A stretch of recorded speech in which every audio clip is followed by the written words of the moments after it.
Now, son, if I told you once, I told you 1,000 times.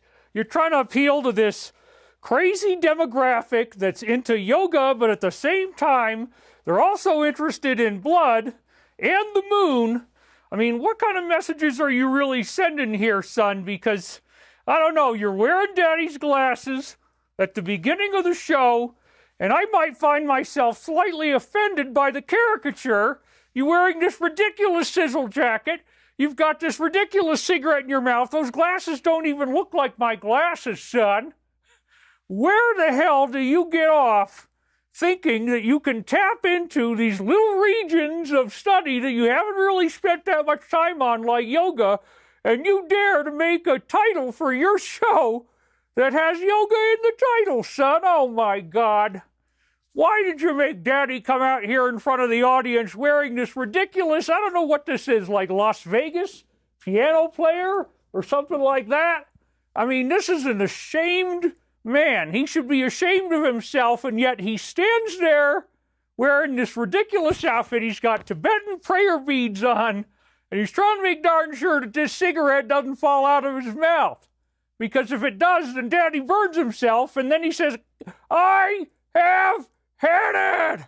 I can't stand all the stress that I've been going through this week, and you're not making it any better out there by laughing at dear old Daddy when he's trying to make a fashion statement so that he can go to the mall with his family, stroll down the aisle, and actually, oh my God, God, boy.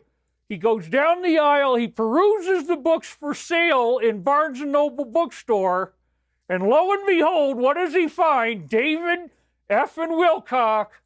My Son is published, and he is in the store, and they are peddling this nonsense that he thinks he can come out on this camera and talk about to you with a smile on his face. He's always got a smirk because he thinks that he's so clever and he's so intelligent. And oh my God, there he is, David Wilcock, wearing some stupid outfit. He just wants attention. He's not even, if he was going to be more authentic, he certainly wouldn't start out the show with this ridiculous angry daddy routine.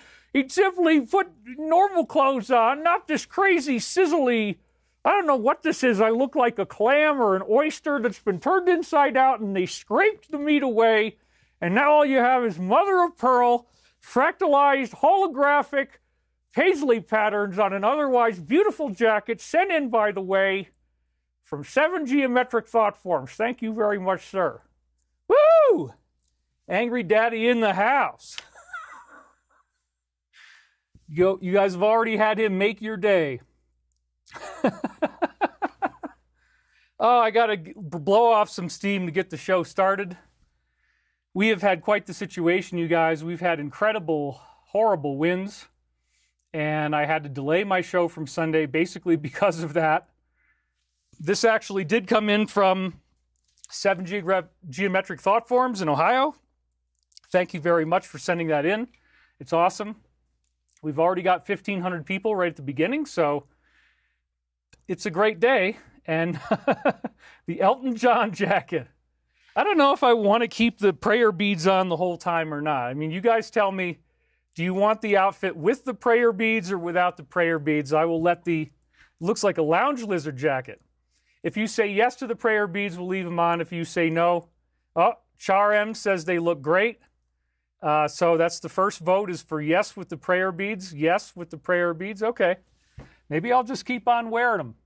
Look, when they've been promising us success for so long, and then we get something like what just happened yesterday, keep the beads, buddy. Keep the beads. Yes, yes, yes, yes. Okay, it's official.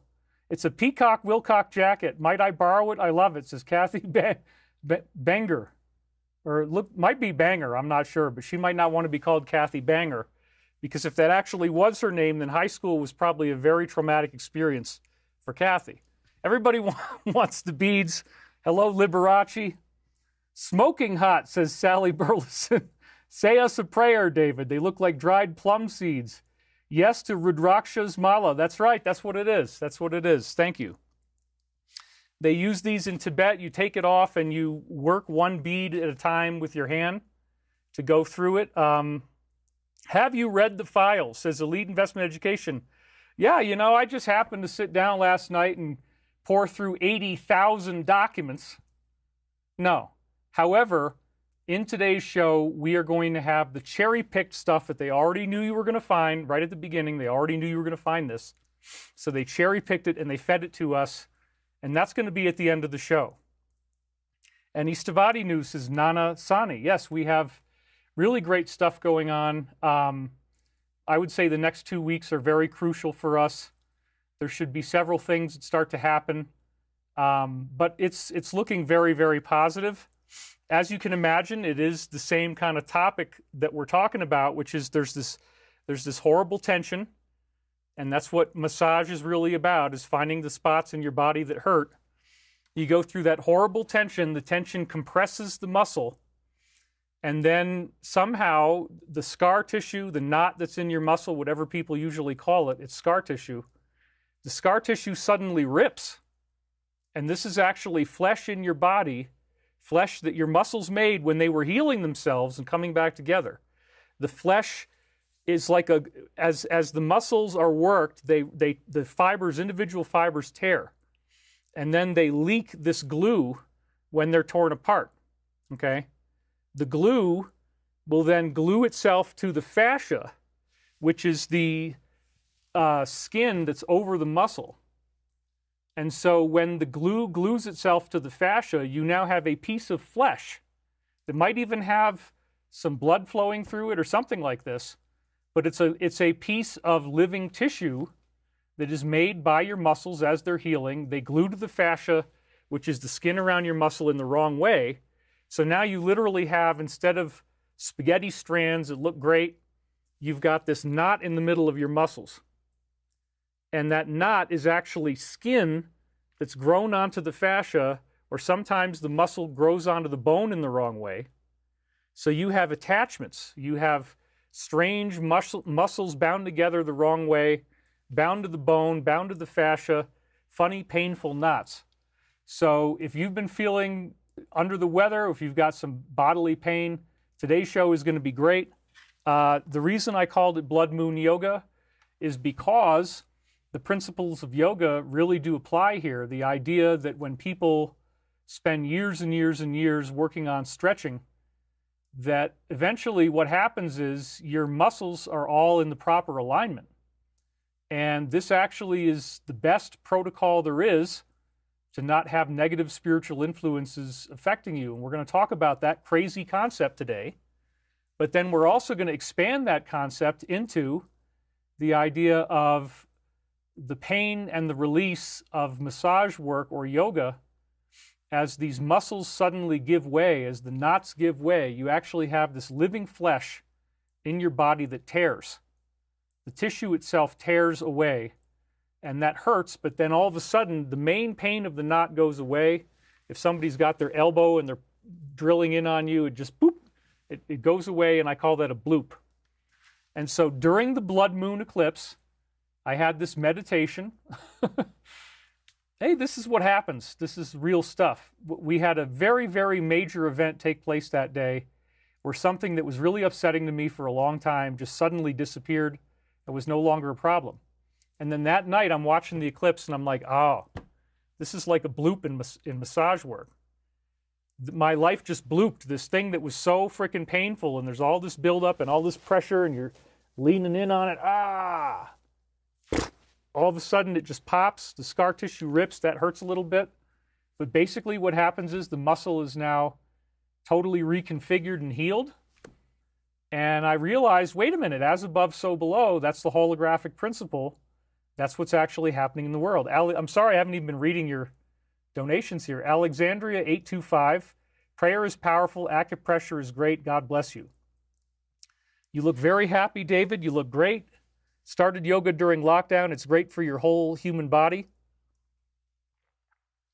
Frequency 963. My osteopath liberates me on that level all the time. Yeah, so we've got really great stuff going on here, and what's happening in the world is amazing. Most of the pain in my own life, the whole subpoena thing seems to have just vanished as of Friday. They didn't even talk to us directly. We found out from the defendant in this case that they missed deadlines, and now it's moving into a non-court-based settlement. So it's, they didn't find what they were thinking they were going to find, and nobody ever apologized to me for being wrongfully accused, but that's okay. I wasn't asking for one. I'm just really glad that it's over. I wish them no harm, and I hope we can bring an end to this. Crucible Pinball just donated. Thank you very much for that. Yeah. Moving right along then, because, we have a sizzle jacket from 7 Geometric Thought Forms, and I knew it was going to look great on this set. He really did have a good aesthetic eye of picking the mother of pearl fractalized paisley pattern, because you know what? This really does fit very nicely. I've got this kind of orange color right here. Got this blue color over here. So I said, I'll wear a nice blue shirt. This shirt usually doesn't look good by itself, but it looks great with this jacket. So you know what? He sent that in, and we thank you very much. If I will work for sizzle jackets. You send me a sizzle jacket, and unless it's really outrageous, I'll wear it on the air. Judy Booth says, happy hump day. Prayers for Angry Daddy. God bless you. Thank you for the donation, Judy. I appreciate that. So anyway, I think this might be my best sizzle jacket yet. How do you like it? Well, I like to laugh at myself. We don't want to take things too seriously. At the same time, we've just been delivered a major, major, major win yesterday. If you're following anything that's going on that's real, if you have any awareness of other than just the television, of what's actually going on, you should be very, very excited right now. Let me fix that a little bit. You should be very, very excited right now. I know I am. David, did you read the files? It's 80,000 pages, dude. I'm going to show you how overwhelming this is, but this is the first of the very, very big drops of disclosure that we were expecting when this all really hit the fan, with the plan and the alliance and all the stuff I've been talking to you about since I first got briefed on it in 2009. I've been consistently reporting on the same stuff since 2009. 16 years I've been talking about this. And we were waiting for these files to come out that were going to implicate the IC. As you know, that is a community that's supposedly based on intelligence, in these outrageous collusions, apparently with a foreign nation that is small, so that it wasn't just this one crazy guy who then all of a sudden gets shot right after they're dragging him out, and he's got a black eye, and he's, and then he gets shot. Maybe he didn't even really get shot. You've probably seen that theory, that he actually pretended to be shot, but he didn't think it was real, and they didn't actually shoot him. And then they brought him into the ambulance, and then they put him down with chemicals. That's one of the theories I've heard. I'm just telling you, all that kind of stuff is out there in this conspiracy universe for you to pick and choose whatever you want to believe, because there's so much crazy stuff out there, but yet we've been validated, man. We've been validated on one of the biggest cuckoo tinfoil hat conspiracy theories of all, which was, no, it wasn't this one guy standing up in the grassy knoll that's the other guy, right? The main patsy was in a building, and he's supposed to have shot this magic bullet that goes zig, zig, zig, zig. All that's gone. Now we know there was at least two. Representative Anna Paulina Luna already said that. At least two different people involved in making this happen. There's 80,000 pages, and we're not going to know what it is right away. I mean, the package of discovery that I gave in our subpoena was the largest that my attorney had ever done. It was 20,000 pages. This is 1/4 the size of what they just dropped since last night. I found out about 7 o'clock at night. So I designed this show around it. Why am I so excited? Because if you've been following the show week after week, I used remote viewing protocols to come up with an Archangel Michael contact, telepathically interconnecting myself with a being where in 96, 97, 98, and 2000, we recorded voice audio while I'm deeply in trance. So as I'm dictating these cassettes, I'm either remembering a dream in which I'm awake enough to remember the dream, Or I go into a very deliberately created remote viewing style trance, following their protocols, getting my conscious mind completely out of the way. And then in that state, you dictate from this voice that you speak with, but you're not paying any attention to what it says. And you have to allow the voice to do what it's going to do. You're not supposed to analyze it. You're not supposed to have any emotional reactions. You're not supposed to understand it, which makes it kind of a boring practice. You're sitting there talking, and you're trying to meditate, and you're trying to ignore the words. You definitely do not want to pay attention to the words. So, there's lots of reports about remote viewing having 99% accuracy. And in this case, what we've got is tapes that I dictated beginning in January of 1999. We're now up to February 24th, 1999. And this period of time, represented by these tapes right here, is prophetic in 1999 of all of the events that have happened since September of last year, 2024. And this is only the second half of what started with me doing 7 books of these Michael prophecies. Because again, Archangel Michael's the voice that came through. I didn't know what the hell I was saying.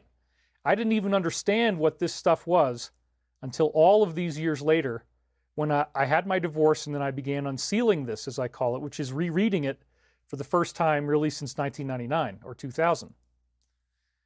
So the power that's contained in here is outrageous because, again, I used remote viewing protocols. They're supposed to guarantee 99% accuracy. Yes, there are places where my conscious mind screwed it up, but for the most part, we've got an authentic voice of extraterrestrial intelligence speaking through me. And if you've been watching the show, then you know that week after week, we had 21 tapes that I didn't find when I was first making the 7 books. I only found them in September of last year. And they were already transcribed, most of them except for 4. And then that file had gotten lost to me. I found the file, and now we're going through them week after week. And every single week, we have dreams and prophetic statements from this archangelic consciousness. And what they're saying is, this is the moment that we've been waiting for. So, in fact, I want to read a little bit of a preview for you of one of the things that they're going to say this week, because it's so wild. You just have to hear this right away. Most of the hunger that we want you to experience, and the we in this case would be angelic ETs, most of the hunger that we want you to experience has been canceled. Well, think about it. If we had a disaster, if we had some type of prolonged war with the DS, if we lost power, that would be world hunger, and that would be even hunger in America, right? That's what the big plan always was from the negative side. When Pete Peterson was briefing on me on this, he allegedly worked at Area 51, so he claimed, and he had a lot of really interesting things, a lot of people he introduced me to who turned out to be real, his stories turned out to be real, and he was always saying that the end game of the evil world leaders, the ones that are behind the scenes pulling the strings, is they want everybody in a Mad Max scenario. They want you to be hungry. So it would involve economic collapse. It would involve no food in the grocery store. They even apparently had plans in the cities to go around and siphon everybody's gas out of their gas tanks with military vehicles. That was one of the things I was briefed on. They were expecting that people couldn't make it for more than, I forget how many days. I think you can go 43 days without water, but you can, or without food, but you know, I forget what it is. There's military stuff. They've calculated how long it takes for people to starve to death. But the point is, they wanted it to get really nasty. And Michael, in our latest time loop, I hadn't unsealed this at all. This is something I just saw 2 days ago, 3 days ago, and it absolutely blew me away. So here we go. Most of the hunger that we want you to experience has been canceled due to the pristine environment of change that has been brought about in other, more weighty matters. Well, this is talking about the Alliance. It's again from February 25th, so it's a new prophecy. Then check this out. We find that the testing period has indeed ended now. You are nearly complete. So look at what's being said right here. Most of the hunger that we want you to experience has been canceled due to the pristine environment of change that has been brought about in other more weighty matters, i.e., who runs the world, what is the alliance, how did they manage to pull this thing off in November? That shocked everybody's mind. And it says, we find that the testing period has indeed ended now. You are nearly complete. The way I read this is that we are right on the brink of something happening. And what do I mean by something happening? I mean what could only really be described in things like chaos theory or complexity theory, in which complexity occurs off of a single event. Infinite variety of fractalized choices that come off of a single moment in time, the proverbial flap of the butterfly's wing that creates the typhoon over Indonesia. This type of thing does happen in the world, and the way in which the Alliance has worked this, they haven't revealed what's going on, but it has to do with who won and what has happened since then, especially since the inauguration, the people who are being put into position, the things that are being discovered. And again, there's two parallel timelines. There's the timeline of the people who are being educated by television, and then there's a timeline of the people who are actually online, and they can get to independent news sources. You know, some people really can't even do that without getting too specific. David, you watch it, son. You watch it, boy. I know where you're trying to go, and I am not playing along with that crap at all. I have had it. Yeah, that's the angry daddy voice, and it's very appropriate when you're wearing this beautiful outfit for such a stunning occasion, because the testing is almost over. The testing has indeed ended. Wow. Your hunger that you would have experienced in some type of 10 days of darkness meltdown of society has been canceled due to this pristine environment of change. The way that the Alliance has done this is so brilliant that they've outmaneuvered the DS, and the DS is now very angry, and they're lashing out. They're really pissed off. They don't like the way this has turned out. They feel amputated. And so what is happening is that entire regions of their infrastructure that are massive are just collapsing very suddenly. And that's when I got the analogy of massage. I said, you push on that muscle knot and you're drilling in on it with your elbow, and oh my God, and then finally you get the bloop. And of course, with how much I'm doing this is happening to me all the time. And I realized during the eclipse, oh, this is what's going on. We're at the end of their power, and you put a lot of pressure on them. That's the pain. And then the muscle bloops, and all of a sudden the problem goes away, and there's relief. So check this out, man. Most of the hunger has been canceled. We find your testing has indeed ended. You are nearly complete, and I unsealed this just a couple of days before these files got published that are the first of a series of shockwaves that are going to ripple throughout the world like nothing you can imagine. At this point, they have delivered on one of the biggest promises. They delivered on files that we didn't know existed. They actually published them. That's a document data dump. That's a disclosure event. And what's in there is stuff that people in the TV land are going to be the last ones to hear about, because it's talking about how this all comes to an end and what we find out the world really is run by. And why would they want to go after a head of state like that? And why would they collude to make it look like it was just some silly guy who then they blacked his eye out to make him look even more crazy, and then all of a sudden he supposedly gets shot. Apparently they did that to him in the ambulance. He faked his death from the shot, but then in the ambulance they actually put him down and took him out that way.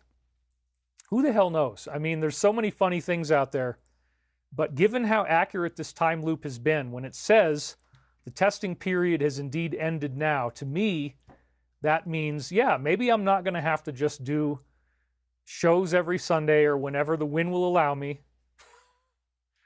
ad infinitum, and we're always saying this great thing's about to happen, this great thing's about to happen, this great thing's about to happen, and people are mad because it hasn't happened. Well, they delivered on these documents, which means they're going to deliver on the other stuff too. Everything else is under review. They're taking out sensitive information, and then they're going to publish it. So if you think that's not going to happen at this point, you're very misled. So we're at the end game here. And it's very, very exciting to me. So without further ado, I will say hallelujah and buckle your seatbelts. So again, the concept I'm toying with here is the holographic connection of healing the body and healing the planet. The main spiritual source that Archangel Michael, I believe, was speaking through in 1981 to 83, the Law of One, tells us that we're all one. As above, so below, as it says in the Cayce readings. And Edgar Cayce and I apparently have this special relationship through the science of reincarnation, as I've talked about in many other episodes. The Law of One basically says that the body is a hologram of the cosmos. So the problems with the body, the pain in the physical body, is a reflection of the pain in the world, and you are a mirror of your surroundings. Your body mirrors back to you your own soul.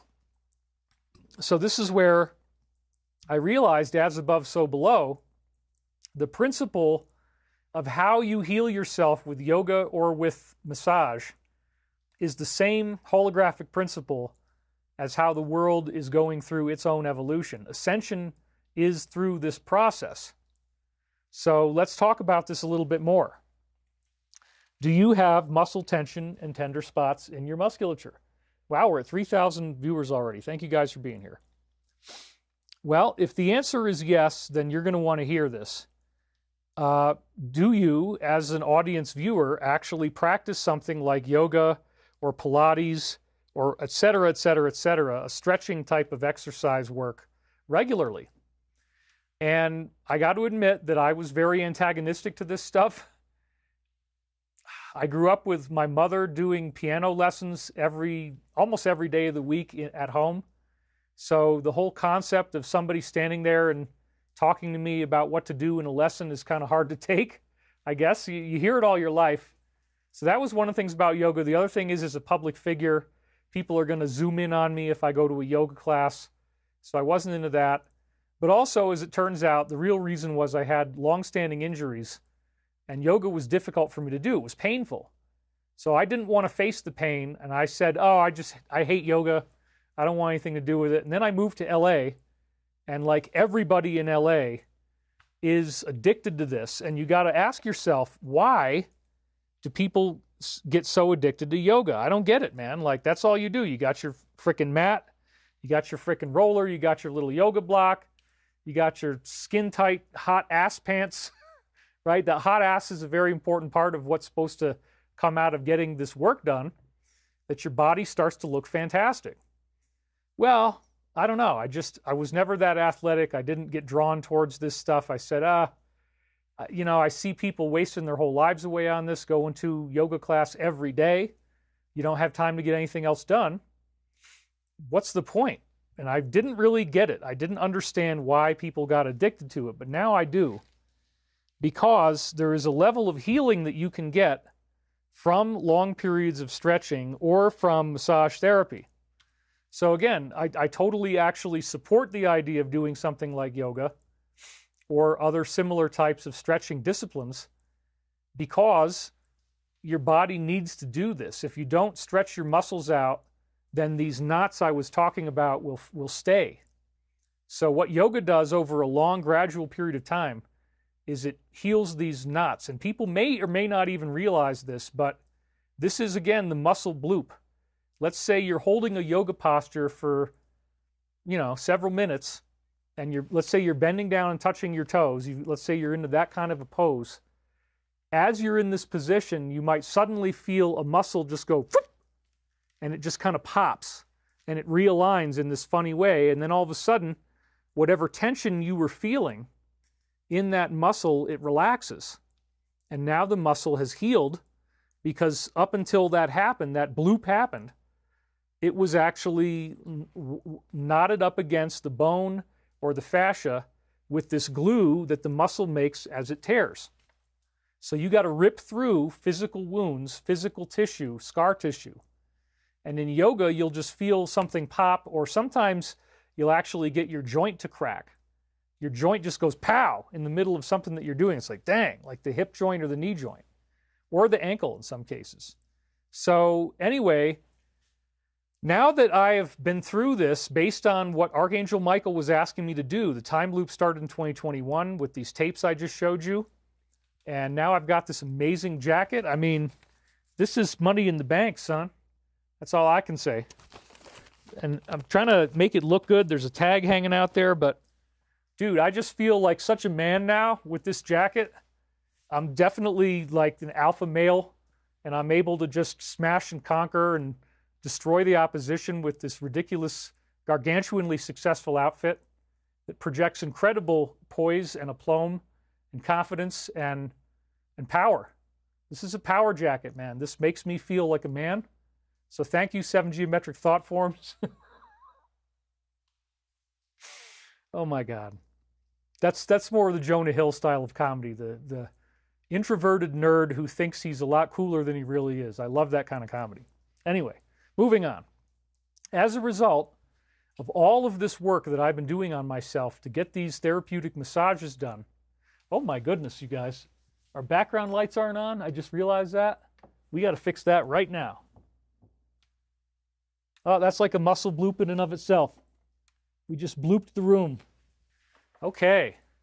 Now I wondered why it didn't quite look right. Well, that was why. We are back like a flaming fireball of hotness and smoke and incredible sexual prowess, rock and roll stardom. This jacket is what you wear when you're going to get a Grammy Award. And, you know, I wouldn't even want one, man. Now that every single year they do the same crap, right? So skip the Grammy Award, keep the sizzle jacket, use it for the liberation of humankind. That's what I want to do. After all this time of getting these massages done, I am so happy to say I slept 8 hours in a row last night.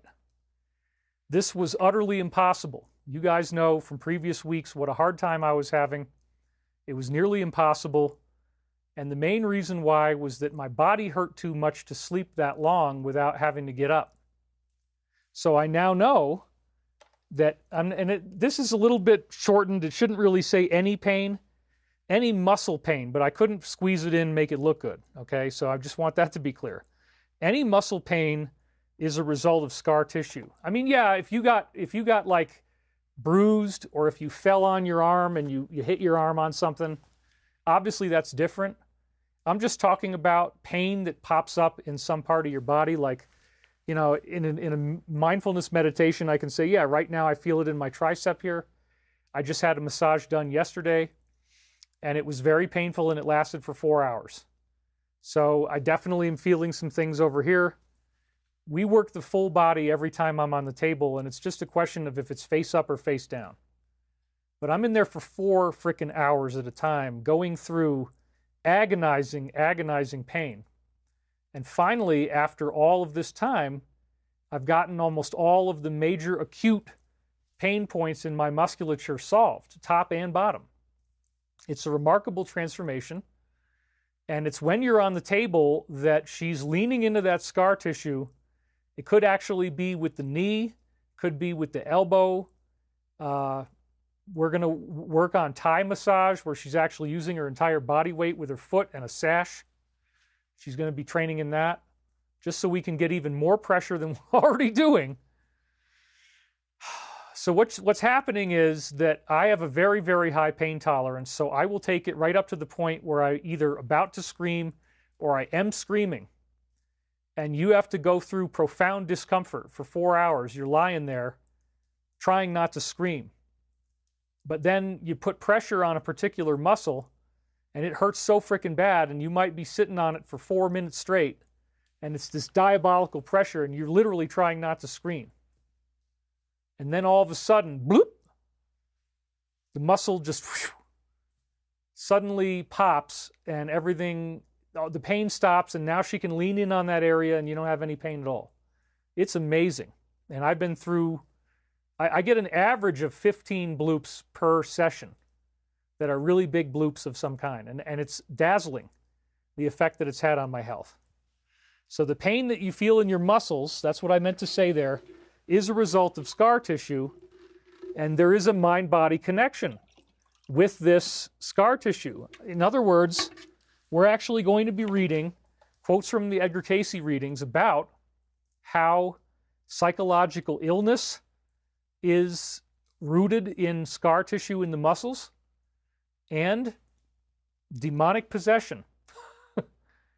The Cayce readings directly said when they found cases of people who were very abusive, who were always yelling, who were unable to be happy, they're impossible to please, they keep on hurting people around them. The basic psychopath persona, which is the persona of the DS, the main antichrist enemy that we're facing, as you've heard me say in previous weeks, those personalities are being inspired by possession, by demons. This is actually what the Edgar Cayce readings taught, and that the way to heal that is through healing the scar tissue in the muscle. So you're going to see that coming up.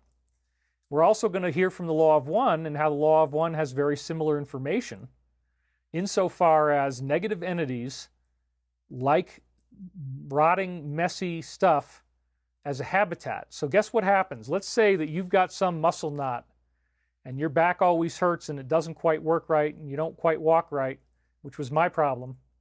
And let's say you've had that for 20, 30 years. The muscle inside the knot is atrophied. It doesn't get blood flow. So you have rotting tissue inside your body. It putrefies. And it hurts because it's not healed and it doesn't have good blood flow. So the nerves are pinched in there, and that's why it causes pain. The mind-body connection is that the pain of your muscles equates to mental pain. And it can add up to spiritual pain as well. So in other words, if you don't heal these scars in your muscles, if you're not either doing something like yoga, or again, if you're getting therapeutic massage, or maybe you can do it yourself. I mean, I use a roller on the floor. I stretch on the roller. I stretch out my back. I go for those pain points. But even just sitting on the floor and getting into different positions on your butt, on your side, on your back, etc., your shoulders, even if you're not doing yoga per se, if you just stretch the parts of your body within reason, and obviously you should always ask your medical professional for advice. If you haven't already been doing this, you should consult with someone first, whether that's a yoga training school or whatever. Get a massage from a massage therapist. Find out what's going to work for you, if it's safe for you to be able to work on the floor like that. But a lot of people can. You can get on the floor and you can just sit there on what hurts. And another trick that they tell you to do is the tennis balls under your butt. You sit in the chair. I'm not doing it right now. But you take 2 normal tennis balls and you put them on your sit bones. And sure enough, that heals you. So sorry, I haven't really been looking at your donations. This is a very targeted teaching I want to get into in this show. HEI says, when people get drunk and aggressive, that creates karma. How much of that is the wanderer's fault for drinking too much? And how much do you think is the evil spirit possessing the body's fault? First super chat. Thank you very much. So, yeah, the problem is that if you don't take care of your own health, then things like alcohol, remember, hard liquor is called spirits, these negative entities can get in and they can affect you. The unfortunate reality is that if a negative entity inspires you to do something, then you did that on your own free will, and you're karmically accountable for the behavior that you had under so-called possession, which again is a term that's wildly misused. It's not like The Exorcist where their eyes change and they turn into this horrible thing. It's a subtle influence where this sassy, aggressive, evil, nihilistic personality pops out. And in that persona, the person is completely unforgiving. We know from research that their reptilian brain is running the body. They're in basically the fight, flight, or freeze mode, and they choose to fight in this particular case. But when you're in that fight mode, your cerebrum is no longer really functioning. You're just working out of the reptilian core, so you don't have higher cortical functions. You're not concerned about somebody's emotions for how you're tormenting them. You're violent. You may even want to see them get hurt. And it's a completely different personality that runs out of the inner brain. Well, this is the demonic habitat. That's what they want. They want you to drink spirits. They want you to be severely lowered from your normal function where you're just using the panic part of your brain, solve the problem and get out of the way or kill the enemy, whatever it takes. So this issue with scar tissue, oh, you see what I did there? It's the jacket. It's the jacket. It's a very fascinating holographic connection where as you heal the scars in your body and as your body gets blood flow, then you're having a psychological healing because you're not in pain all the time. And over time, you're actually no longer irritated all the time. And when you're not irritated all the time, you don't create a habitat for evil. Negative entities, according to the Colonel, Robert Fairlawn, in the books we talk about him, he's one of my top insiders. And we still text each other all the time. Okay, so he's one of the guys I'm in regular... He's never told me anything, by the way. No intel. But I know that he has more intel than anybody else. Therefore, he's not going to give me any because he's not reckless enough to do that. It's very ironic. Anyway, the Colonel unfortunately found himself in a situation where a demon came face to face with him. You could call it face to face. It wasn't coalesced into a fully visible material form. It was more of a very strong presence, and based on set and setting and where he was, it was expected that that would be there. So he got to dialogue with this demon. This is somebody who, it's the only real intel he's ever given me, actually, is about this one thing. And the being told him, he was able to dialogue with the being, and he asked the being explained that it possesses people, that it gets into people, and it can control what they do. And then the Colonel asked the being, what exactly is it that you're looking for? What are the weaknesses in human beings that you're looking to be able to exploit that would then allow you to jump in and avatar into that person temporarily? And the being said 3 words. You remember those 3 words? If you've been watching the show for a long time, then you should definitely know what the 3 words are already. Somebody's going to probably dump them in here. So,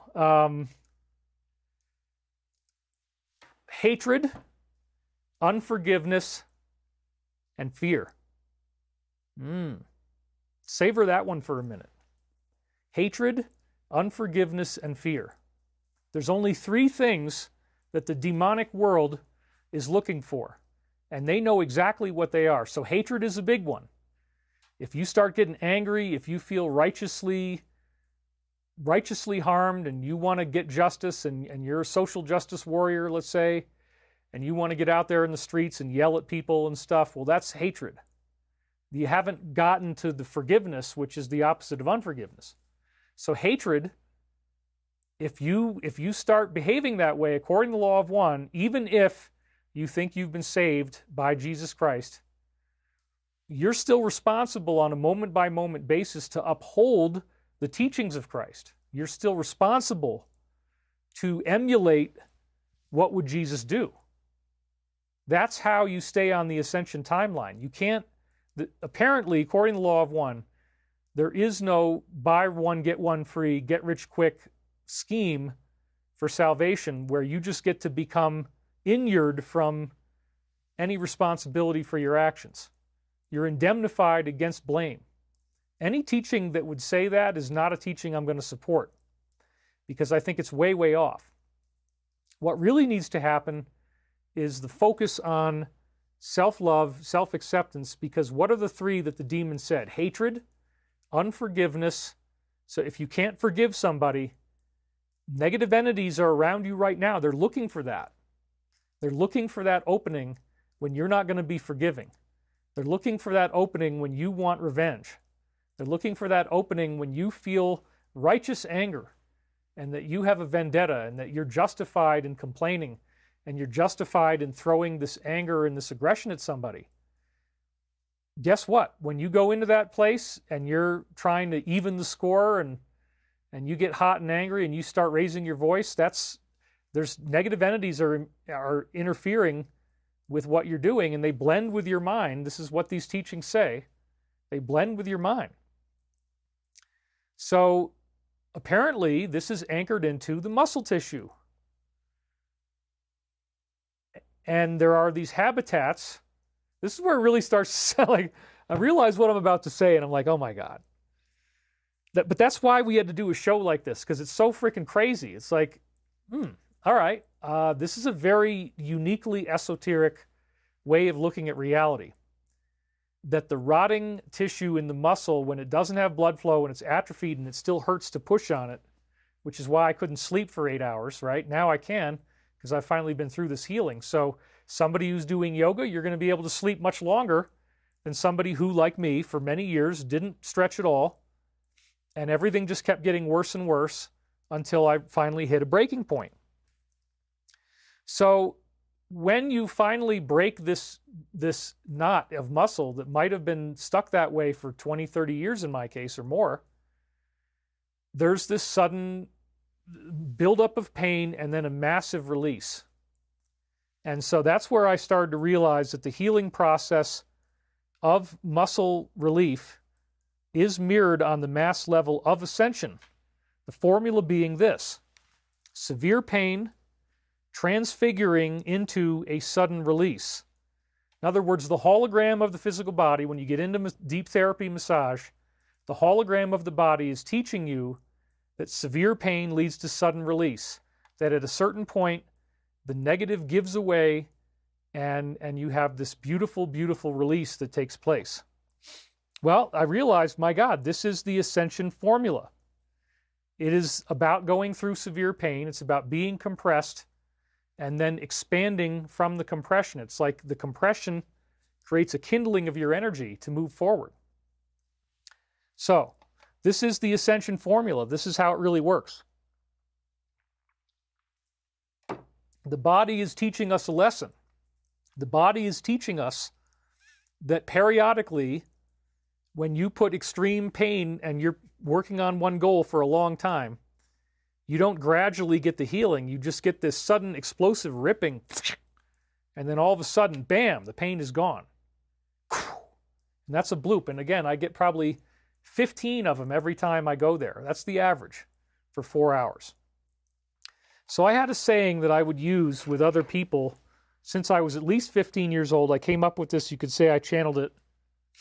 Spiritual growth is the hardest thing you will ever do. I want you to really think about that one for a minute. This is my own belief system. This is how I got to be where I am.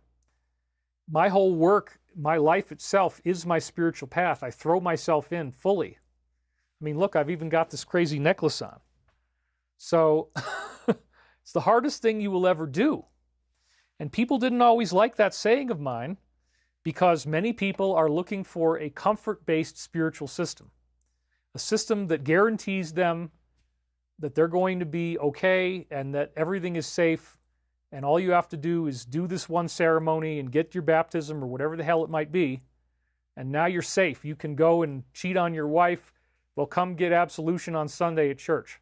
You can go yell at somebody, abuse your kid, just go pray to Jesus or do the rosary or something like that, right? No, it doesn't work that way, man. You don't get to just have all your karma written off. Your karma is a dynamic interchange, and it's man-made religions that created this idea that there's a karmic exemption because people will pay good money if you can sell them that story and if they're going to believe it. They'll pay good money to think that they can tithe to your organization and that that's somehow going to save them from damnation and hellfire. That's the classic church merged with state paradigm that didn't really stop until the Renaissance and the Reformation, where you actually paid your taxes to the government as a tithe to God because God and the government and the church were all one and the same thing. And I do not think that's a good idea.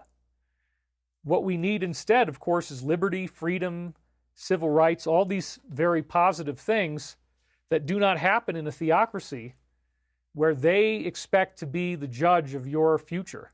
And they tell you that you've been forgiven. And your forgiveness rests upon their acceptance. And if they ostracize you from the group and you're in that orange ray consciousness we talked about before, if you get excommunicated from your church, oh my God, you're anathema. Oh my God, you're a, they have a name for, I forget what the name is in Scientology. There's a name for it, but yeah, one of the things that we all have to go through in the course of the ascension process is breaking away from groups that we affiliated with that we outgrew. And we're like, nope, I'm not feeling this anymore. This is not right for me anymore. And you go off on your own. A person stuck in orange is going to have a very hard time cleaving away from a group that they bond with. And so we're seeing this on a global level where people have bonded with what would be, a hidden evil, and they didn't realize how evil it really was because, okay, the evil fed me some talking points, and I'm pretty happy about this one and this one and this one. It kind of aligns with the way I was raised. I grew up in New York State. It's very left. We have a donation that came in. Wow, $107 from John Patrick Hugh. Oh my God, David, total synchronicity. 2 a.m., peak of the blood moon. My cat suddenly appeared to me in the deep woods, miles from the library's parking lot where she'd escaped out of our van 3 days earlier. Such miraculous blood moon and relief of built-up pain. Personally, that's a beautiful example. Sign of good things to come for the collective. Thank you, John. And Captain Solo, as the cool kids say these days, that blazer is fire. It is so David Wilcock. I am feeling it. So anyway, lots of good stuff going on here, and I have a very, very big show. So let's make sure that we are all on the right track. I don't want to get lost. I love you guys, but I also I'm looking at the time and I'm going, oh my God, we're already 1 hour in. So people didn't always like that saying of mine, which was, again, spiritual growth is the hardest thing you will ever do. But that's how I've looked at it. I have definitely had some type of angelic consciousness advising me through my life. And I think forgiveness is a lot harder than being angry and wanting a vendetta. Forgiveness is the hardest thing you will ever do. Love is the hardest thing you will ever do. Being able to hold back when someone is really hurting you because you love that person, even if they're yelling or screaming or whatever is going on, that's the hardest thing you'll ever do. Being present when somebody's having a severe emotional tantrum and then having the strength to go through that over and over again, that's the hardest thing you will ever do. You see what I'm saying? The things that have caused me to grow, many of them have been very painful. But just like he was saying about the blood moon and then he found his cat and all that pain led to release, that's how this really works. So yes, people didn't always like this saying, but it is true. And that's why I do feel as if I've earned everything I've gained at this point. I worked very, very hard for many years with Stavati Aerospace. We have basically a 90-minute board meeting every single week on Thursday. And I'm always transcribing them. So that's impossibly difficult, which is why I always get a massage on Friday. Not to hate on anybody, but they all talk really fast. Everybody in Stavati talks really, really fast. And so I am doing stenography work at the speed that you would have to be a legal stenographer in court. And I managed to catch almost everything, but it ruins my hands and my arms, and I have to get a massage the next day. So I do hope we can hire a stenographer once we finally get funded to relieve me from that.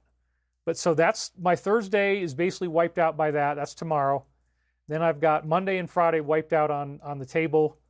Saturday is when I'm preparing for the show, and Sunday is usually when I'm delivering it. But now we're getting wind attacks every single Sunday. It's coming up again. So I do feel that I've earned everything that I gained. This is not stuff that just happened in some magical way. The multi-camera live streaming set that I'm using right now, I began developing that set fully 12 years ago. It was 12 years ago in 2013 that I began buying cameras and buying different types of switchers. There was always at least 4 camera angles on my switchers. And I began testing this equipment on how to get this done. And then I actually went through 3 iterations of cameras. The earliest cameras that I used had a little micro USB cable coming out of them. Then I upgraded to the Sony PZW Z150 or PXW Z150. Those were the two Sony cameras I used. The boxes are right over there. They got wet in this frickin' crazy problem I had with the flooding of my basement.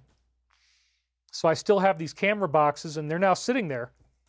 But I used those in some of the early videos that we did. I first began doing some kind of either pre-taped or live stream thing. I believe in 2018 was maybe the first time that I actually did that out of my place in California. So that was like 5 years. 5 years that I spent tinkering around, trying to get multiple camera angles to work, figuring out the lighting, figuring out the background, like you see the blue behind me. There's multiple things I'm using to get that effect. So ever since 2013, and the gear that I'm using now, I trained on it when I lived in Burbank, and I actually hadn't used it very much. I occasionally did live streams, but then I ended up upgrading everything. And so this is the reason why I have all these camera angles and why I can do this is because I've spent 12 years building up to being able to do this, studying all of the different aspects of filming. Of course, one of the things that people miss out on is the importance of not having echo. I've got blankets all over the walls here so that my voice is not echoing at all. And one of the worst things you can do to a video is to have an echo on your voice. It just reeks of not being professional. And as I've said before, if you're in a room and there isn't much you can do, take 2 chairs and put a blanket over them or towels over them and spread the towels across both chairs and put that in front of you, and that will start to absorb much of the echo coming off of your voice, and it can miraculously clean up the audio. So even if you're just in a hotel and you want to do a little video, just put 2 chairs in front of you and put a blanket over them before you start filming, and you're going to sound so much better. So that's stuff I've learned over many, many, many years. And so again, you know, whether it's the live streams that I'm doing or whether it's the fact that I've got all these readings, I mean, think about it. I was recording my voice on a tape recorder every night or every morning, basically, for like 4 years. I've recorded all the dreams that I had, and I also recorded the readings that I was getting through this remote viewing process. So the Michael time loops began again right before my divorce in October 2021. Just weeks before it happened is when I started to discover this stuff. And it all tied back to, as I've said before, the apparent reincarnation connection I have with Edgar Cayce. So there he is sitting at his desk, and it sure does look pretty similar to yours truly, doesn't it? You know, here we are on the wide, okay, right? And you see me looking at you like this. I think that's a pretty good comparison to what we have right here. It's like, dang. Well, not only is it the facial similarity, it's the astrological similarity. As we said before, you have all these different overlaps between Cayce's birth chart, his death chart, and my birth chart. And these are really phenomenal. So is this any type of science? Yes. Dr. Ian Stevenson in the 1960s found 3,000 different children in the Middle East, over 3,000, who claimed to remember past lives. And when they would give him data that was verifiable and it appeared that they did remember being this person, you compare their faces at adulthood, and they both have a very similar face. So my story, combined with Edgar Cayce, is just one of many examples of this, where the face match is stunningly perfect. 3,000 cases, forensic face matching. So this is not just something I made up. That's what reincarnation is about, is the facial similarity. We already talked about other examples of that last week, but I wanted to go off on this side tangent. Cayce was known for doing medical readings where he would know and diagnose your medical problem with no front loading. All you do is be there for the session, and he'd give you these unusual healing treatments, including massage. That's one of the ones we're going to talk about. The Cayce massage stuff was so important that the Riley School of Massage was founded by Cayce, and they still run it in Virginia Beach at the Cayce Center, because that was one of the main unusual treatments that he was offering. So when you're doing the remote viewing protocols, they say that if you do it right, you get 99% accuracy.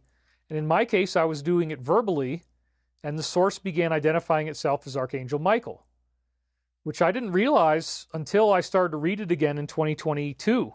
It's when I started to read the stuff in 1999 from the beginning, and I was missing a bunch of files that we found later, but that's where it started, was January 99.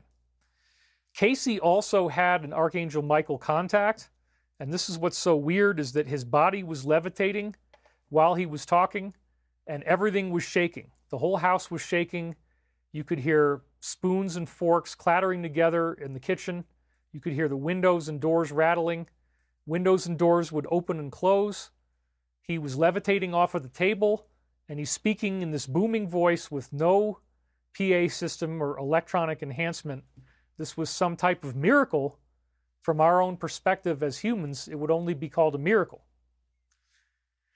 So this was a very fascinating thing to go through, to realize that this powerful entity that had caused Edgar Cayce to levitate was now giving me a message to humanity about what's happening right now. That's what the time loop was. I began reading this stuff in 2022, and it was describing the things that were happening in the present. And it has guided me through, and guided us through, 7 books. I wrote 7 books, 500 pages each.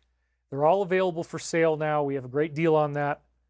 And not only is it 7 books, but since September, we're actually doing new unsealing of the stuff I showed you at the beginning of 1999, and it's very, very fascinating.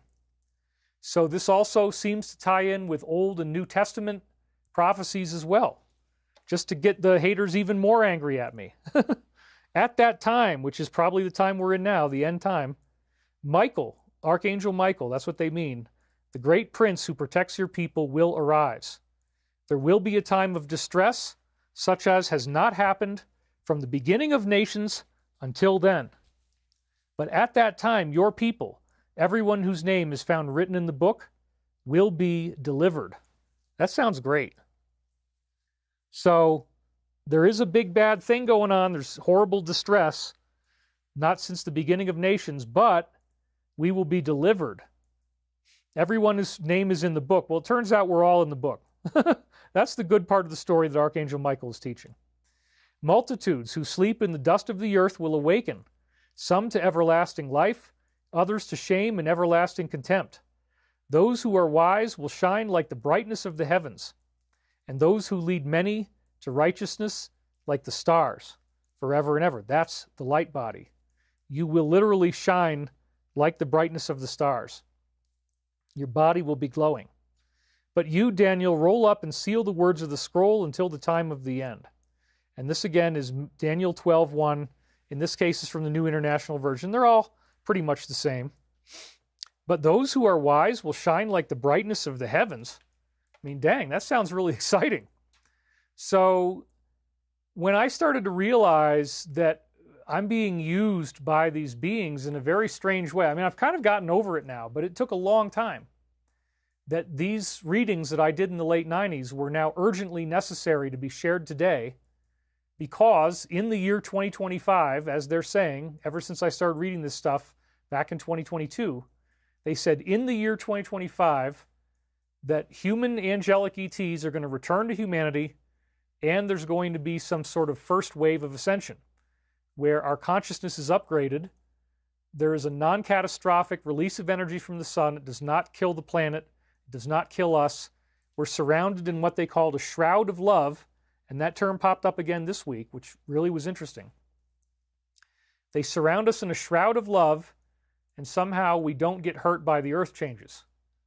So, or there are no earth changes, rather. They stabilize the planet in some way, and we're talking about a Type 3 civilization now, right? It can conquer the energy of an entire star and use it as it wants, let's say. Maybe not conquer is the right word. It can control and utilize that level of power. This is a very, very stunning thing. And we've talked about it in so many different ways, and there's a long history of my shows. Week after week, I explore different parts of this thing. But I do believe this is real. And I've just kind of gotten acclimated to, okay, Archangel Michael is using me as a messenger through a time loop. Oh, the turkeys just returned. Oh my God, they're back. Wow, you guys. I haven't seen the turkeys since last November before Thanksgiving, and I just saw 2 of them go by for the very first time. So that's tremendously exciting. That means they just came out of hibernation. Maybe we'll do a turkey video this week now that they just came back. That's so phenomenally great. So I'm being used as a messenger to say that they're going to do this amazing family reunion with humanity, and they're talking about the plan, which I'd already been studying and talking about, and they're actually seemingly working with the Alliance. And then the Alliance likes it, and the Alliance is doing these posts. That would be, again, the military secret intelligence community that's been behind this, not only just in America, but around the world. They've been very excited about the Michael contact. They obviously believe it. And I do too. I wouldn't be out here talking about this week after week if I didn't think that this is all really real and it's coming to a head. And man, when they drop those files, it's like, damn, that's the proof that we needed to see that they're going to deliver on the stuff they told us they would do. You can't get any better proof than that. It's just gobsmacking. So everything that we've been saying has been coming true. We've had prophetic readings week after week that are very easy for people to see for themselves that it's a prophecy. And when this all started in 2022, Archangel Michael, through the time loop of 1999, made it very clear that I needed to get these muscle knots out and that this was incredibly important for my ascension. So I began unsealing the readings in January of 2022, and because they recommended this multiple times, I began a very intensive massage treatment program where every Monday, Wednesday, and Friday is what it started out with. I'd be in there for like an hour and a half or 2 hours, and I'd be almost screaming in pain. However, the result has been profoundly life-changing because when I got to my worst point during COVID, I was no longer able to tie my shoes. I would try to bend down to tie my shoes, and I could only go halfway. My right hip had completely locked up. I needed my wife to help to tie my shoes. And it's like, okay, I got to start doing something about this. So we left Burbank in the middle of October 2020, and we moved directly to Sedona, Arizona. And pretty much right after we got there, I started getting what's called Rolfing. And again, it's another form of deep tissue massage, has a lot of really interesting things. We could do a whole thing just on that. But before I started to get the Rolfing, I needed a 5-inch feather topper above my mattress just to be able to sleep, because on a typical mattress, I would experience pain on my side. And it was very difficult for me to actually stay asleep with this situation. So I began getting Rolfing once a week, but it wasn't enough. And I still wasn't getting the kind of healing that really was the dramatic stuff that's happened. So once I started to live here in the cabin, beginning in, again, you know, the divorce was in November of 2021. And now it's like, okay, well, I'm just going to stay here. I'm going to live here in this house, even though the winter is so rough. And then I start unsealing Michael in the following January of 2022. And he's telling me I need massage therapy. And so I'd already started to see a massage therapist before then. Back in, I think it was like August of 2021 is when I think I first started going, because my wife had found her and the office is right nearby. So it was kind of a good setup. So that all started for me now 3 years ago, where I got really intensive. And I began doing it just week after week after week, because in the process of writing the Michael books, my arms and my hands were breaking down. I was starting to feel very afraid that I could have permanent carpal tunnel syndrome, muscular damage caused by what was going on. So again, we've now healed a majority of all of my scar tissue in my muscles. And I have to say, yes, Michael told me that this is a psychic antenna, that the fascia in your muscles and having the proper blood flow, you need to have it all cleaned up if you want to be as psychic as possible. It's a very important part of the protocol. And so the Cayce source recommend doing it with massage therapy. Well, back when I was in LA, I had a live blood cell analysis. This is where he takes your blood and he looks at it under a microscope. And what my live blood cell analysis revealed was that my blood was way too thick with red blood cells. my blood was very, very dense, and it actually looked almost black when it came out and not a cherry red. So I recognized this, that my blood had this color. Well, that was because much of my right leg didn't have any blood flow. The muscle was totally scarred up and atrophied. And so as the blood flow has returned to my body, now the red blood cells have more blood volume to spread out in. And now my blood color has actually gone from a black to a sweet cherry red. So that's the kind of really real-world results when I'm telling the story from my own perspective about why the Cayce readings might have been heavily promoting therapeutic massage. It really, really did work for me in a spectacular way. We're at 3,500 people on a Wednesday. Thank you for being here. We're an hour and 10 minutes in. So the therapeutic massage was heavily promoted by the Cayce readings, and it led to the formation of the Riley School of Massage, which when I lived there in Cayce land, 1998, Virginia Beach, they were still alive and well. And I actually lived with an instructor whose her name starts with a G, so we'll just call her G. I lived with G for a short time in 1998, and the school is still there today. I just took this picture this morning, I believe, or last night. Cayce Riley School of Massage. I think I took this morning. This is on their website. It says now accepting applications for February enrollment. Well, what you're really doing is you're healing the body, mind, and spirit by breaking up this scar tissue in the muscles. And again, the Cayce readings directly indicated that demonic entities, oh my God, what? Can live in scar tissue. So this is going to seem like a stretch for a lot of people, but again, it's as if you just found a calculator and you don't know how to turn it on and you don't know what it can do, and maybe you've never seen anything but an abacus before. You're going to have to figure out, okay, that X button, that means multiply. That plus button means add. Maybe all you ever worked with is an abacus and some ETs come through and drop a calculator. Well, you're going to learn, just like the Roswell crash and what happened 80 years ago, they're going to study that thing and they're going to figure out how it works. And that's the part of our history that we've been denied. And there's a huge, complex, very expensive infrastructure of underground and off-world bases. Conventional military people have no idea that it exists. They're going to laugh at you. But guess what? You don't know about this unless you get invited into the club. And if you're not invited into the club, then it's all secret and nobody's going to tell you anything. So at that level of Area 51, underground bases, off-planet bases, they are already in regular exchange with extraterrestrial beings. And I know this is a paradigm blaster for some people, and they might think that you lack credibility because you say these things, but this is why I'm excited about disclosure. Once we get the downfall of the enemy, the UFO truth will come. And so now we've got the first tranche of 80,000 documents on the stepping stone towards that path. You better believe I'm excited. So what in the world is he saying here? Demonic entities can live in your scar tissue? I mean, it's like,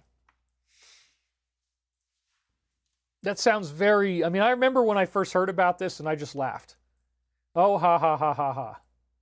But several different Cayce people when I lived in Virginia Beach were telling me that that's what the reading said. It's like, well, it's pretty bizarre. I don't know what to say. But I had the big revelation in a series of stages, the latest one being during the blood moon eclipse, about how this works and how it applies to the law of one on a social level.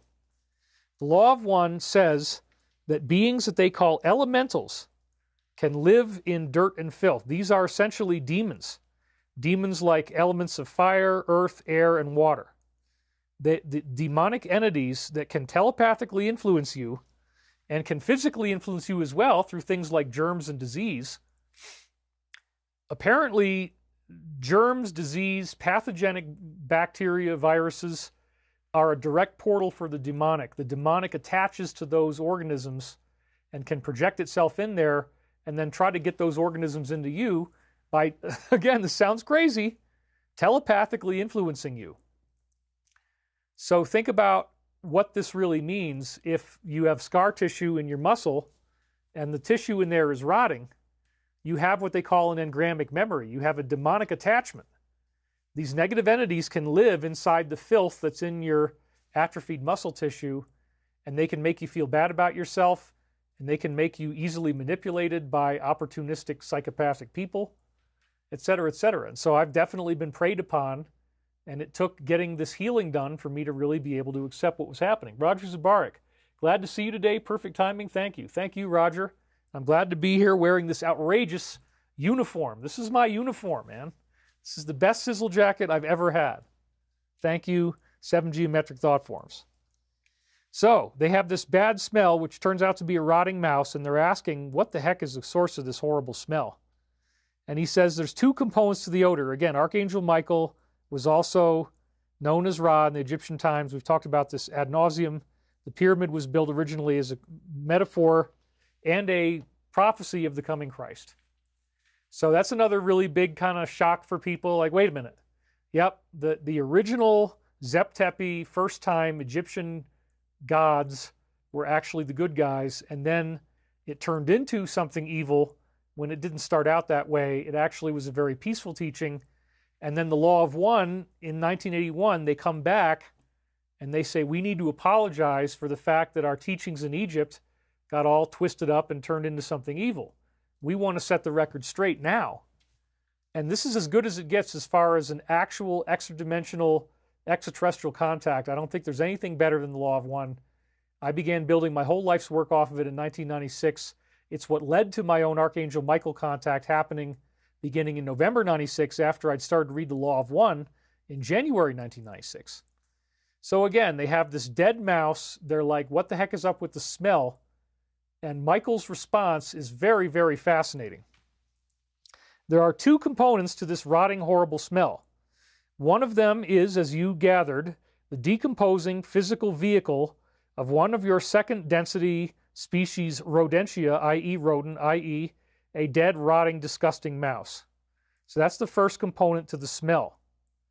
The second component to the bad smell that your nose is smelling is a demonic entity, an elemental, which is attempting to take up residence.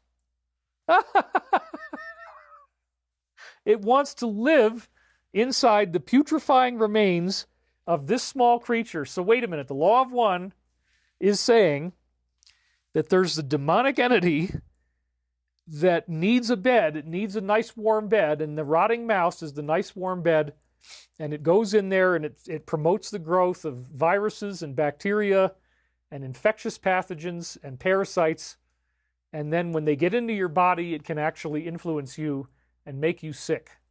Yes, that's what it's saying. And what's even weirder is that once the elemental moves into the dead mouse, which means you haven't cleaned the house, you haven't cleaned up, this is something you really want to avoid, letting it get too messy in Law of One terms, you're creating a demonic habitat. I knew this was in there, but again, it took me many years of meditating on it to be like, oh, okay, now I get it. So what does this thing do? Does it just hang out? Does it just enjoy itself in the dead mouse? No, it wants to influence your mind. So one of the two components of the odor is a demonic creature that is now going to live inside rotting flesh. The cleansing of the room and the burning of the incense, well, there you go. You got to clean up and you got to burn incense, has discouraged the demon. The demons do not like incense. They do not like a clean space. The process of decomposition shall, in a short period of your time, remove the less than harmonious sensations provided for your nose. And then this is another one from session 96. It's very important on elementals. Could you give me the instrument's condition? The instrument is Carla. Michael said the physical energy deficit is significantly greater. She was always working through health problems. There has been substantive lessening also of vital energy, although the prerequisite degree of energy for mental emotional distortions of normalcy are yet available, meaning she could feel normal even though she's very weak. Substantial lessening of vital energy means that she feels weak. She feels fatigued. She has a physical energy deficit. Okay? Now, why is this happening? It turns out this is happening because she's being attacked by demons. They don't want her doing the law of one, so they're always trying to make her fatigued. That was one of the big points. So he says, could you tell me the cause of why she has lower physical and vital energy? And then the source says, this entity has a habitual attitude that is singular. That is, when there is a necessity for action, the entity is accustomed to analyzing it in terms of service and determining a course. In other words, she takes immediate action, she works really hard. There was a most unusual variation in this configuration of attitude when this instrument beheld the dwelling which is to be inhabited by this group. In other words, they have a house in Louisville, Kentucky that I stayed in, and we got soul codes. Hi, I'm Leah. I consider you the GOAT teacher. Would you accept my card deck called Atlas of Sacred Currents? Yes, of course. Love you. Keep going. So send it to me. Again, P.O. Box 3700, Netherland, Colorado, 80466. I swing through that town. I have a P.O. box there. It works good. So,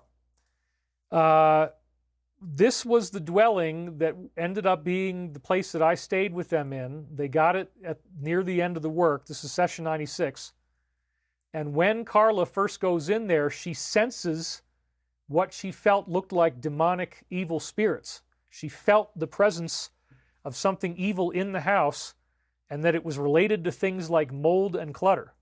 So they'd already talked about that, and now the source is going to respond to her telepathic perception. The instrument perceived, this is Carla, that's what they mean when they say the instrument. She's the one speaking, but she has no idea what the words are saying.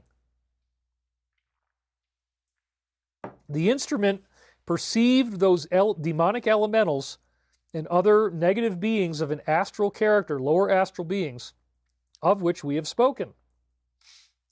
This instrument desired to be of service. Okay, well, sorry, we got a donation just popped in. I saw that. That's from HEI again. Is some form of anger required to release demons in some cases? A strong no. When is anger appropriate except for protecting family and friends? That's a good question. You really don't want to get angry if you can avoid it, but you do want to have boundaries. And so that's another really big law of one discussion, is that you use anger as an incitement to act. And the law of one is very, very big on healthy communication, but they're very big on no emotional attachment. If you really go through the healing process, the ascension process, if you really heal all the scar tissue in your muscles, then nothing makes you angry anymore. You're just a happy person in a way that most people would never be able to understand. So that's part of the magic of what this teaching gives you, is the peace of mind and the stability to be a rock in hard times, to suffer through the slings and arrows of outrageous fortune, and by opposing end them. That's Shakespeare. So, the Carla, the instrument here, let's go back to this.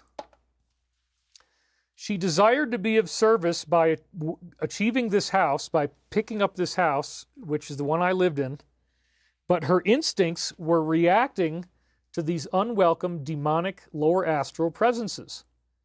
The division of mind configuration was increased by her continuing catalyst of not feeling in control of her health, because her body was in pain. Had this entity been able to physically begin cleansing the dwelling, which again, you can't do that when you're looking at a house for sale. They're not going to let you start cleaning it. If she had been able to physically clean the dwelling, then this demonic opening would not have occurred, but it did.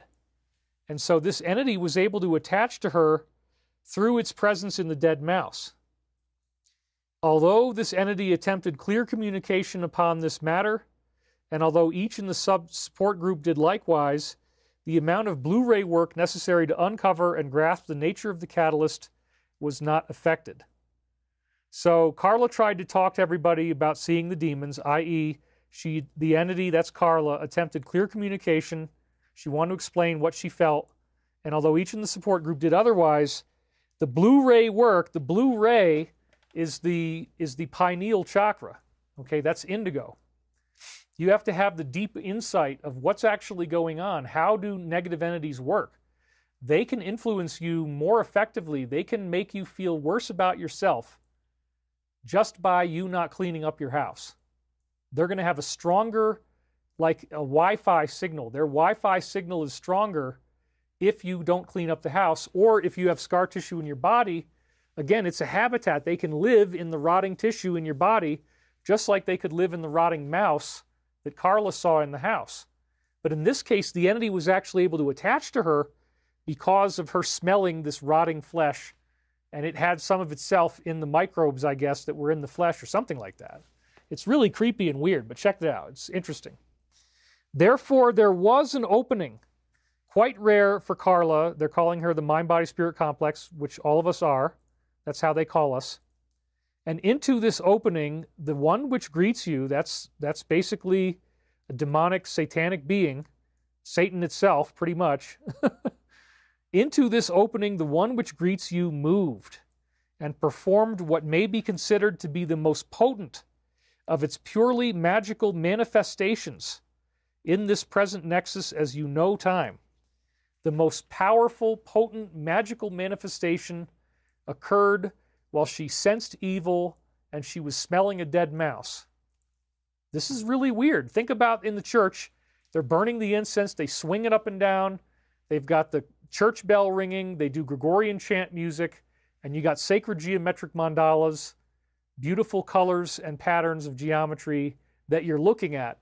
That's the ideal anti-demonic serum right there. Demons do not like things that are beautiful. They like mess, they like clutter. The law of one recommends that you make your space beautiful. You put little decorations in there. Look at what I've done with my set. You know, every single angle I've got has different things in it. You notice this is new. That little house is going to come into play later. You'll find out what that is about.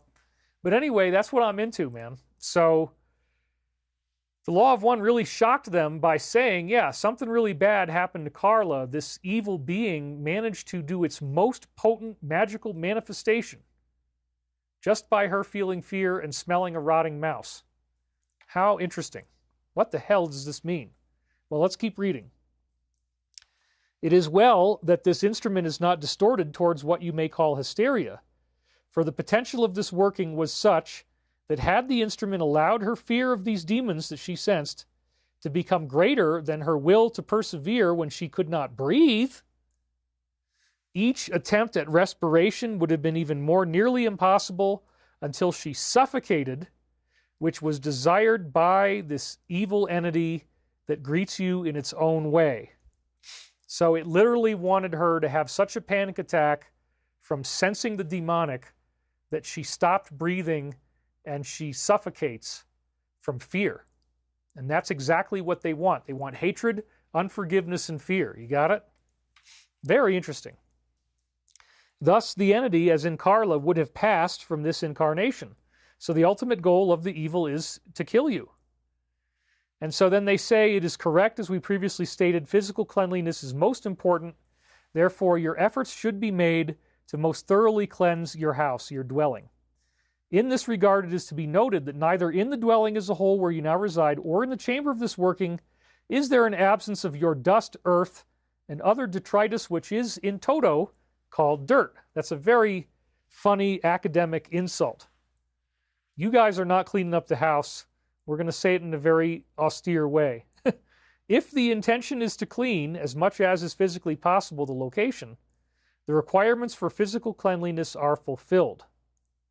So when you have this dust, earth, and other detritus, that's what, it is only when a lower astral entity has, shall we say, placed portions of itself in the so-called dirt that care should be taken to remove the sentient being. Oh my gosh, these instructions we have given.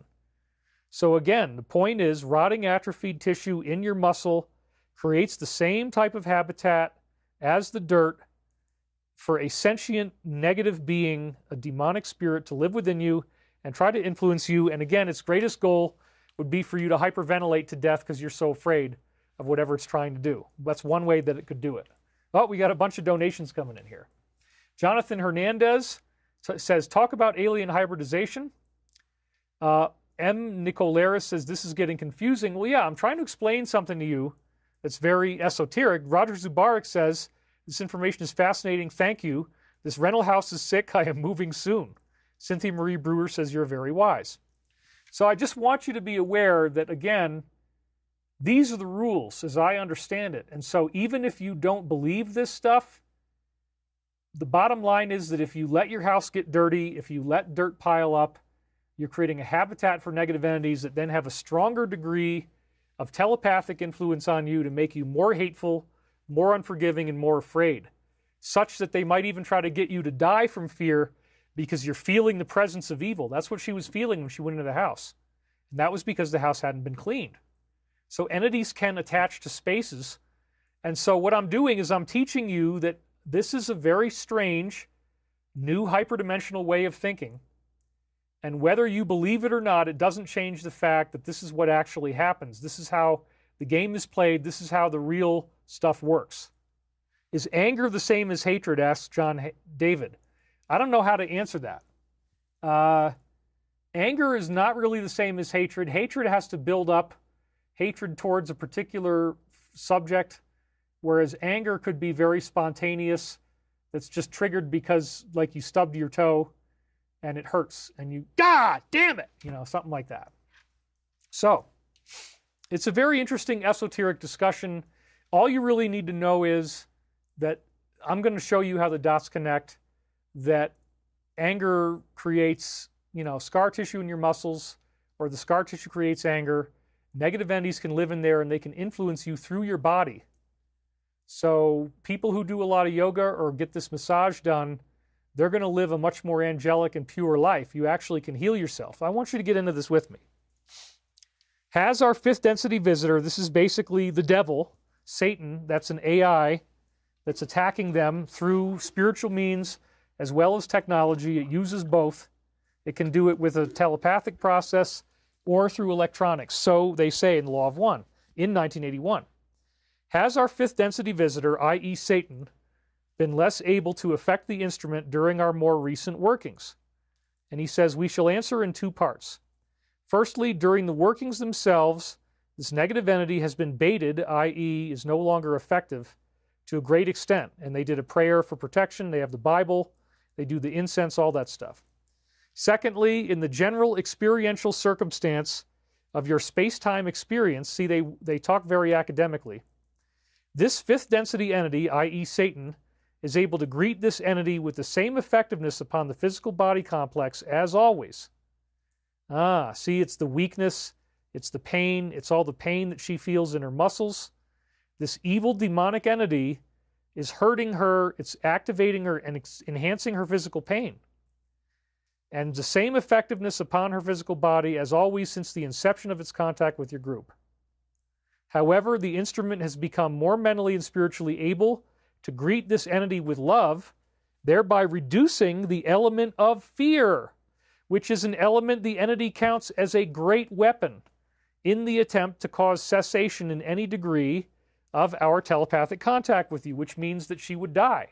Remember, the fear, she can't get any breath because she's afraid of demons, and then all of a sudden she dies. Most people don't see or think about demons, would never want to believe that demons exist. This is going to be a major, major paradigm shift for humanity, and the turkeys are starting to pound on the wall. They're out of hibernation. They want food. I will feed them in time, but that's so funny. I just literally heard that familiar sound of the turkeys pounding on the wall, wanting food. So they are back, man. What a day. What an incredible day. So again, I want you to study this. Oh, uplink void. Where's planet Venera? I'm not seeing it in Riga. I don't know what planet Venera is, but you apparently do, so enjoy the planet. Thank you for the donation. So it wants to greet, if you can greet negative entities with love and not be afraid of them, this is the key. Because fear, unforgiveness, and hatred, remember, it's those three things that are the main weapons that it uses. And it wanted Carla to physically die. And so again, I got, 2 hours before showtime, I got another one of these wonderful death threats. So this one includes cannibalism. We'll get to that a little bit later. Thanks a lot, Stephen. We love you, buddy. That's the protocol. Love you. Okay, so I have 3 questions that the instrument asked me to ask that I'll get out of the way first. She wants to know if the preparation for her going to the hospital could be improved for the next time around. And they said, oh, there's the turkeys again. I'm going to have to feed them pretty soon.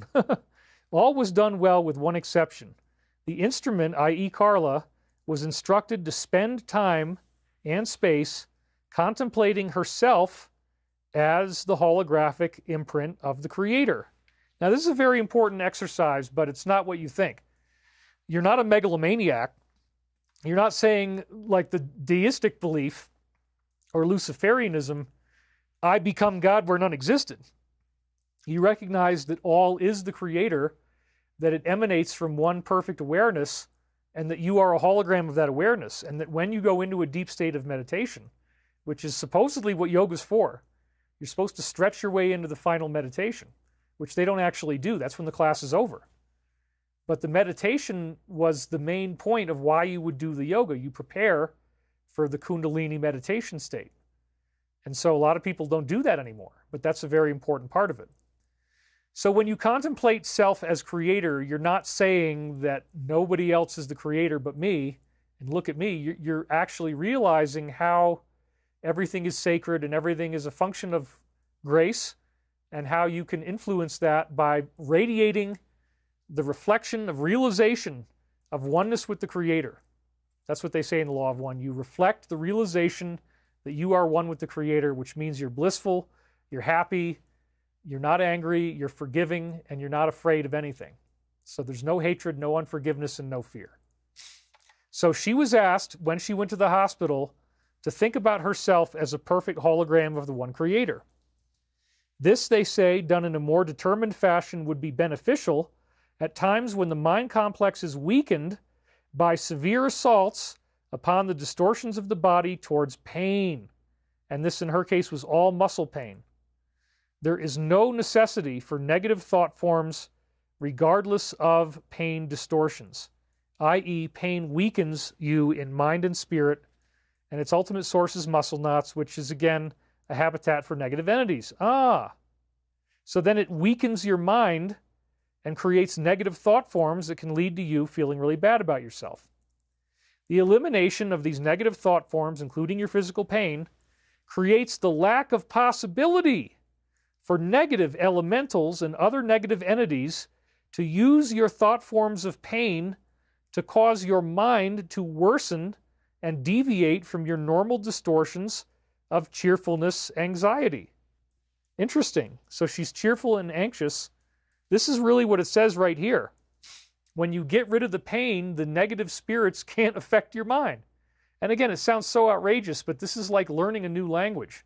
It's like discovering, oh, this is how spirituality really works. And negative entities will be able to manipulate me if I have scar tissue in my body to some degree, because the pain itself, we learn to carry that pain. We're not even realizing that our shoulders hurt, that our neck hurts, that our butt hurts, that our back hurts, the tricep over here, whatever the heck it is. You learn to tune that out, but the pain is still being processed by your mind. It's just you're not being conscious of it anymore. So mentally, you now have a pain configuration. You're living in pain, you experience pain, and pain becomes part of your personality. So it's the anxiety, it's the fear, it's the worry, it's the anger that would really start to go away if you could actually heal these muscle knots. So I'm now a believer, man, and sleeping 8 hours, unbelievable. So when you get rid of the pain, the negative elementals and other entities can no longer use that to worsen you away from cheerfulness and love. So then in 34:6, he says, we observed your interest in the catalyst of pain. Pain is most common among your entities, and it may be in the physical body. More often, pain is in the mental and emotional bodies. In some few cases, the pain is spiritual in nature. This creates a potential for learning, and the lessons that you have to learn will vary. Almost always, the lessons of pain, which is including mental and emotional pain, include patience, tolerance, and the ability for the light touch. So obviously, that's the opposite of what you're seeing in the DS. That's the opposite of people who actually do want to hurt or kill untold numbers of people They like to lie. They like to deceive. They want you miserable. They want you sad. They want you angry. This is just the opposite of what this healing catalyst can do as you heal your own emotional and mental bodies by healing your physical pain, which yoga is one of the best ways to do this. So the lessons become patience, tolerance, and the ability for the light touch. Very, very interesting.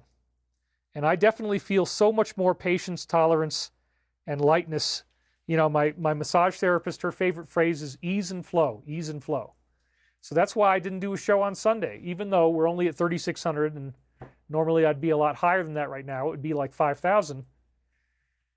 You know, there's wind disasters that just so happen every Sunday right when I need to do a show, and it makes it impossible because it's like hurricane force winds up here, literally.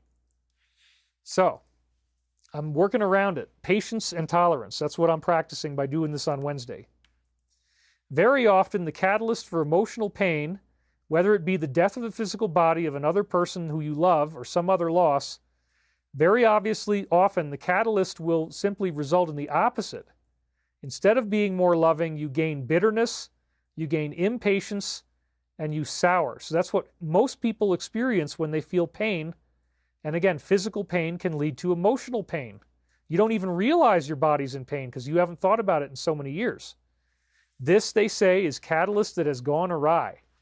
In these cases, then, there will be additional catalysts provided to offer the unmanifested self further opportunities for the real game of why we're all here, to discover the self as the all-sufficient creator, containing all that there is and being full of joy. So once you have that feeling, you're no longer afraid of anything. You realize that if it kills me, it won't hurt me, but you're all still going to have boundaries. And if you get angry about something, you use that as a call to action. You're not actually dwelling in the anger at all. But most people process this pain and they become bitter, impatient, and sour, which allows them, as the Law of One just said, to be influenced by negative elementals, which leads to them being like Angry Daddy. God damn it! Some people don't like me saying that. Okay. It's meant to be incendiary. It's meant to wake you up. Yeah. There's a very fascinating thing going on here about the architecture of the spirit world and how the demonic actually functions. And I am living proof now that if you go through this process, which you can do just by doing yoga, you don't have to get a massage therapist. It'll just take a longer time. Once you get your body all stretched out, man, it's a whole new world. You feel better. Depression is greatly reduced. You're happier. You can sleep for longer periods of time. Your physical body isn't in pain, so you don't have mental pain, and it doesn't create emotional pain. You heal the pain. And again, it's the bloop principle. It takes enormous pressure, enormous pain. It's agonizing. You're screaming. And then all of a sudden, the scar just breaks and everything goes back to a beautiful configuration and the pain is immediately gone. And that's what I think is about to happen on Earth with these changes that we're dealing with here. So then he says, do what we call contagious diseases play any part in this process? And again, diseases are connected to bacteria. Bacteria are connected to elementals. Therefore, just like it says in the Bible, when Jesus was casting out demons from people, usually they had illness. And part of what the demonic wants to do is make you physically sick. Because when it roots into that dead mouse carcass that's in the mouse trap, nobody cleaned it because the house is for sale, and you walk in there and you smell something bad, what the entity is doing is it's actually, they didn't get specific enough. The entity specifically lives in the viruses, the bacteria, the fungi, the parasites that feed on that rotting flesh. And they're also going to be in particulate form in the air that you breathe, and her simply inhaling that stuff led to this entity making her feel fear to a point where she almost hyperventilated by a telepathic influence, apparently. And they had no idea what was going on. Michael had to explain it to them. So you better believe that the demonic wants to work through disease, and that diseases can be inspired by that. And in the fully holographic sacred view of the universe, diseases are allowed to occur and have a sacred purpose. That's another big shocker that the Law of One drops on you. It's like, wait a minute, there's something good about disease? Well, yes, because In the sacred chain of being, we all decide when we need to leave here, and the disease gives us a way to leave when our soul has chosen that it's time to go, if that's our soul's choice, which we don't ever get to know that. But if we choose to leave, that is a tool by which our soul can get us to the level that we need to go, which is to move into the afterlife. So that's what they're about to explain here. So-called contagious diseases are entities of second density. So they're living beings, they're little viruses and bacteria that offer an opportunity for this type of catalyst. If the catalyst is unneeded, meaning if you don't need to start dying, then these second density creatures, as you would call them, do not have an effect. So again, I'm not saying that you should go and try to expose yourself to pathogens, but I've caught a variety of things that were supposed to be really bad and really deadly, and I get sick, but I'm not dying from it. So the second density creatures, as you would call them, do not have an effect if you don't need the catalyst of death. If you don't need to actually die, then the disease won't kill you. Or maybe you'll get exposed to some of it somewhere, germs in your environment, and you just don't get sick. You don't get the flu. You don't get these other things. Now, again, you want to be really careful. Wash your hands. Don't touch your face. Don't touch your mouth, your nose, or your eyes, especially when you're out in public. And that's really one of the main parts of the infection control that I was taught when I worked around people that had hepatitis C. And I was working for $5.77 an hour, dude. $5.77 an hour around hep carriers that if you got that disease, it's as bad as AIDS. I did not take any shots, but I did damn well follow the infection control parameters. I'm washing my hands all day long. Okay? So contagious diseases are working through entities of second density, and these creatures will not hurt you if you don't need to die, if you don't need that catalyst. In each of these generations, you may please note that there are anomalies, so we cannot speak to every circumstance, but only to the general run or way of things as you experience them. So then he says, let's take then on the subject of sex, the relationship before and after the veil, which is when the Creator's mind was no longer available to us in third density. It created evil. It created the universe as we know it. This is all part of the law of one. We're not going to talk about that today. Of disease, in this particular case, venereal. Was this type of disease in existence before evil existed and there was a veil?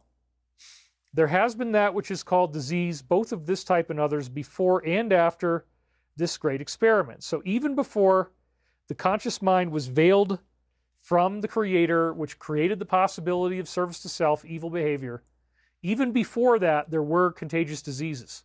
That's what they're saying. But I think the way that we would have handled it would have been a lot different at that time.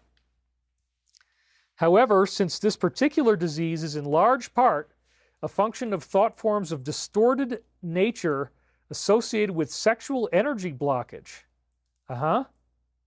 that's where it's coming from. You attract it to yourself by being by needing to have these sexual distortions healed. Venereal disease is almost entirely the product of people in mind-body-spirit complex form interacting after the veiling. So I guess this didn't happen before the veiling. You mentioned it did exist in a small way prior to the veil. What was the source of its development prior to the veiling process? They say the source was as random as the nature of disease distortions are at heart in general. So there's some degree of randomness to this. Each portion of the body complex is in a state of growth at all times. The reversal of this is seen as disease and has the benign function. What? Of ending an incarnation at an appropriate space-time nexus. This was the nature of disease, including that which you call venereal. The benign function. You're trying to tell me that it's benign, that somebody died of a disease? Well, yeah, and they're going to explain why. Because part of what your soul needs to do is find a way to get you out of your incarnation at the time that is right for your soul's development. We're so afraid of death, it's like, oh my God, I can never let that happen. No, it's just part of what you're here for. And there's a time where it's supposed to happen. And so a disease can be a benign way of ending an incarnation at the appropriate time for you, whatever that appropriate time might be. Isn't that interesting? Wow. Thank you, Kurt, for the donation. What was the form of disease and why did this exist at the beginning of third density? And so you can read the rest if you want to go back to the website. Firstly, that which you speak of as disease is a functional part of the body, which offers the body an opportunity to cease viability. It's a functional part of the body to allow the body to die. This is a desirable, there they are again. Woo! Okay, it's a desirable function. Yes, you've got to think in terms of angelic beings. It's part of a circle of being. The disease, if your time is to go, then the disease can help you. And that might mean that you get to go 5 years or 10 years faster than what you would have gone in if you hadn't had this happen. So it can, if it's the right, now this is very important. You don't get to decide what's the right time. If you take your own life, you get really bad karma. You have to come back and usually go through really bad, physical existence of some kind. So you get an instantaneous punishment reincarnation that's much, much worse than the pain that you were running from. Plus, in a future life, you're going to have to set up the whole thing again, go through the whole thing again, and then not be that weak the next time. So most people can't really do that. But again, it's a very strange way of thinking to realize that disease is a desirable function of the body because it allows you to end the incarnation when your soul needs you to, which you don't get to choose that, but your soul absolutely does. Wow, isn't that something?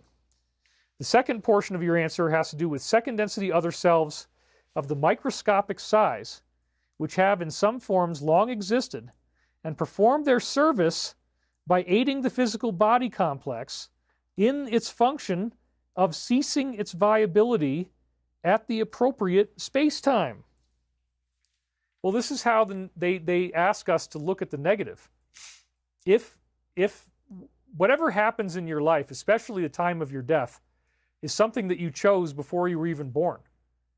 So there might be reasons for why somebody needs to go to the afterlife that your soul is going to understand in a way that you would not. And it might use this particular catalyst as a means of doing this. But again, the real point here for today's discussion is not to talk about disease. It's to talk about knots in your muscle, that there's rotting tissue in there because there's no blood flow. That's why my blood was black instead of red. And then how does that relate to massage?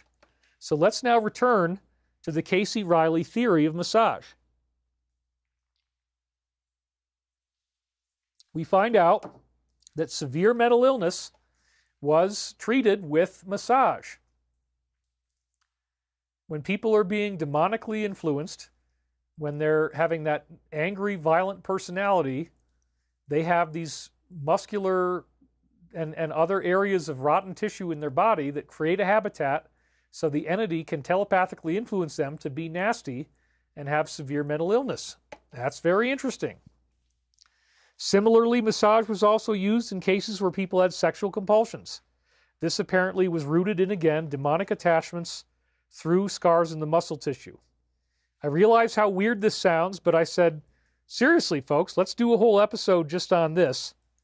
Because the bottom line is, Archangel Michael is teaching us that violent people are being influenced by demons, and that includes, again, it can take the possession of a nation, it can take the possession of a people. The Antichrist appears in all different ways, individuals and groups. So this is how it works. The demonic influence gets in through unhealed scar tissue in the body. And now I'm going to show you where Cayce talked about this. Again, Archangel Michael speaking through Cayce. Edgar Cayce, i.e. Archangel Michael, on demonic possession. This is Edgar Cayce's ARE website. The article was written on July 15th, 2016. Edgar Cayce on demonic possession. Ooh, this is going to get good. So here it is. If you want to go look up that on their website, it's right there. As Cayce tells us, well, this is again Michael. They're going to keep saying Cayce said. But this is what he said in trance on behalf of Archangel Michael. As Michael tells us in reading 5753-1, discarnate entities may influence the thought of an entity. There it is, same thing Law of One was saying. Cayce goes further in 5221-1 by identifying discarnate entities as the root cause of a woman's physical illness. At the onset of 638-1, given for an elderly patient who was suffering from insanity, Cayce's source, Michael, overtly declares, "We have possession." Wow. Cayce's source also identifies spinal injury as the root cause for a loving husband who became seemingly possessed and started beating his wife and children. That's in session 1513-1. So the spinal injury was what was responsible. Well, how could that actually work? Well, they explained it, that his spinal injury had led to diseased, rotting tissue, and they all often call it dross in the the Cayce readings. There was drosses and poisons in the body, and if they are not drained, it creates a habitat for this entity who can then possess you so that you turn from a loving father into beating your wife and children. And sure enough, they gave him chiropractic and massage, and all of his violent tendencies went away. So it was a big success story. It actually did work, as amazing as that sounds. And they did it for an artist whose sudden and inexplicable self-destructive behavior required that she be tied down to a hospital gurney. So again, she had some type of really crazy medical problem. That was 1789-1. She wants to be strapped to a hospital gurney. She's suicidal. And if you don't strap her down, she's going to want to kill herself. All that suicidal ideation. Turns out, yep, she wasn't getting enough exercise. She had knots in her muscle tissue. The knots had demons in them. The demons possessed her mind and made her want to commit suicide. So if you actually go out there and use your body, and you're not just sitting here all day on your little thing, it's very important that you not live your life sitting in a chair all day. You're going to get these problems. You're going to get knots in your muscles, which will allow negative entities to have a stronger influence. And I was fighting that influence my whole life, but it definitely manifested in things like feelings of lack of self-worth. Feelings of unworthiness will definitely create an opening for the demonic. Now we actually have snow falling. It's very interesting. It was sunny before. So we have possession, insanity, a guy that's beating up his wife. There's number 2. And number 3 is suicidal behavior, that you got to be strapped down. All of this is caused by injuries to the body, leading to poisons in the body, leading to a habitat for these negative entities to show up. So yeah, when I start explaining it to you this way, it's like, well, you know what? If I never understood this before and now I do, I don't want to live my life being susceptible to these negative influences. I want to clean it up. And that's the point. And once you make that decision, then it's no pain, no gain. Whether it's exercise, walking, yoga, or massage, now you have to, like the massage in particular, you're getting the elbow in there, it hurts really freaking bad. You got to go through that until the muscle decides on its own time when it's going to bloop. And you don't know when that's going to be. You might have to go after it week after week for years before one particular area finally bloops, because it's all knotted up and interconnected. So this is a habitat for negative entities, believe it or not. Add stress-related psychosis into the mix, 3315-1. Blood deficiency-inducing nightmares. So there again, somebody's blood was weak because of scar tissue. Like the black blood I was talking about, they ended up having nightmares from it. The negative entities are reaching into their mind. That was 4519-1. And delirium caused by cancer. And proper assessment requires help from the Akashic records. The problem is compounded because trauma and poor health will lead to insanity, and then insanity can lead to demonic possession. It's more common than you think, folks. Don't think it's just insane people, because it's not. A lot of people are very happy with themselves while being influenced by negative entities. This is the message in 281-24 conducted for the Glad Helpers Healing Group. In 436-2, for example, check this out. There's a warning for an elevator operator susceptible to the influence of a spirit who identifies itself as Big Rock, Black Rock.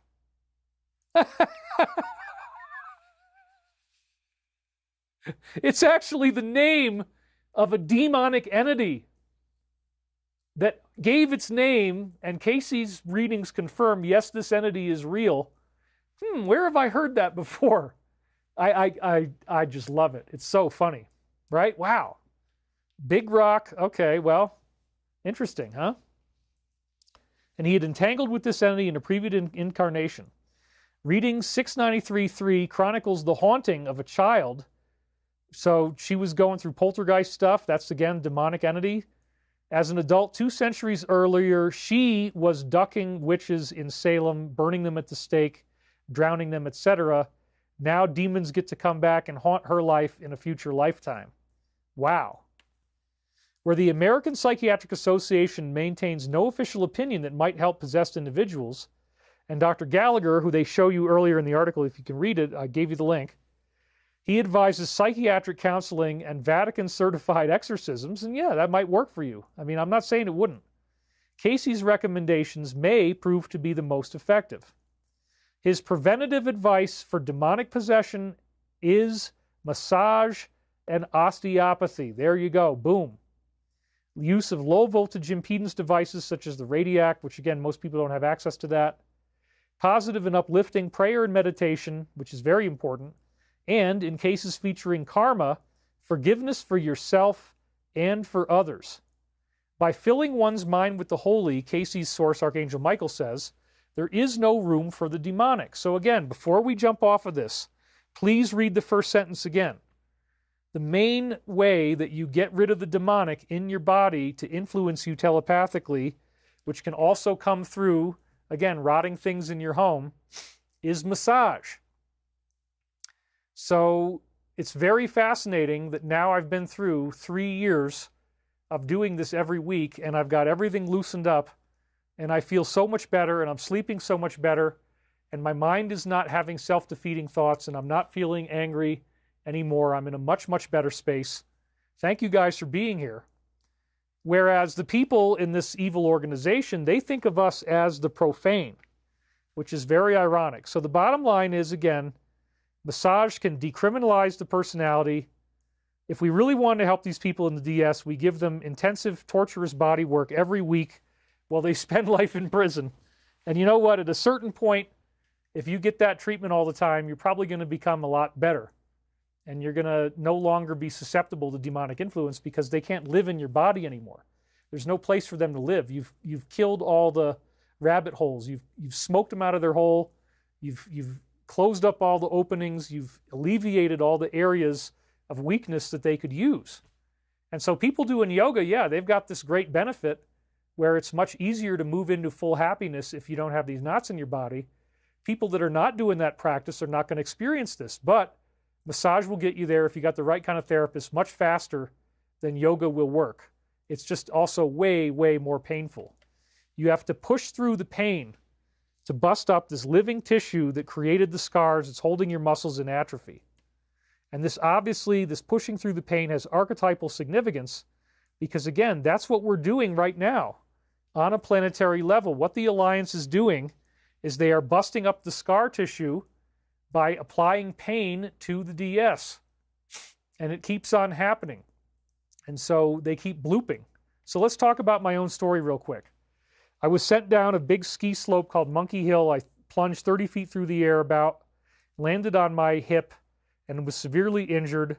It was just months before my parents were divorcing, so they were yelling and screaming. It was a really horrible time, lots of demonic energy, and it created very severe scar tissue in my right hip and leg. So there was if you will, a negative attachment of these negative entities and feeling down about myself that all came in the time of the divorce. So the injury and the trauma happened simultaneously. I also fell on a garbage can while my parents were divorcing, and that ended up deactivating most of the muscles in the left upper body, which finally led to me having a severe emergency as a senior in college where I took codeine and Flexeril. I had to go to the emergency room, and I had gotten locked up to where, let's go here, I was stuck like this all the time, and I couldn't even get it unstuck. It just wanted to stay like that. So I've been through so much healing now to get beyond that. 8 hours a week, a brutal massage akin to deep tissue or rolfing. There's other names for it. What you do is you put sustained agonizing pressure in one spot where it really hurts, but at some point it just gives away and the pain magically disappears. Your muscle snaps back into its proper biological place, and I've personally named this moment as a bloop. During the eclipse, I realized that this is a holographic concept. Because again, this horrible, I went through this, as you know. I've been happy to talk about this because it was very threatening. Inch-thick subpoena.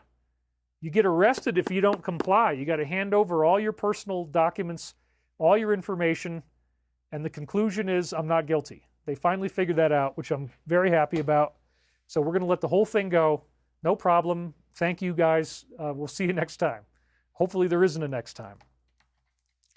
So I had this bloop in my life where it was so much pain and it cost all this money, and I took out a loan, and I was preparing a motion to quash that was going to talk about all the stuff they were doing and really paint them in a very bad light. And then all that pain just suddenly miraculously vanished right during the eclipse when I found out, oh, it's not going to court anymore. They couldn't find any evidence. Okay, great. So one of the sayings that I use in a funny Southern accent about this holographic concept, well, first of all, pain is where the devil is. So this is one of the silly sayings that I use to tolerate the pain that I go through on the table. And it's like a torture table, man. At the same time, when I saw it on the blood moon, I realized, oh, this is what the Alliance is doing. This is, again, a secret group in the world's military intelligence communities. Most of the people in the military intelligence world do not know that this exists. It's all been very, very covert, but they are exposing the DS. They're putting them through pain. And then at a certain point of this painful pressure, the DS just bloops. They lose their lawsuit. They lose office. They're not in power anymore. They just go away, and the pain stops. And the body of America, the American public, and the body of humanity, symbolically, like we're all one big body, that body suddenly snaps into alignment and suddenly heals. So again, the subpoena appears to have ended. They did not find the evidence they were looking for. They also, I feel really bad for them. Something bad must be happening because they missed 2 court-ordered deadlines, and you can't do that. You give up all your leverage. You have to be on time. So I do feel bad for them. I hope they're okay. But again, they didn't find any evidence. So this now has been taken out of the court system. And the whole point was that I never wished them any harm. And hopefully it can all resolve privately. That appears to be what's going to happen. And I'm happy to walk away from it if they just don't bother me anymore. So the news came in on the same morning as the eclipse. And this is what got me thinking about the blooping metaphor. But again, it's not just the physical body. It's this pressure that we put on the DS that leads to the spontaneous healing of the American people of the world. And that's the way God really works, man. It's a fractal event. It's a sudden release of pain. You're in a lot of pain, and all of a sudden you're not in pain. And it just goes from one to the other really quickly. And that's the beauty of the creation. That's the beauty of when you've got the universe working for you the right way. And it's holographic because we are expecting a moment of time after many other smaller bloops have occurred where there's going to be a sudden coordinated worldwide activity where many arrests happen. This is going to be something that appears to be predictable by the time it occurs. And it looks like we're getting very, very close. Because when they release these forbidden documents, we're well on our way. And now the fingers can be pointed and the real perpetrators are now identified, which naturally lends itself to an arrest scenario. But because of the nature of a worldwide organized cartel, in order to actually grab those people, you have to do it in a big coordinated fashion. And that's what we're getting ready to see. That's the big bloop that heals. But as the bloop happens, there's this tremendous surge of pain. You have to go through that surge of pain to get the bloop. So that surge of pain is coming, and we're starting to see it now with what's in these documents. But anyway, this is the big reveal that I had on the eclipse. The negative is still wanting to keep me under pressure, even though the case appears to have stopped. We've had unbearable winds for nearly a week. It's almost every single day. And the peak moment of our last windstorm just so happened to be our showtime, which is Sunday at 11 a.m. Eastern, 11 a.m. Pacific, 2 p.m. Eastern. That was when the peak was. Here it's noon. So noon on Sunday, it was like 33 miles an hour. And I could only think enough to be able to even make slides because the wind is so horrible on Monday. That's the principle of ease and flow. And this time, the wind was affecting much of the entire nation. The Fox Forecast Center confirmed 56 tornadoes in 10 states so far, including EF3 and 4. And there's the link if you want to go to it. That's crazy.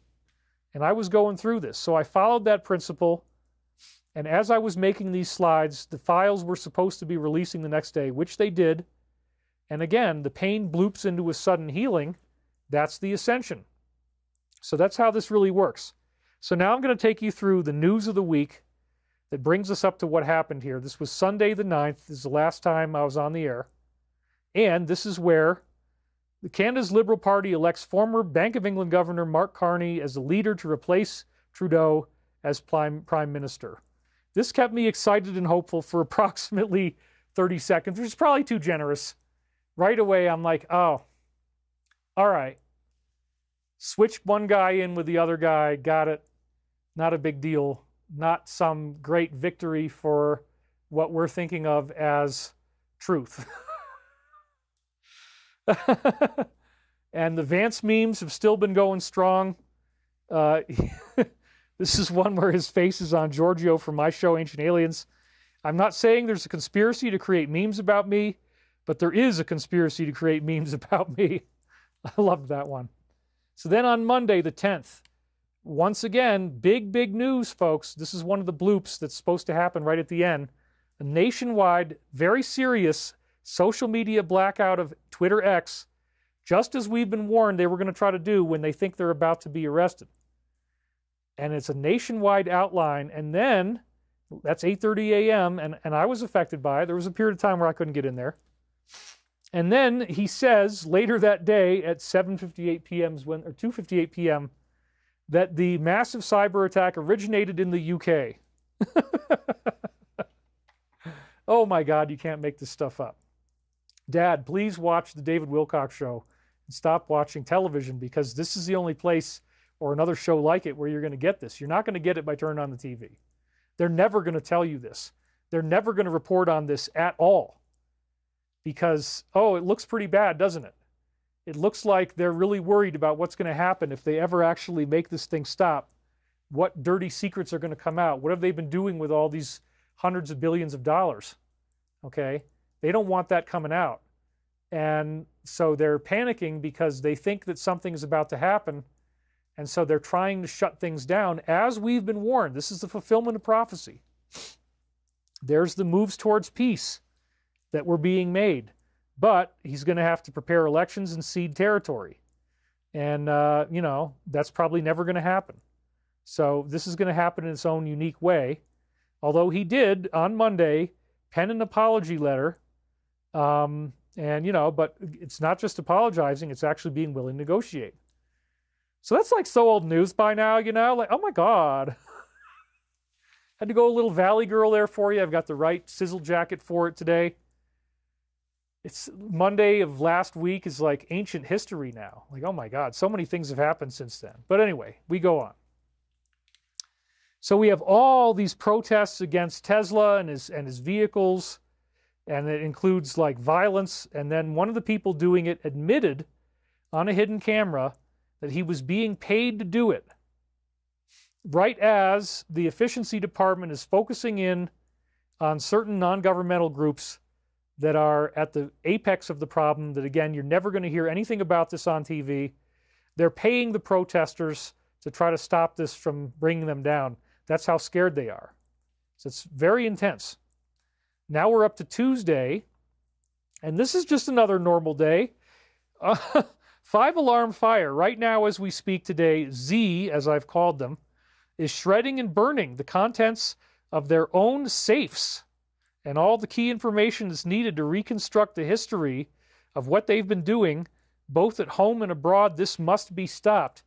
The head of the company is telling anybody who's still there, shred and burn all of your documents. An all-day group effort to destroy it, many of which had sensitive information, including their safes, personnel documents. Shred as many documents first and reserve burn bags for when the shredder is unavailable or needs a break. And make sure you instruct the bags with the word secret. So, dude, if you can't see how bad this is really, really bad. This is a foreshadowing. They're doing this because they know what's going to happen. They know that there's so much dirty stuff. And again, are you ever going to get this on TV? Is the television ever, maybe Fox would, maybe. Are they ever going to tell you this, though? Probably not. But this is really, really bad. This is a foreshadowing of massive trouble on the horizon. But don't worry, because the Alliance has it all. I don't think that anything they're burning doesn't have another copy that the Alliance already has. And that's one of the big things, is to realize how significant the Alliance actually is. This type of burning behavior is just last-minute theatrics, but they're very, very desperate, and so they are playing for keeps, and the game is... Oh, sorry. I was on... You got to see me with my dorky glasses on, you guys. The only way I can do 5 hours to do that. So sorry about that. Anyway, we're seeing last-minute theatrics. That's all it is. And the Alliance has it all anyway. This is really scary and sad, though. Alex's lead insider journalist was actually murdered this past Tuesday. And it says right here, breaking exclusive, Austin police say that he was killed by car burglars. And so then Alex is obviously very traumatized. He's speculating that it might have been a hit team made to look like a car burglar. Either way, we know who to blame, and shared in this campaign to honor his memory and support his grieving. I mean, this is just terrible. So again, when this kind of stuff starts really happening, when it actually gets to the point that people are actually dying, and it isn't just a story, but it's real, that's where you know that the game is in the final stages, and they're very desperate, and they're lashing out. And so we are very sorry about this happening. I really am. I wanted to make an honorable mention of him, of Jamie, because I feel really bad about this. So then he's calling on them to investigate this. A town of 2 million people, and the lead reporter has this happen to him. We need an investigation. I'm asking the DOJ to investigate. Yeah, it's also happening to Elon. He's been reporting multiple death threats. Attacks against his business are being apparently paid for, and now they are massively, massively escalating. And now it's going to be called domestic terror. And that was again on the 11th. So this has continued all through the week and on. And it again shows how desperate they are. Then on Wednesday, it turns out that this particular country actually said they wanted independence in a shock landslide election, and they're not going to tell you that on TV either. Oh, they don't want to be anything to do with those filthy Americans. No, apparently they would love it. So go figure, huh? You're never going to hear that on TV. Then Michelle's new podcast, IMO, in my opinion, gets only 12,000 views in 14 hours, even though it had a mass marketing campaign. And the point here, again, is alternative media like mine has gotten so much bigger that, we're getting 120,000 views in 24 hours. So we're basically 10x higher. Wow, that's really cool. Thank you guys for being here. How many we got? We go 3,745 right now. So again, I feel very proud of myself. It's a huge accomplishment. To be 10 times further in views than somebody with that level of cachet, the former First Lady, and all the media behind them, and we're doing 10 times better. That is a feather in my cap, worthy, again, of the amazing, the one and only neon paisley sizzle jacket. Okay, Thursday, March 13th. Once again, nasty winds were scheduled to ruin the show on Sunday. I'm like, oh my God, this is what I see. 25 miles an hour on Sunday. That means no go on no show. You're not going to be doing the show. Then it actually even extended into Monday.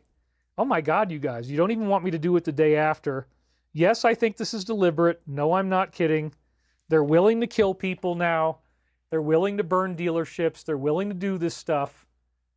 They're willing to create weather incidents to make it impossible for me to do the show on the traditional Christian Sunday, nor on the Monday, which would normally be when I delayed it to. So this is why I had to do it on Wednesday. And again, thank you guys for showing up during the day.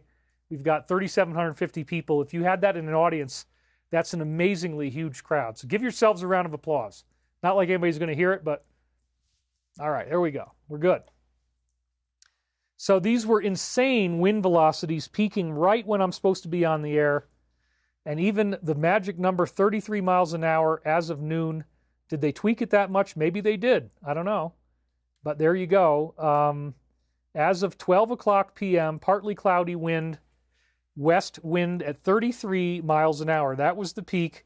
They actually had it peak at 33, their magic ritual number, at the exact time that we're supposed to be on the air. There is no way. 33 is almost like a tornado. In fact, I went out walking to make sure that I hadn't lost any trees, had trees get torn down, because that's the kind of stuff that can happen. So this is very, very intense bad weather that I've been going through. And again, if you want to laugh at me and think this is all fake, fine. But the point is it keeps happening and happening and happening. Almost every single week they hit me on Sunday. And it's a question of, well, do I do the show? Do I push through the wind, or do I delay the show? And now that they're really losing, it seems like the pressure is being put on. And again, I got a very creepy death threat this morning.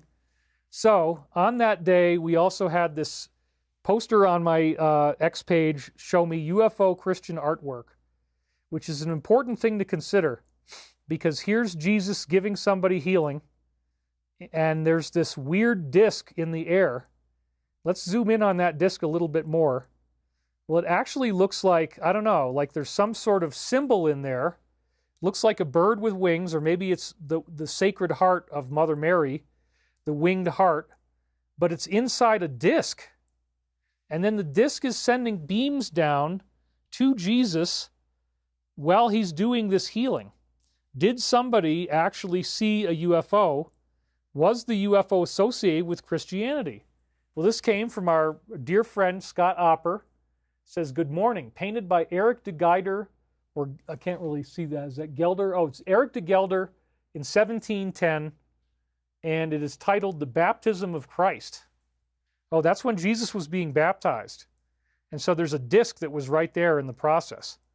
Very, very interesting. At the same time I looked at that, I got a numerical synchronicity where my post had exactly 1,000 views and 10 comments, as you can see right there. So now I'm in wind hell and everything is terrible. And Friday comes along, the wind is distracting me from most of the headlines. But then the Alliance says that they're expecting an Air Force One incident. Whoa. And we know what that means because we've read the posts, you know, that they will have to bring him up onto Air Force One when they try to do these arrests, because the situation will get so dangerous at that point. But they also are working this game so that by the time they do the arrests, they can tell the whole world the truth as soon as they do, and everything changes overnight. And this apparently creates a consciousness shift that enables the first wave of ascension to occur. But we're all going to become more aware of the demonic, and that's why I'm telling you, in all seriousness, it's a good idea to clean your house, and it's a good idea to stretch and not let long-term muscle aches dominate in your body. Now, there is nothing that you could possibly do to pay me to let my body get back to the point where I had those achy scars. I'm always going to stay ahead of this because I've seen the other side. It's so much better. So they are expecting an Air Force One incident, you guys. And then the video below that is again talking about spraying and how that happens in that context, as you can see there. So in the time loop, they mentioned this meeting with the head of NATO, that this is of great significance. Here's the whole post, but then here's the, whoops, let's go back. So this is the detail, the only detail we're going to read right now. Yesterday, the NATO Secretary General Mark Rutte, I love that, right? That pronunciation, was in Washington meeting with 47. Today, Rutte is, oh, I even got the tongue roll on that one. Rutte is now confirming that NATO membership for Ukraine is off the table. Whoa, that's kind of huge, isn't it? Yeah, I would think so. And that relations need to be normalized after the war. Yeah, so Michael flags this in the time loop. It's a huge event. And we see major economic collapses occurring on Thursday and Friday as well. There was huge, the market was losing trillions of dollars.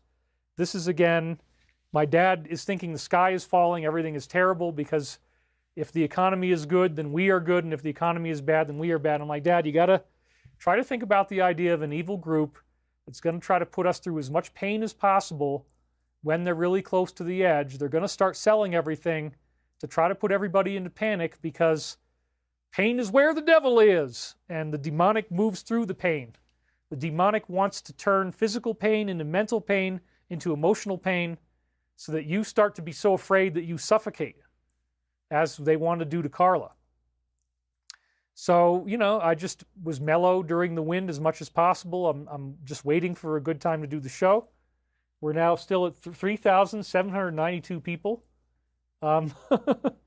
So anyway, let's see. I want to make sure that, okay, we got lots of good comments coming in. So, Sunday, next thing we have, the big news dropped right when I would have been on the air, and I was very happy about this news, that all of these things that he did to giving them to various people, trying to let them off the hook, they are now hereby declared void, vacant, and of no further force or effect, because of the fact that they were done automatically. He was not doing them himself, and he did not know anything about them. The necessary documents were not explained to or approved by him. He knew nothing about them, and the people that did may have committed a crime. Therefore, all of these individuals should understand they are subject to investigation at the highest level. Wow. So that whole trick that he tried to pull is null and void. And they were probably responsible for documents signed on their behalf without the knowledge or consent of this individual. Wow. And then Monday, we got 2 more posts from the Alliance in their secret back channel. All of them are null and void. That means everybody is going to have to face what they're going to face. And then tomorrow, which is when they were supposed to release everything, when the documents were supposed to come out, Tuesday, this is a big test for the administration. And I'm going, oh my God. I hope that they're going to get it done. I hope that I'm not going to have to do a show on Wednesday and say, well, we thought it was going to happen and it didn't happen, but don't feel bad. It's all okay. No, they delivered, man. 80,000 pages. It's freaking crazy. So tomorrow came true. And then my scheduled disaster storm, the one that came in on Sunday and ruined the show, was actually torturing the whole nation. Again, 40 people dead, 56 tornadoes in 10 states so far. This is like the beast roaring in anger about things like this, the planned release of these files, which actually did happen, thank God. So we're going to start from the top. And there's a video, and this is part of the transcript. We are tomorrow announcing and giving all of the files. People have been waiting decades for this. Well, lifetimes, really. I've instructed my people who are responsible, lots of different people, that this will be released tomorrow. We have a tremendous amount of paper. You've got a lot of reading. I don't believe we're going to redact anything. I said, just don't do it. So, wow, this is so great. And then wouldn't you know, Monday evening, right as they make this surprise fake-out announcement that nobody saw this coming, it popped up out of nowhere. Lo and behold, we have a massive escalation of war. And so we're going to talk more about that. But basically what happens is it's the usual suspect that we've talked about week after week, and they start going at it. And so we have already been advised that these documents are going to point the finger at them. And this is their classic mode of distraction. They want everybody traumatized and worried so that nobody's going to pay attention to this news. And if you just delay for a few days, you create a really bad war, then you hope that it blows away and nobody's ever going to talk about it again. Well, that's not going to happen. And again, it's only a very small group of people at the top who are doing the bad stuff. I really do support them as a whole, as a country, and I want to make that clear. I have lots of friends. And the point is just that it's always just a small group of people that ends up causing big problems for everybody else, and this is going to be solved. We're in the very final stages of this happening now. So what did Michael say in the last show? Oh, that's right. Severe wartime. You haven't asked us about this as often, as frequently as we would like. There are certain developments now taking place, making severe wartime a much more current proposition than before. And at the same time, those differences between the past and the present are largely ignored in the conscious sense.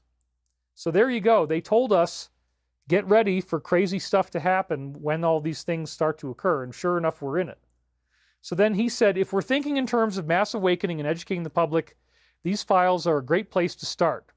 The event is considered by many as the turning point when we lost our nation to these criminals. In order to fully understand these criminals and the breadth of their corruption, the public needs to know how this all started. If the files reveal what most of us suspect, that various agencies were involved, this opens the door to explore all the other corruption that followed and establishes a baseline confirmation for the public, that this group truly exists. If the public knew that this agency was involved, they will be much more willing to believe that they were also capable of other heinous acts in more recent history, right up to the present. My overall point is that I think the team has a plan to release all the secrets in a scheduled manner that will be easy to follow and comprehend. There is method to the madness. This is DS 101. I couldn't agree more. That's why I quoted him.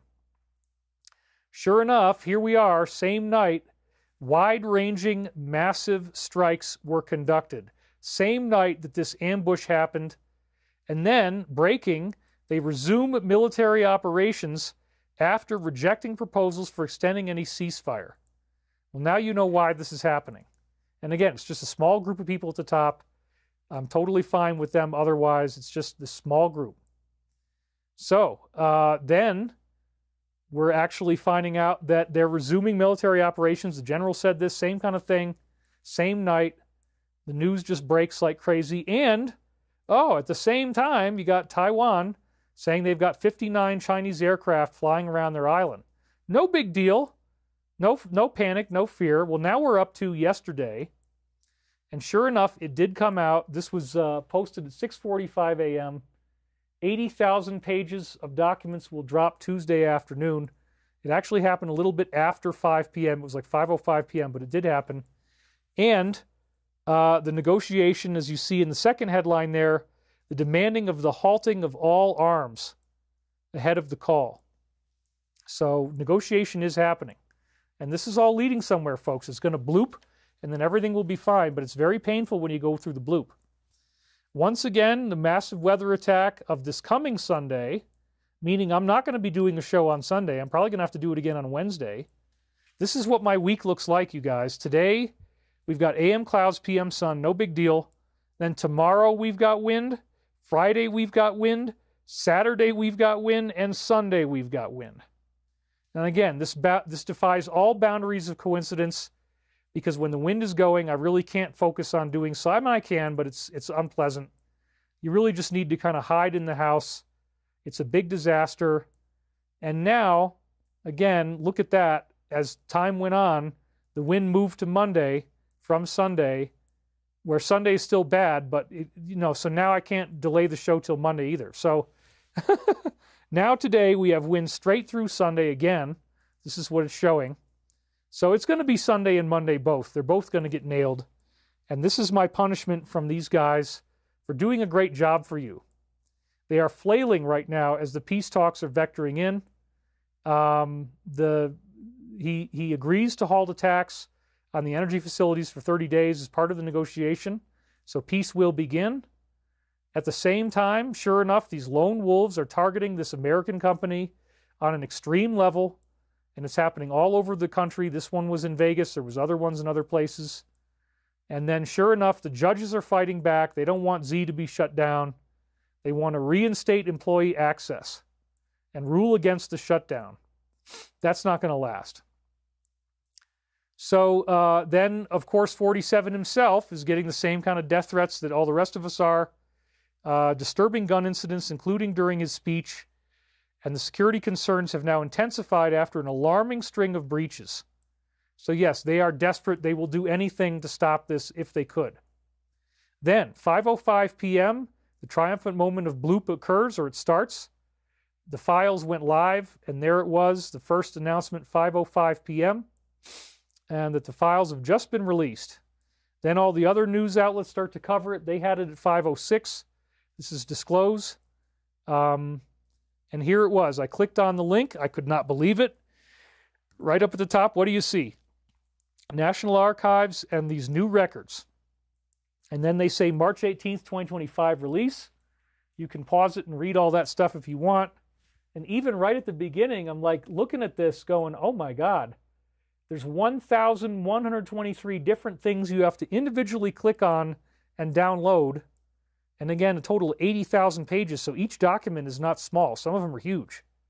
And then even more of these files drop during the night, 10:30 p.m. Eastern Time. It says right here, released 31,400 pages. So now we've got a total of 63,000 pages, not quite 80,000, but I guess some other stuff is still coming.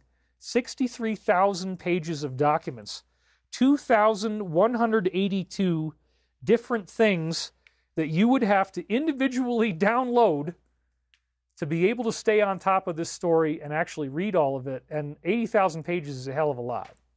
So again, this is one of the Alliance's major promises fulfilled, and it reminds me that we need to take the win instead of just rushing to the next challenge. The best intel may not be immediately obvious to us. And so here he is saying, my biggest takeaway so far is that intelligence agencies around the world have shown great interest in assassinations, particularly against those who oppose their bureaucracy. Gee, I wonder who is responsible for trying this again. Yep, it's all about to happen. I'm so excited. We're right at this moment. And then 2 hours before I go on the air, we now get a death threat including cannibalism, where he changes the spelling of the name a little bit as if that's not going to matter. He sends this to Corey. Tell David Wilcock as well that I will cut him open and eat him. So this is part of the letter that he sent. I will kill you, and this is what he said to Corey, I'll kill you and your children. Consequences of trying to murder me and my family, whatever. He hasn't done that to anybody. Or I might do a bombing at your shows, you psychopath. Ugh. So then, again, I'm not sure that Stephen would really like the taste of smoked meat. Because remember, it was only a couple months ago that I was actively smoking something. And so, I don't think that your menu is all that great. Plus, I don't think that this is going to work. I don't think that if somebody actually came here and tried this, that it's going to work out in their favor. I have all the advantages. But again, so it's happening to me too. That letter came in today, and the smoked meat thing is just, you got to laugh at this crazy stuff. I mean, remember, the best way to handle the negative entity is to love the entity, but also set boundaries. We have 8 people specifically designed to stop these attacks, but he is very, very persistent. It's a strange thing to ruin your life over, but that's what he's chosen to do. And we are now in the final stages of getting ready to move as the money comes in. So I'm really excited about that.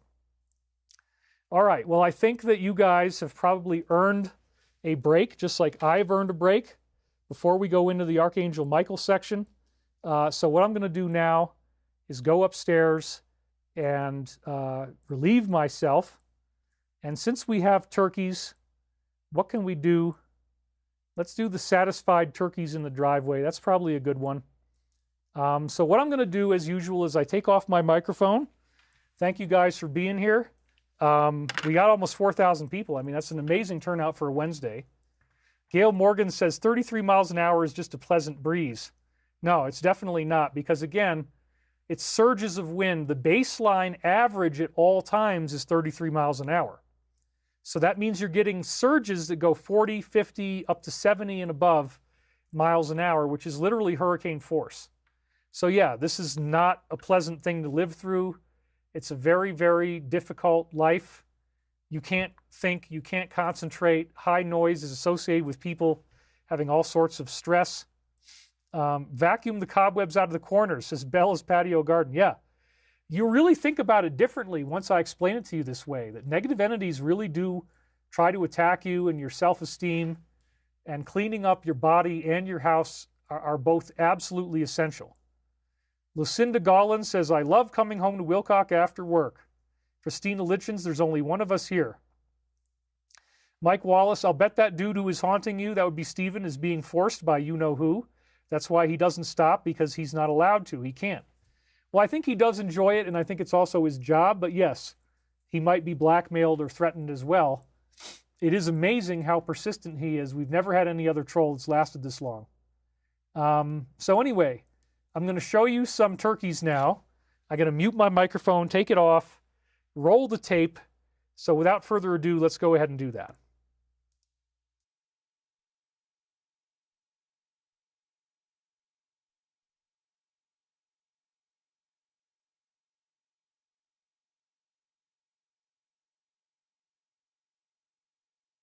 Okay, microphone is off. Now let's turn it up. I'm going to run off to the restroom, and we'll be back in 6 minutes and 40 seconds. If you guys need to stop for now and come back later, I understand, but you're going to get to see my turkeys in action, and they just came back today. I need a little bit more time because I have to go run and feed them. In fact, I'll probably do that right away first. If I come back, I should be able to get back here fast enough, but I'm just going to throw out some food for them real fast. Anyway, you can't hear me. Let's go. I'll be back in just a minute, you guys. Thank you so much. Here we go. And roll the tape. All right, well, when you get to be a turkey lover like me, there's a certain point where a lot of them are satisfied and they're just kind of walking off and they're very happy. But if I brought more food out, they might. I wanted to show you this too. I fell on this. Thankfully, it was not bad, but I got really, really lucky. I've had to break off all the ice already. Got my ice melter and my shovel here. You got to chop at it with that. I got another ice tool, but yeah, I actually fell on these stairs. Thank God it was really, really an easy fall, and I only really hurt myself on my right elbow and forearm a little bit. But yeah, let's show you this. So now I can walk down it because I've broken it all up and made traction, but let's look. These are turkeys and they're live. And we're doing live filming, and so I'm keeping the crows away right now because the crows will come here and steal all of their food. And that's what we don't want. So they're a little bit freaked out about me being here, but you can see most of them are flocking in the back there. Pew, pew. What up, what up, what up? What up, what up?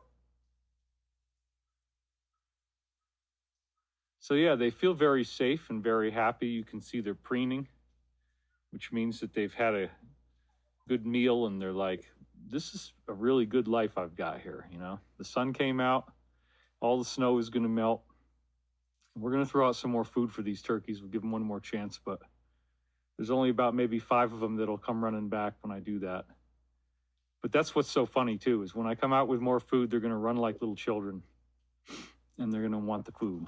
But I can't do that in film because we have a incredibly dangerous situation over here with the staircase. And I just got to always be careful when I walk on it. So I got turkey footprints in the ice that I'm walking on, which is also very dangerous. Yeah, winter sucks here. I mean, this is a big pain in the butt. I had a bear out here last night, you know, and you got to just chip away at this stuff. And it's, you know, usually you got to go a little vertical like that, smack it down, and then chip at it. Good luck with that, huh? Meanwhile, the turkeys are here, and they are feeling like they got their daddy back and their home back. The weather is wonderful. It looks amazing outside, except that I got this huge snow plowing induced ice flow in the middle of my driveway. I have a miniature glacier. It has these rays, which are called tractor tires. And the rays of the glacier all converge into this. You can't walk on this stuff. I mean, this is like very, very dangerous, like you're going to slip. So if I was going to walk on it or walk the dog on it, I'd be chipping out a path because you can't walk on that kind of slickness unless you've got the right. You can wear these certain things on your shoes that'll make it a little easier. I learned about that in Canada too. So this is the kind of thing that, yeah, you know, you could chip at this and it's like, oh, look at that, it's coming apart. But it's almost like make work, like in Japan when they would have people in banks and they just put pencils from one box to the next and they just keep going back and forth, back and forth. That's called make work. And so doing this kind of stuff is make work. The only reason to do it is to be outside and look at the view and just process eternity from this interesting perspective. I got to shovel all this out at some point, you know, because it's kind of a mess. So that's another thing I'm going to be doing. And then that thing in the middle of the driveway is going to take the longest to melt in the sun, because that's not a particularly sunlit area. So there's challenges here. This ice flow is kind of a big pain in the ass. But we have, every day is going to be sunlight, 47 degrees. So most of this will probably be melted by this afternoon. We'll come back and look at it around 4 o'clock or so and see what it's doing. But it's very restorative to the soul to be at a place like this, you know. You can't get over the fact that you've got freedom and expansive land, and you just have this, the meditative lifestyle of the Tibetan. I'm at 8,640 feet. We're doing it old-fashioned Tibetan style.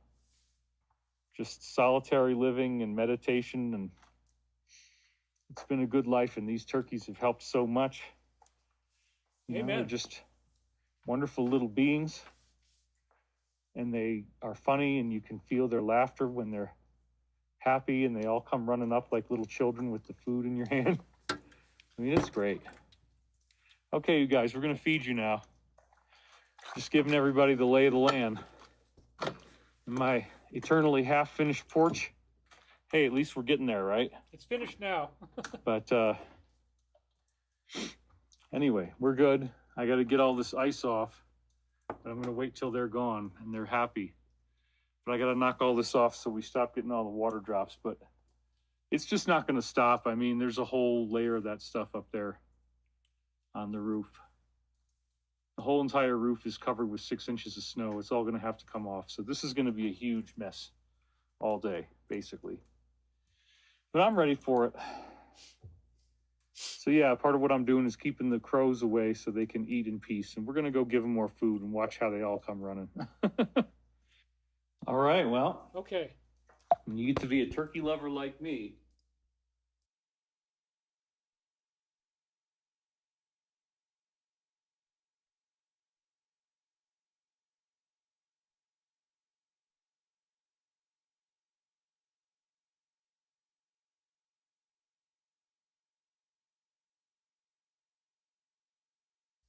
Boom, I am back. Thank you for hanging in there with me. Look at what happens to me, dude, while I'm on the air. While I'm on the air, I get this delightful information that my smart meter has been installed today. And there's today's date, 3/19/25. Oh my God, dude. You know, those of us in this community have often said, oh, you know, they can hack into your internet with these things. They can hack into whatever. It has a toxic signal that it broadcasts, that it does every, I don't know, 20 seconds or something. It can give you cancer, all this stuff. A lot of people fight against this stuff. I was never given an option, and they changed it on me right while we were on the air. How freaking crazy is that? And, you know, put salt on the ice, it will melt away. Well, the problem is that I have a concrete driveway, and salt also breaks down concrete. So now you start having the whole surface of the driveway break down if you use too much ice. But it's been really good here. We've had a really great winter. It's been better than usual, and we haven't had too much trouble. So I'm really happy to live here, and don't get me wrong, it's great. It's just that you have to manage the difficulty. And we got snow right through the end of May into June.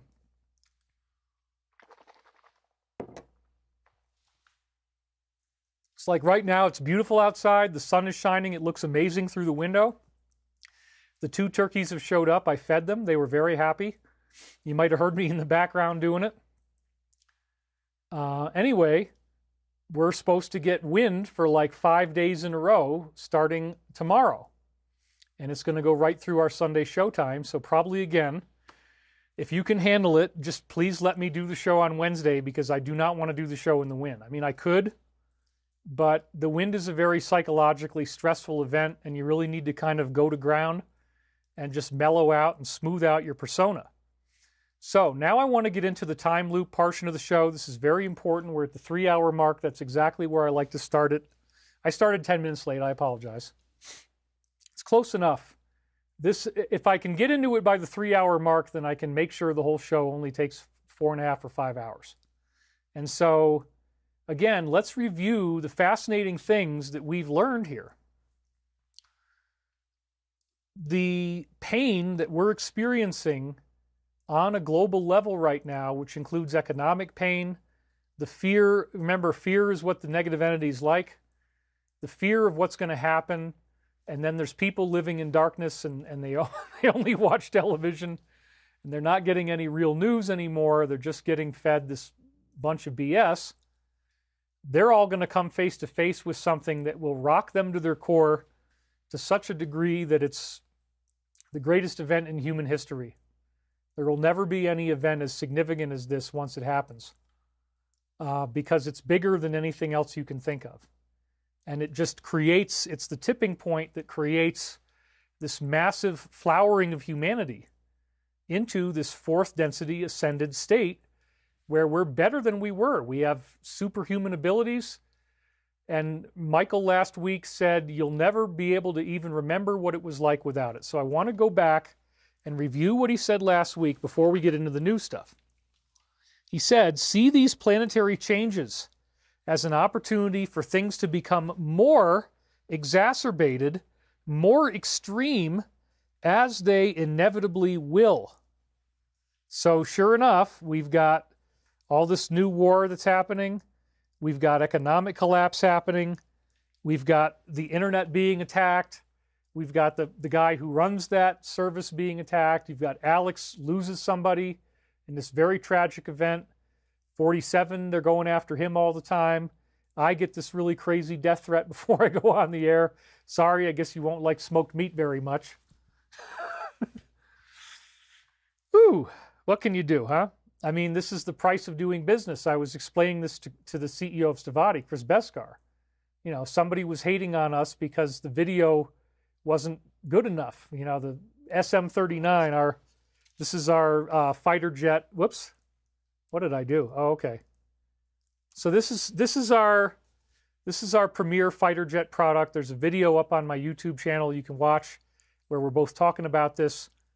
And we now have at least 2 trolls. We have Stephen, who we already knew about, and all of his friends. I kind of put him in that cloud together with all the others because it's just identities that he's using. Some of them might be people. But now we have actually another hater besides him. And this guy didn't think that the video that we did was professional enough. The animation wasn't good enough. And I said, Chris, yeah, we can call our buddy, who's the visual effects guru par excellence, who I do want to work with, and we are going to use him. He's done some amazing car commercials where he produced the whole thing, directed all the visual effects. So we've got the guy. We got a guy. But we don't need to rush right out and make a cinema quality SM-39 video because we have one hater. We do it because it's the right move. And yeah, we probably should bring our other friend in with a visual effects experience. Let's do that soon. But if you actually made the video better, then these people will just complain about something else. They're never going to stop complaining. That's the game. The game is you're always under attack and you can't fix it. And I've been doing this since 1996 online. I was in a very trolly forum where there was lots of attackers. So I cut my teeth in the beginning, in the Colosseum as a gladiator. I've been involved in gladiatorial online combat with crazy psychopathic haters for 30 years. Think about that one. 30 years of having everybody's opinion about me fed back to me, including the violent and heinous and horrendous ones. So they told us in the last session through these readings that things were going to get more extreme and exacerbated. And just since that time, we've got all these attacks on the dealerships. Whoops, that should have been there. So there you go. So the changes. And Alexandria, let's take that one. Alexandria 825 just donated. We are here for you, David, when you can be available for us. Thank you. The DS and weather patterns can't control you. We love and respect you. Rock on. Jill Clan said, I so needed to hear your voice right now. Thank you, Jill. That's really nice.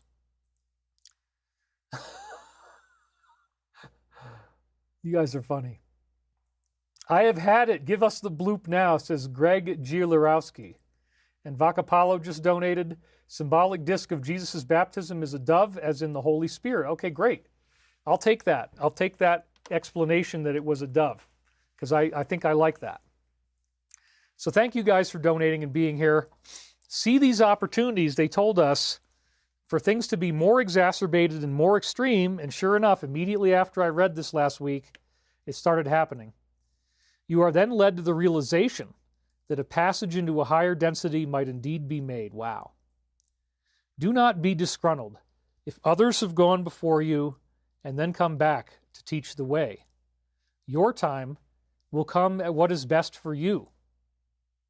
That's why you shouldn't hate somebody like me, because, you know, everybody's going to do the kind of stuff that I'm doing at some point in their soul's evolution.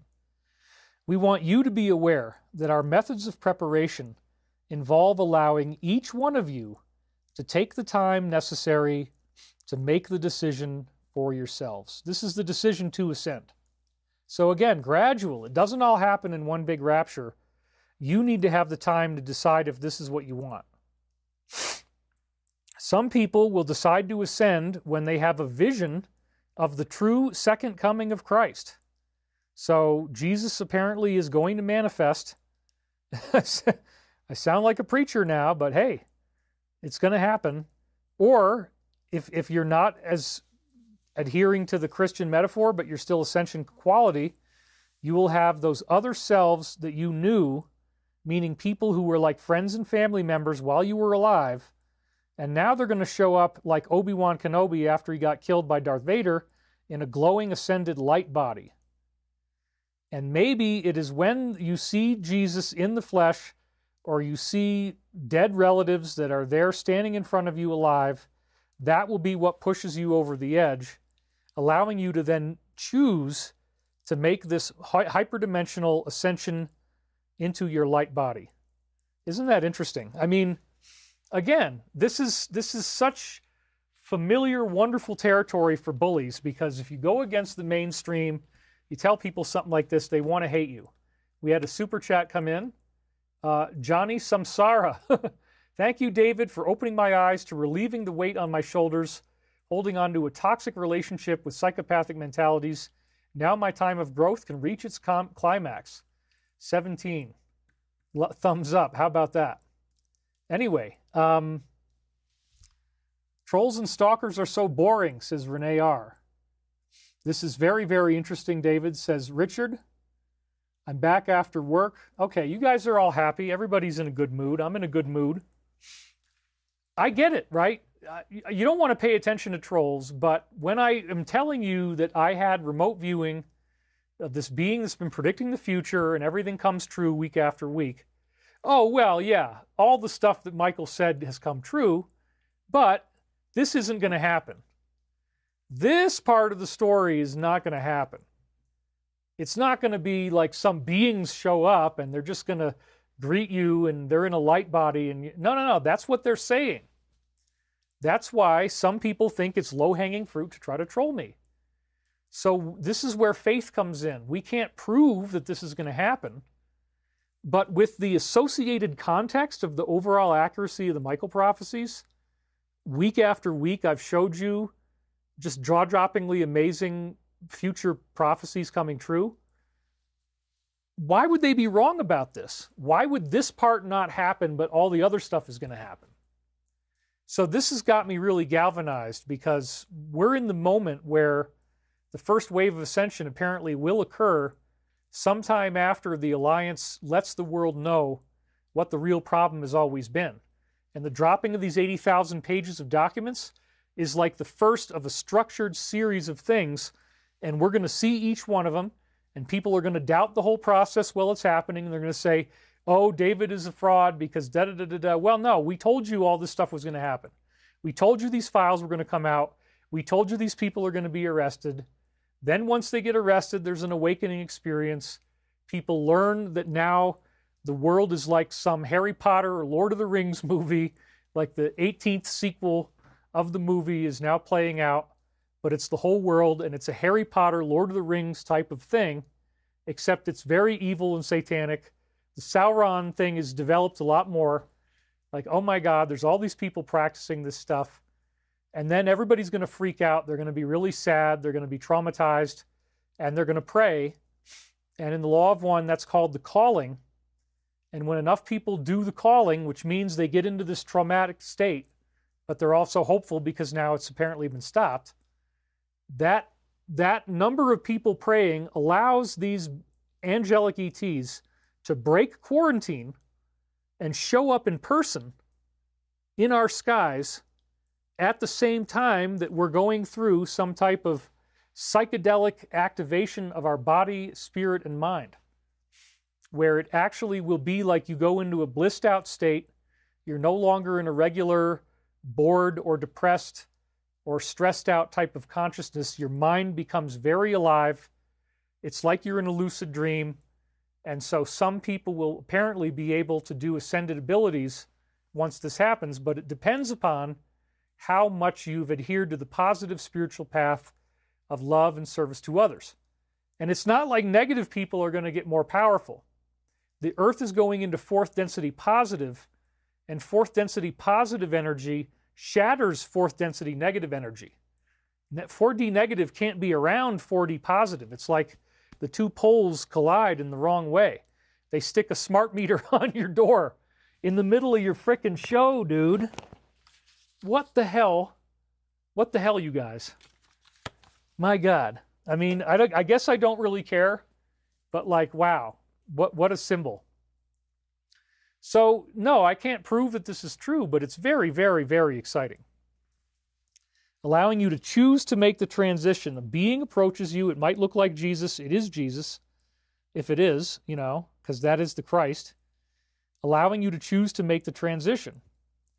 Talking with one whom you have known and loved, who is before you in Christ-like form, and describing the awesome beauty and joy of these higher realms might indeed be something you can take with you to the bank.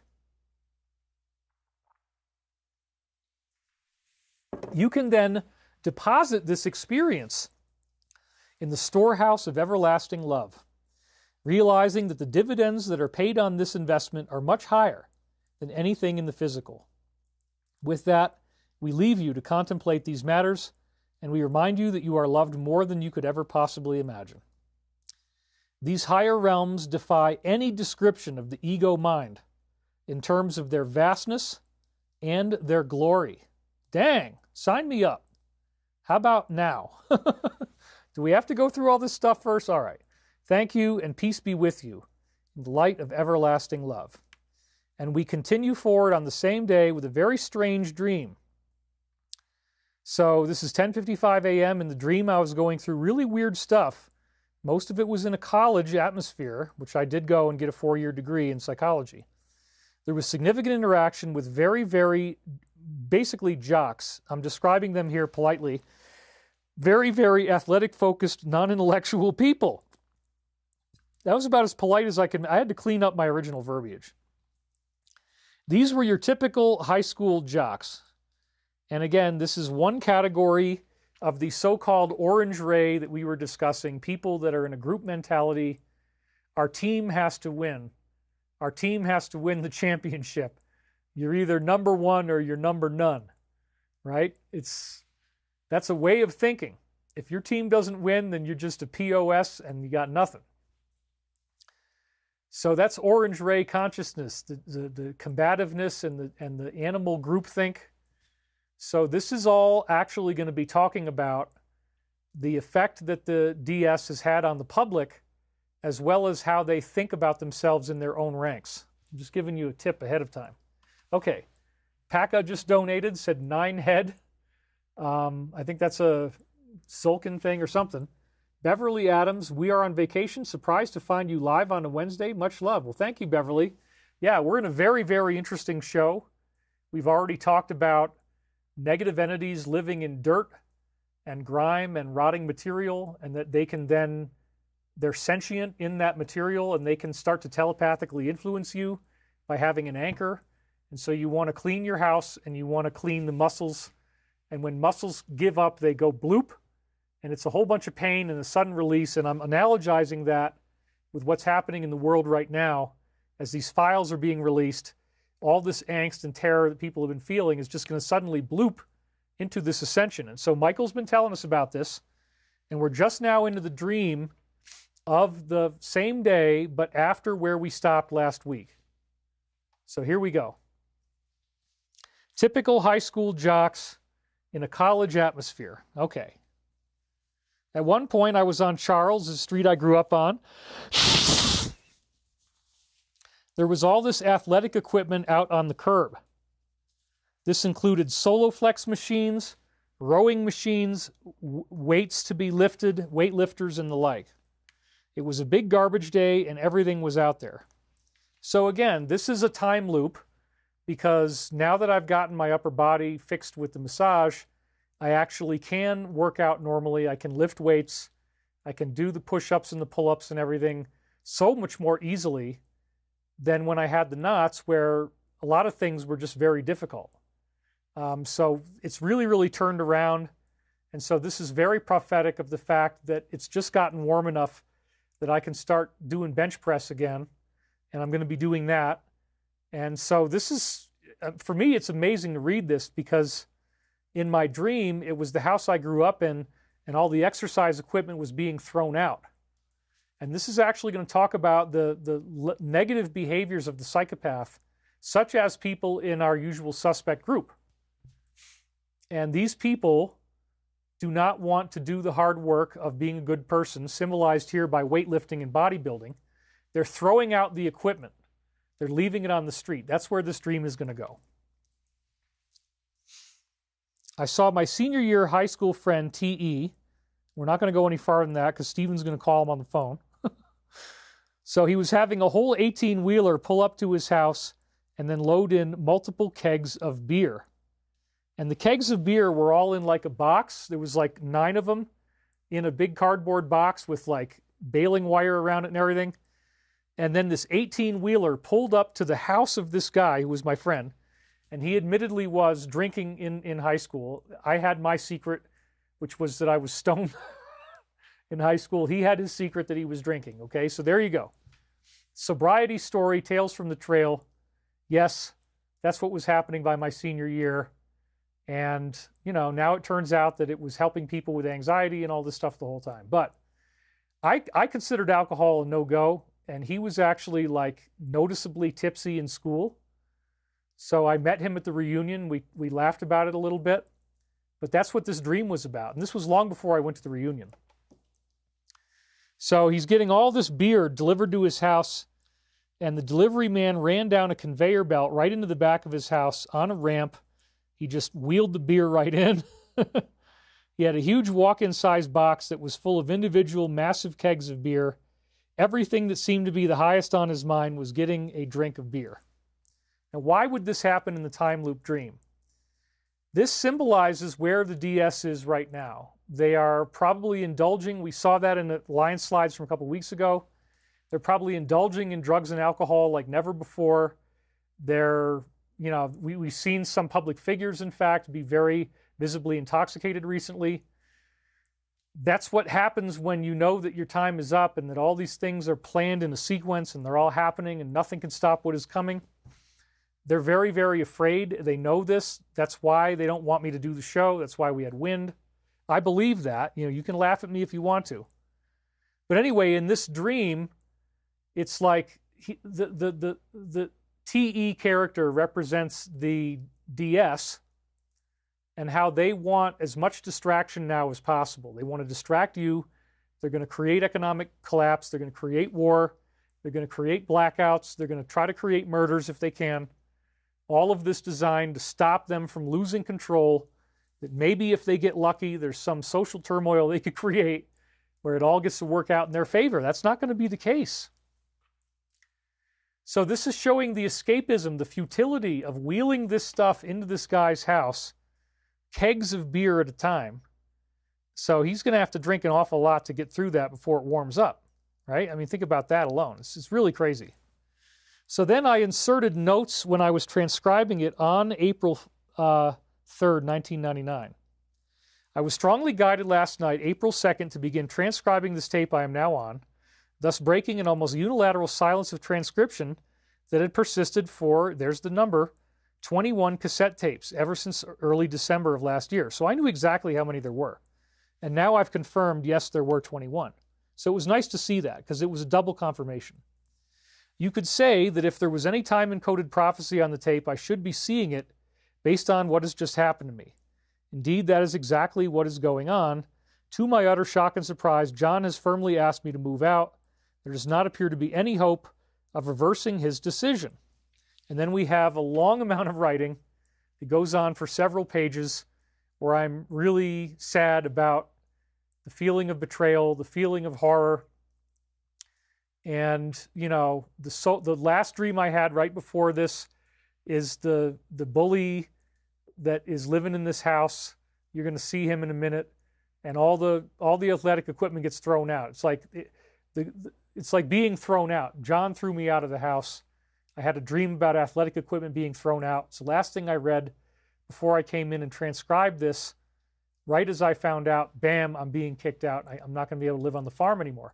Because remember, I was living in a barn when all this work was being done that we're time looped into now. I've got a much nicer place now. I was in a tiny little apartment that started out as a very small one-bedroom efficiency, and then we built a second bedroom, and then I had an office and a bedroom. But it was a very small thing. It was in the top of a horse barn, and I really wanted to live there, but I had just gotten kicked out. Now, what was fascinating was that in the dream, we have, let me get it's very dry here right now. That's what this is about, by the way. Whether the woman or the man is out in this little house. I'll show you that in a minute. We're almost there. Anyway, so John kicked me out of the barn, and I was working for him, and I thought I was doing more than enough work to pay for my rent. He also had an organic farm. I spent some time helping. So on this particular day, as I was transcribing this, we had gotten a big fertilizer delivery in the barn. These are 50-pound huge freaking bags of fertilizer. They're not easy to work with. You got to have gloves on, hard utility gloves. You got to manipulate the bag. You don't want to break the bag open. You know, if you're crazy, you try to carry them on your body, but you can only do so many. And then it's fertilizer. So it's got this chemical freaking dust. Anytime you like push on the bag, this dust comes up in your eyes. So you got to wear like safety goggles as well. So as we were unloading this stuff, you know, I participated in the job with other kids from the farm. And I went into the angry daddy character and I just heckled them and insulted them in the angry daddy persona, and they laughed so hard. And I'd never really done that for other people in a performative way like that before.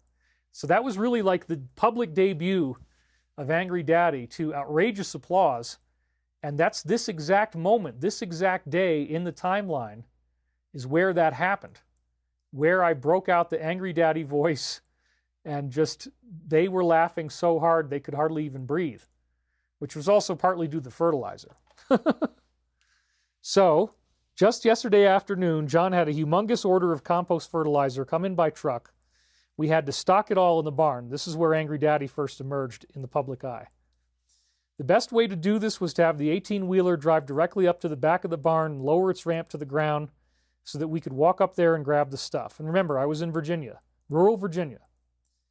The connection to the 18-wheeler in this dream only increases the synchronicity even more because, again, there was an 18-wheeler wheeling stuff into the house in the dream, and then when I'm transcribing it on April 3rd, this is the day after I just did the same thing, where I'm unloading from an 18-wheeler on a ramp.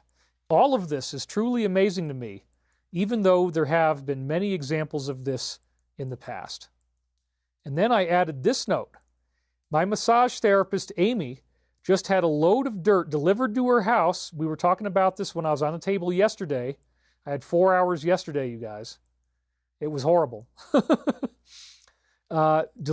Just had a load of dirt delivered to her house by her friend named Jessie. This was only one of 3 time loops that tied in her own recent past. Michael definitely impressed me with this one because how did Jesse deliver the dirt to their property that they needed? He did it on an 18-wheeler with a ramp. Oh my God. Or the equivalent, it wasn't an 18-wheeler, but the equivalent of a dump truck with a ramp. Anyway, we got another donation. Schlorp, loving the jacket, looking real handsome, sending love from Earth. Not going to do the second part of your name just for reasons of public decency. My goodness. You give me money and you had the indecency. It is not worthy of the sizzle jacket, my friend. Anyway, the richest man on earth needs your hugs. Yeah, that's definitely true. So, this is a fascinating plot twist that we've had here. And again, the dump truck that they got was the same as the dump truck that I got with fertilizer. And then in the dream, it was these kegs of beer.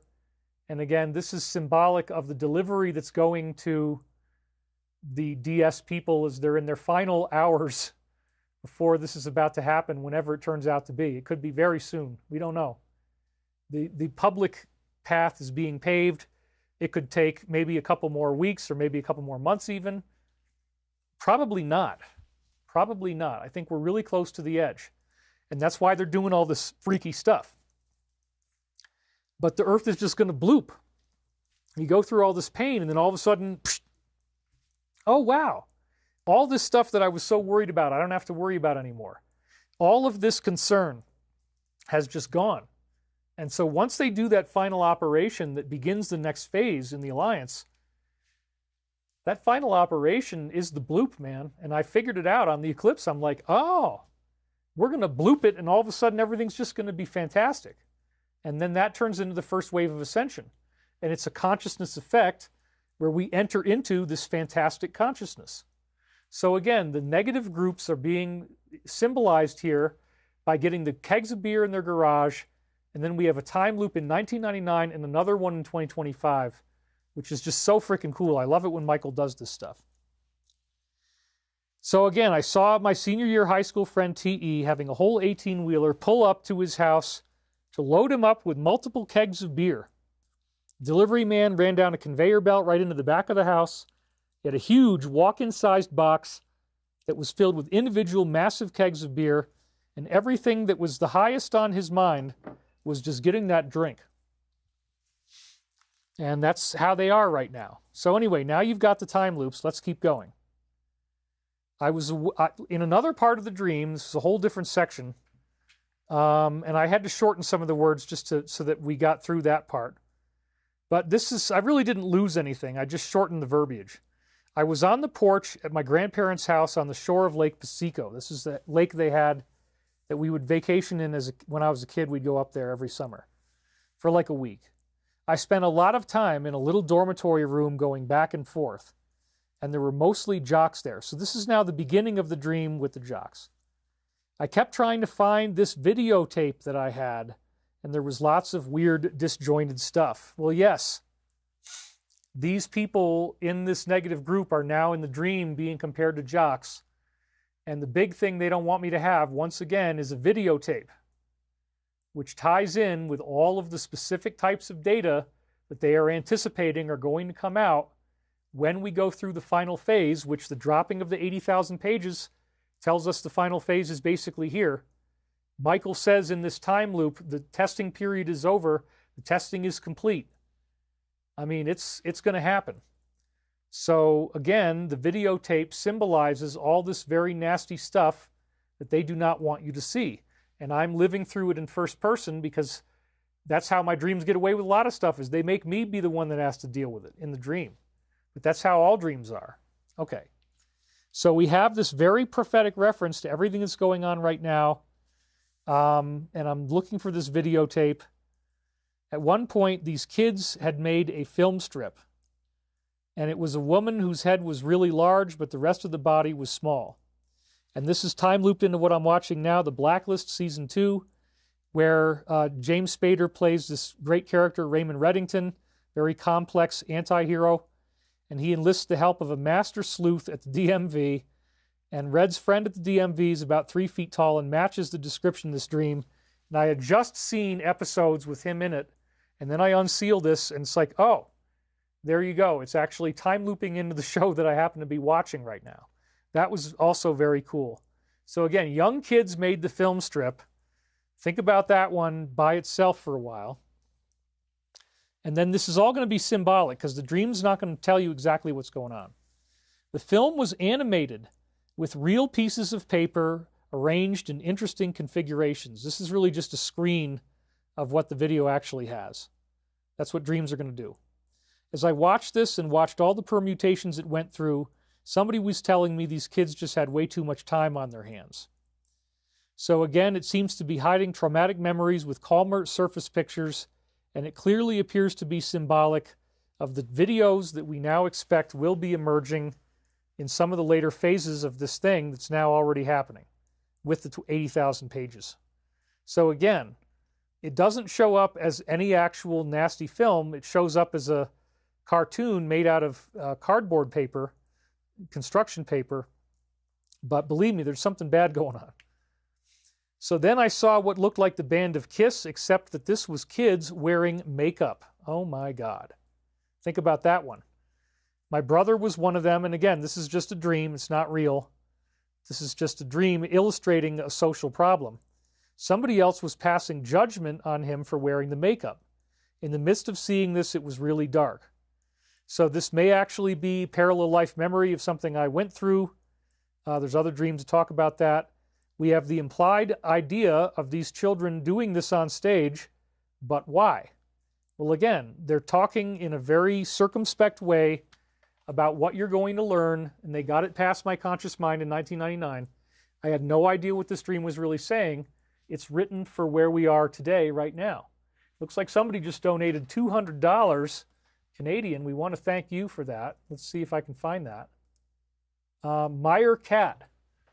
Thank you for the work you've done and continuing to put yourself out there to bring us the truth so we can be a little more prepared and not a bunch of scared sheep when the real SH starts to hit the fan.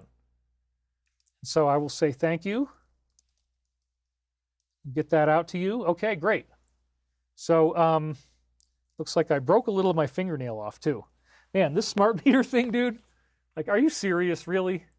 Right in the middle of my show, and I didn't even hear it. And the whole thing got done, and I would have never said yes to this, ever. Whew. Okay, well, but that's the game. It's the negative trying to knock at me and trying to get me upset while I'm on the air, and it didn't work. But then I looked over at it, and it's like, oh yeah, that's right. There it was. So, the dream is talking about people wearing makeup. That has a very specific meaning because of what was going on and the kind of stuff you're going to be learning about. So this is a very, very accurate prophetic dream, as you can tell. These jocks just seem to have so many material gadgets in their rooms. And again, this represents the people that are doing the bad stuff. They had telephones, games, TVs, VCRs, everything you could imagine. It was just unbelievable. They surrounded themselves with possessions of every sort. And I would have to say the overall tone of this was grotesque. That would be a good word to use. So again, it's all this entertainment stuff. It's video games, it's television. So this is talking about the media. It's talking about showbiz. It's talking about what's being shoved in your face and how wrong it all is. And again, these people started out by getting this huge load of beer delivered in multiple kegs into the house because they want to drink away the pain. They're in really bad shape, and so they're not functioning very well right now. And this dream is talking about that they're going into substance abuse and severe problems with that. So their entertainment products surround them, and I said that it was grotesque. So this is very interesting, isn't it? There was just too much stuff going on all at once. Everybody was so concerned about what they had, it just drove me nuts. Then I saw all of these perfectly good exercise machines lying out on the curb, and they had just thrown them away. And again, this is how they just throw away our money on the most ridiculous stuff, and they're not helping the public get healthy and exercise, which is really going to heal all of these illnesses we have, including mental illnesses. I know there was a message in here for me to exercise more. That is definitely one part of this. And again, this is directly time loop to the present. Even though I mentioned massage and yoga, the most important thing that you really never should stop doing is going outside and taking walks. And that's a big, big part of my life, and I stopped doing it for a while after my dog died. I've gotten back into it, and I can say it is fantastic to go out there and breathe in the smells of nature, have the sunlight on your skin, hear the wind, even if it's bad, enjoy the view, and just get yourself some sunshine, some exercise, because, again, these people in the dream are throwing out their exercise machines and replacing that space with beer kegs. That's what was happening. So it's a fable. It's a modern day fable about the DS and how they're collapsing, and that they've thrown away all these things that are really healthy. They've thrown away public health for their agenda. And it's going to get really weird and squirrely when we learn how big of a situation that was. That's why I got the sizzle jacket on, man. You know, this gives me extra protection for the quack factor. Vacapalo, the electric company wants to charge me $12 a month to keep my old meter, the Audacity. What material are the beads on your collar? Are they wood or wool? They are made of wood. I would have paid gladly any amount of money to keep my old meter, but I never was given the opportunity. And that's what sucks about this, is they changed it on me. And I already know from many other people who've been through this that once they put the new one on, they don't even have the old ones anymore. So you can't go back. So it is sad, but it seems like it's another handwriting on the wall thing telling me, no, I'm not going to be here forever. I am going to be moving on to the next adventure with the Alliance, most likely. El Sheba Sekhmet says she loves my jacket. Amen. And I think the beads just make it all the more kind of tropical, and, you know, I'm coming in the spirit of aloha, my friend. That's what we're here for. Okay, moving right along. I spent a whole bunch of time trying to find this videotape that, again, Children with Makeup. I was never able to find it. It drove me nuts. That's what all of us have been going through right up until this first stage just happened yesterday. I did speak to TE for a while, and I was thinking about how we had played pickleball in high school, and again, I was stoned, he was drunk. There were all these weird issues around jocks and athletics, and it also involved women, because later on I was back again in these rooms with the jocks. So I'm still trying to find the videotape. And again, the jocks represent the DS. So you'll see where this goes. At some point, I was in what looked to be Lake Pasico, except it was now a more substantial house. There were more docks and more individualized swimming areas. It was a fusion of Lake Pasico and here at the barn, because all these women with horses were jumping into the water with the horses. And this is exactly what my massage therapist, Amy, wants to do. She wants to create a healing center that involves the use of horses. And she wants to do that in Colorado. So in the future, I mean, she's actively working towards how she's going to do this. She has her mother-in-law, and the mother-in-law might be able to allow them to get this property. She had just been telling me that she wanted to do this, and in the last session that I had, and then almost immediately after I got off the table and came back to the house, here's this dream that I have in 1999 about a healing center that was involving people bathing with horses, which isn't necessarily something she already told me that they were going to do. But the point is that she believes that contact with horses can heal trauma. And now I'm giving her business idea away. Like, everybody's going to start doing this, right? And that eliminates... Well, no, it's a hard thing to do. You can't just do this in one day. They already have 2 horses, and they got the property, and they figured out ways that they're going to be able to acquire the property. And I'm excited for them, and we're talking about this. And then, boom, it's in the time loop from 1999. So this blew me away, and I just told her yesterday when I was there, because we do Friday and then Tuesday in this week. She was totally dazzled by this, and I said, yeah, it's going to be in the show. So there it is. But again, what we're really dealing with here, apart from all that, the time loop synchronicity, let me make this very clear. This is an analogy about the island and other places like that. That's what it's going to turn into. Because remember, the whole point is I'm looking for the video. So you're going to see how it morphs into that. It's very interesting. Something about the horses playing in water was very beautiful to me, and I actually commented on how beautiful it was.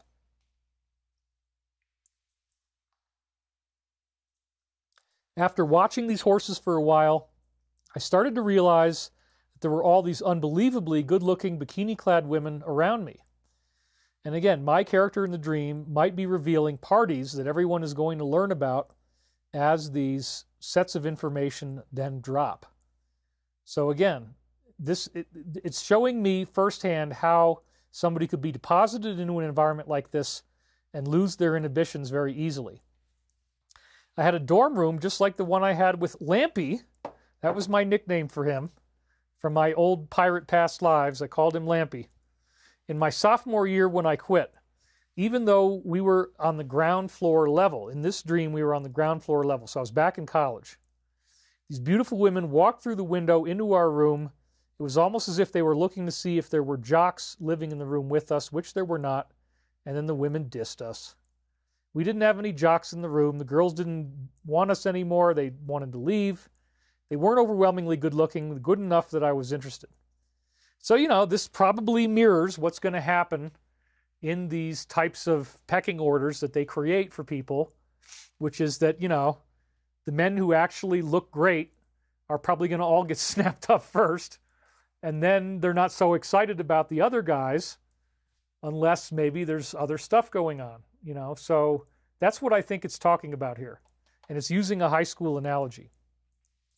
I followed them out into the other room, and then I saw even more of these beautiful women in bikinis. One of them had a yellow bikini on with blonde hair. She was sitting right in my chair I have in my living room. I was talking to her, and things got very interesting. Then, for whatever reason, I was led into an athletic evaluation. It looked like the side door of the high school where we had the AV classes. That might have had something to do with it. I was watching other people go through this first, and it seemed like it was happening on a trampoline. Okay, smart guy, what does the trampoline mean when it's surrounded by sexual metaphors? Well, this is, again, a screen in the dream where they don't want to show you what's really going on. So the trampoline, remember, you're bouncing up and down on a trampoline. There's something happening on a trampoline. It's an athletic evaluation. It's a pretty thinly veiled metaphor of, again, what is going to be happening with these videos. So this is remarkably time-looped and also very elegantly concealing the nasty stuff in symbolic dream metaphor. There was some kind of coach there. He was making people run through the athletic examination. This would be like the guy who owns the party or wherever these things are happening. It didn't look very easy. I don't remember exactly what it was. Then when it was time for me to do mine, I had to go to the bathroom. And this was hilarious because in the wind, the big problem is you need to pee all night because it's so dry. And so there's a very delicate art to how to eat and how to sleep properly so that you don't wake up in the middle of the night. And I finally have got it mastered, and it's not eating anything after dinner. Although I can get yogurt in by itself, but I can't put nuts in it. That's the key. But again, last night, getting 8 hours in one shot, just head down, head up, 8 hours, bang. Wow, that's never happened before. And it's because I've healed all this muscle tissue.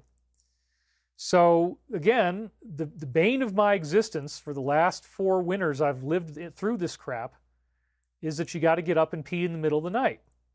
And then that becomes a major part of the dream, which wouldn't have made any sense to me in 1999 in Virginia, but it makes plenty of sense to me now. So there you go. That's just a little thing they threw in for me. I started to pee into the drain of the water fountain right in front of everybody. They were staring at me. I covered it myself as I did this. They were still looking at me, but I really didn't care. Although a part of me did, I really didn't. So now, this is basically describing nudity. This is describing what could turn into other things, and that they're happening right in front of everybody visibly. And again, my character is used as the stuffed shirt who's got to go through this. But nonetheless, there he is. And this is, again, picturing for us what kind of hedonistic activity we're going to find out about. I then continued to prepare myself for the academic examination. This totally outrageous black woman was there. I think she was also dressed in a bikini, a hot pink shimmering bikini. Uh-oh, people are going to find out I have a weakness. I shouldn't have even put this in the show. There was definitely some huge chemistry between us right off the bat. Oops, and then we have some other stuff that shouldn't be in there. She had these big issues, and I sensed this. I realized at some point that she had been traumatized. I think that's what it was, something like that. While she was back in this room, I summoned up this huge charge of psychic energy, because by this point in the dream, I had massive ascended abilities. I blasted her with this huge charge of energy, trying to heal whatever had happened to her. So this is very, very interesting. This is talking about the healing of the victims, of the people who are going through this. That, yes, this woman threw herself at me, and it was this party atmosphere, and in the dream, I apparently didn't think that I was with anyone at the time. There was no relationship, so I was a free guy. This woman comes up, she throws on all the secret sauce. She's got all the right moves, all the right, eye line and the banter and everything that's going to happen when you're attracted to somebody was happening really fast. Well, that's an illustration of what people get hit with when they go to one of these party spots. Everybody is primed for this. But then you see that she'd been traumatized, and that I end up being in a ascended condition, which is, again, prophetic of where they say we're going to be able to go, that you'll be able to give somebody a Shaktipat experience that will help them heal that trauma that they went through. So this is actually a really beautiful Ascension prophecy of me healing her from the trauma and of these victims that have been through these horrible things being healed. I blasted her with the huge energy charge, trying to heal whatever had happened to her. And I mean, I really put some batteries into it. After I did this, the door burst open. She stumbled out drunk and delirious with the Shaktipat energy that I had just sent her.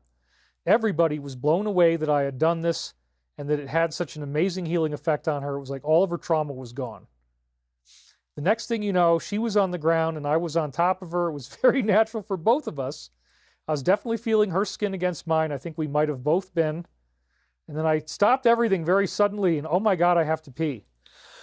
I ran away and told her I would be back. I went to go find a place to pee.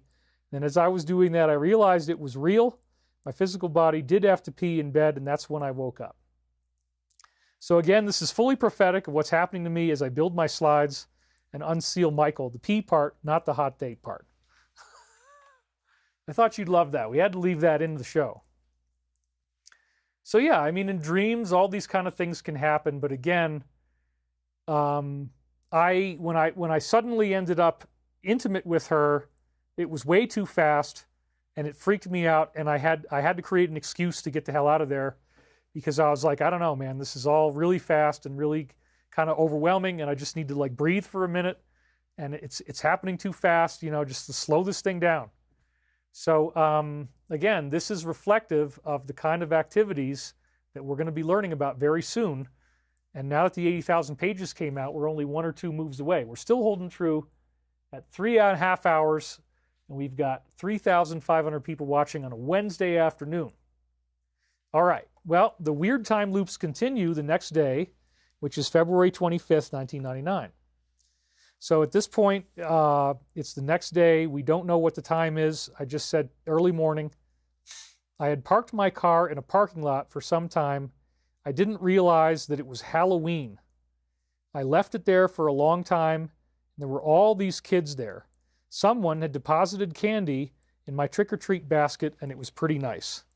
Okay, so the very first thing is very important, because you always want to retain your metaphors in dreams and try to think of the whole dream as a single unit of all the different symbols. Halloween is people dressing up in costumes. It's demons, it's ghouls, it's spiders, it's skeletons. It's all the creepiest stuff that certain groups of people love the most. That's the day when we're taught to emulate this behavior. There's a really horrifying story about what the jack-o'-lantern actually is, that the candle was made from, abominable material that they were burning inside the pumpkin. There's all that kind of crazy stuff when you start getting into this conspiracy stuff, man. I'm just like an encyclopedia. So anyway, we got Halloween, and then we got little kids right after the dream that we just had a few hours before.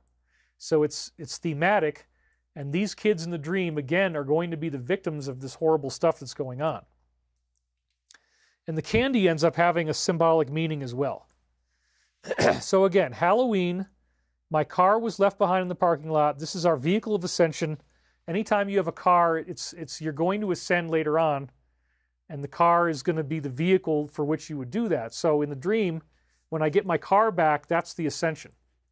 And that does, I guess it almost happens in the dream. So,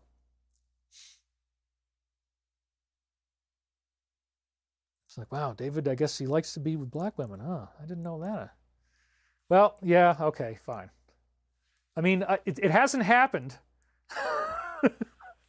but I definitely wouldn't have minded on many different occasions if it had. So, yeah, you know what? I really do. I had an Asian Japanese girlfriend. My first girlfriend in college was Japanese. I've had a Native American girlfriend. I've had a Jewish girlfriend. Bring it on. That's all I'm going to say. I'm a monogamous man, and I intend to get into another monogamous relationship. So that kind of party scene is never something I would actually be doing. It's a symbolic, again, reflection through me of what you're going to find out was happening. So now we got this Halloween situation with little kids, and you can see where this is going to go. And we got Martin Horkey. Hello from Czech Republic, from Martin and Jana. We love you. You are a true friend. We watch every week. It's truly amazing stuff. Thank you. Thank you very much. I'm glad you're here. And it's great to be here. So let's hit it again. There was a woman there who was like the balloon lady. And that's a very funny thing for me. In college, lots of people were taking, dosed out on things. And I would ask them, did you see the purple balloon lady? And I try to do it really nonchalantly, and this would create laughter and conversation. I mean, I had so many, if you get somebody who's really, really dosed out and you ask them that question, you're going to get a very creative, long-winded response.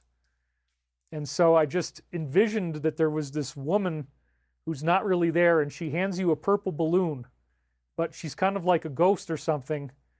And then you use the power of suggestion when somebody's in a hallucinatory environment, they're going to start seeing the purple balloon lady. That's what made it so funny, is that it would create a visualization. You're introducing a concept into their mind while they're in a very highly hypnotically suggestible state. So it was just a joke that I did to create laughter and conversation. I never tried to manipulate anybody this way. They would go walking off. But if I saw somebody where their eyes are all black, I'm like, have you seen the purple balloon lady? Well, she's right over there, man. I mean, go check it out. So that joke, I never thought I would tell that joke, but here it is in the show. So the purple balloon lady could be actually a very negative thing in this case, if you see where it's going, because the kids are in their Halloween costumes. The balloon lady told me not to look at the little kids because they were very frightened. So this would be like a handler, right? And then Michael comes in and says, with relevance to the director here, it is impossible not to remain sound in the midst of this guiding influence. So the main director that they're talking about, I believe, is Jesus. It's the Christ Logos, one infinite creator, whatever you want to call it. That is the director, and everything that we're going through is all being steered benevolently. Once you understand that, you can remain sound in the midst of this guiding Christ light. This is also, I believe, on another tier of meaning, prophetic of various directors that the administration has now put in place.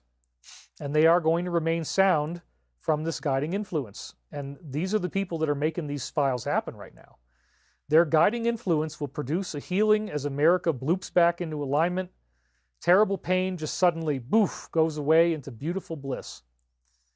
We revel to hear in your successes and your failures, as they all lead towards that inexorable conclusion in the category of spiritual growth, which tightly emanates from the whole and ties things together. Hence, we have a new fighter about to be born, a fighter for truth and love and peace. And yes, on some level, I think this is talking about me. I mean, they are really fond of me, and they say I'm going to have a very big role in the future. But I think this is also the hero awakening in all of us. The fighter is about to be born. When you become an ascended being, you become a hero. If you really do activate these abilities, which is, again, all you have to do is be nice. And that's a lot more hard work than people think. It's easier to be evil than it is to be good. A lot easier. To give in to your animal passion when you're the most angry, to let yourself go crazy, to let yourself do something stupid, hurt somebody. That's a lower level of consciousness, you know? So the people who have actually stayed true to their spiritual ideals are going to be reborn in these light bodies. That's what Michael keeps telling us week after week. So that's what they're talking about. They're talking about you. A new fighter is about to be born, a fighter for truth and love and peace. And then with reference to the director here, right? So it's all going back to what's happening right now. So these kids in the dream looked very sick. Their skin was whitish. They were absolutely terrified of something. Now we know what that is. It was the horrible things that were happening to them. They refused to say a single word. They were so terrified. The balloon lady told me not to look at them. So she represents like a demon, like a invisible spirit. As I used to tell people, hey man, have you seen the balloon lady? Yeah, dude, wow. How did you know that? I had so much fun with that. Before this, I was riding on the roof of a bus the whole time it was driving along in a parking garage. It was a tense, terrifying action movie moment. I was hoping I wasn't going to hit the ceiling. I kept having dangerous near-miss accidents. And this is reflective of the weather attacks that the DS is making, the extreme wind that keeps making it so I can't work on Sunday, and it does feel like you're trapped on top of the bus. And we also saw already what's been happening to Alex, what's been happening to Elon, what's been happening to 47, weather attacks, financial attacks, wars being started, social media going down in an epic collapse, and all this stuff is coincidence? This is all just happening to converge? No, no, no. Once you understand the worldview that I'm explaining, in my opinion, now all the puzzle pieces fit, and you start to decipher the headlines, and you understand what's really going on. But as we're all going through this ascension process together, remember, before you get the bloop, you go through terrible pain. And so this is a dramatization of the pain we're all going through. You know, there was all these tornadoes in America. There's 10 different states. All these people died. The wind was horrendously bad. It destroyed a bunch of property. That's being symbolized by the bus and the wind on the bus. Very, very interesting. The bus driver started doing this really stupid stuff, weaving in and out of posts. This made it far more difficult for me to keep clinging safely to the roof of the bus. The driver seemed to know I was on the roof, and there was a large delegation in front of us. The bus driver's attitude towards the delegation was not that good. And this is interesting too, because things like these various attacks that I go through, including the wind, have delayed us meeting these delegations because the weather was too bad in New York State. We couldn't bring them into our facility. So this is actually talking about how all of this terrible stuff that I've gone through, this incredible legal battle that cost over $10,000 to fight, that I really didn't have. I had to borrow money. You know, so yes, that is analogized by being on top of the bus and holding on for dear life, and then the bus driver is being rude to the delegation.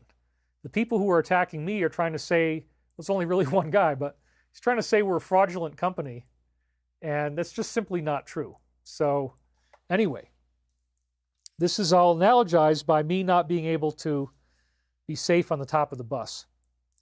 So then Michael kicks in again after I said that part of the dream. I'm giving it to you in linear order.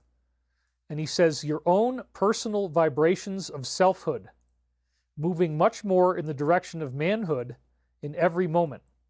I'm like, wait a minute, I just turned 52 years old and I'm still moving in the direction of manhood? Well, yeah, dude, have you actually looked at your jacket? You got a necklace on? What the hell is this, dude? You're not really quite a man yet in the sizzle. No, that's not true, man. This is pure sizzle in action. We're not going to sizzle fat, we're going to sizzle lean. This is the sizzling jacket, my friend.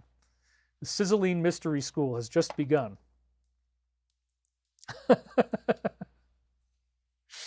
So yeah, okay, in the law of one, spiritual adulthood is something hardly any of us here on earth can truly ever hope to embody, because you just don't live long enough. They say it takes 900 years typically to reach spiritual maturity in an incarnation, and that's what life used to be back when we were at an earlier part of the cycle. But as we go towards the end, evil becomes greater, the lifespan shortens because there's more negativity, there's more disease, more of these microorganisms that can hurt you in your physical body, and you don't have as much of that spiritual ability to repel those problems, and so you don't live anywhere near as long.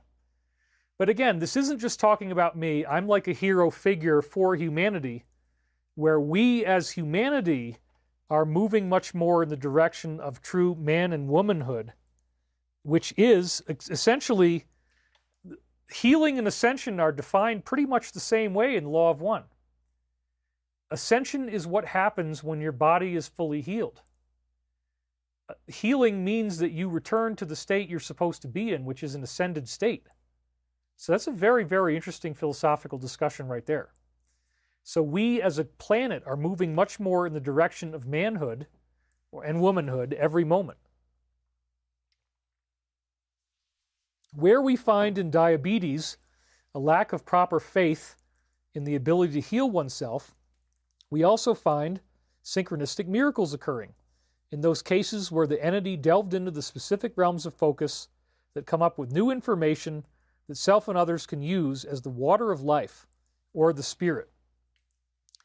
So again, what's interesting about this one, the reason I highlighted diabetes is that that's one of the things that my friend Artie has while he's in the nursing home.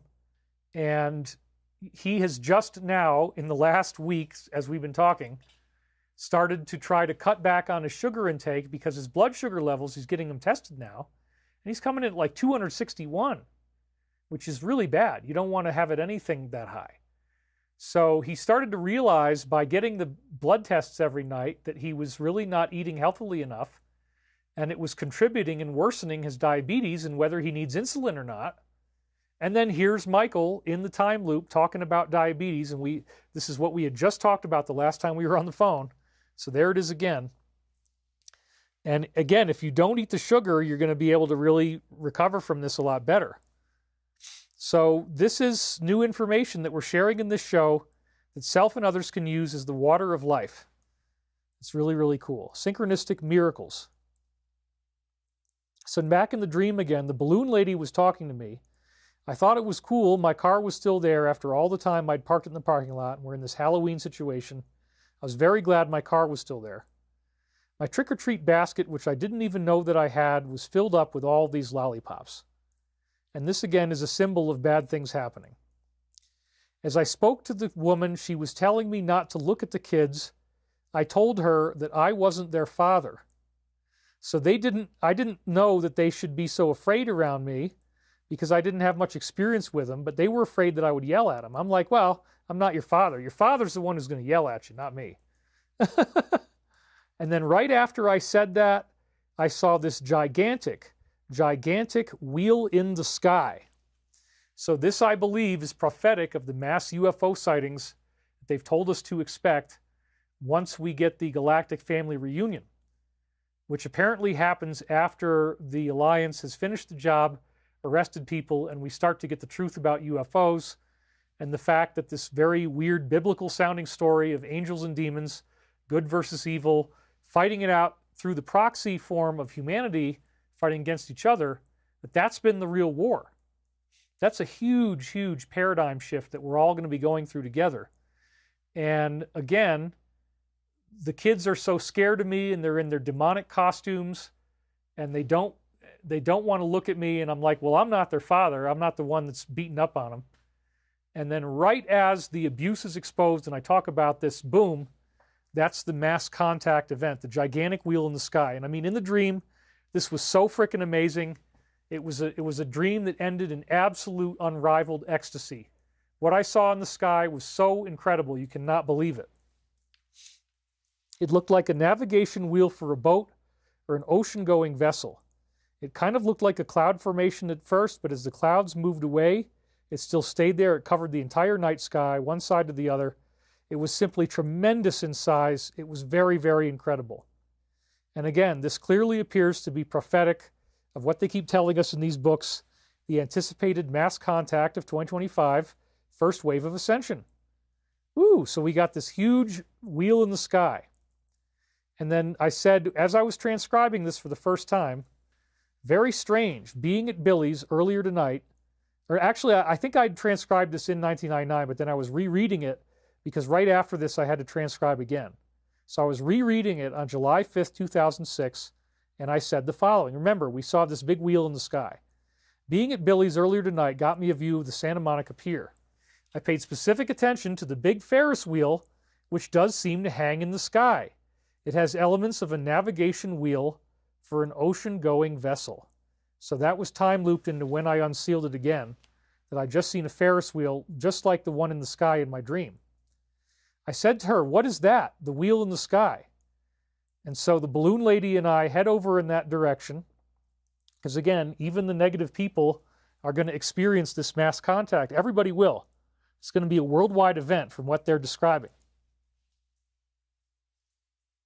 I realized something that someone had told me before. It had to do with this bridge. At one time, it had been a regular old steel girder bridge, and now they were fitting it to look like it was from Holland. It would have Dutch-looking windmills, very huge, at each place where the support beams would come up. So, okay, again, wheel in the sky, and then I want to walk to where the wheel is apparently starting from, but in order to do so, I have to cross a bridge that looks like it was from Holland with Dutch-looking windmills. Well, this is crazy because as I was reading this, I was already waiting and waiting and waiting to get this German weather house. I had a dream about Ed and Helen, the people I used to live next door to when I grew up in my hometown. And Ed and Helen had this little, well, I'll show it to you because I got it right here. Okay. Make sure I don't hit anything. Perfect. All right. So I'm going to give you a little class now on the German weather house. So as you can see here, there's a thermostat on it that tells you the temperature, and there is a woman who has popped out of the door of the house, and that means that the weather is dry and sunny. If the weather is raining and it's bad outside, then, because this is gender specific, the man comes out of the door. And so what they actually use is, apparently it's a piece of catgut in the original form. They have artificial forms that work just as well, but it's a hydrometer. It measures the amount of water, which is different than barometric pressure. So the man comes out when it's raining. The woman comes out when the sun is out and it's not raining. So you can tell from the little weather house whether it's raining or not before you go outside. And for me as a kid, I mean, this was just so incredibly trippy, and I could not figure out how in the hell does the man come out of the house, man. This is just, it's dazzlingly, dazzlingly magic. So that's part of what the dream was talking about. So here's the original photographs of it. And yes, it has the funny Amanita right in the front.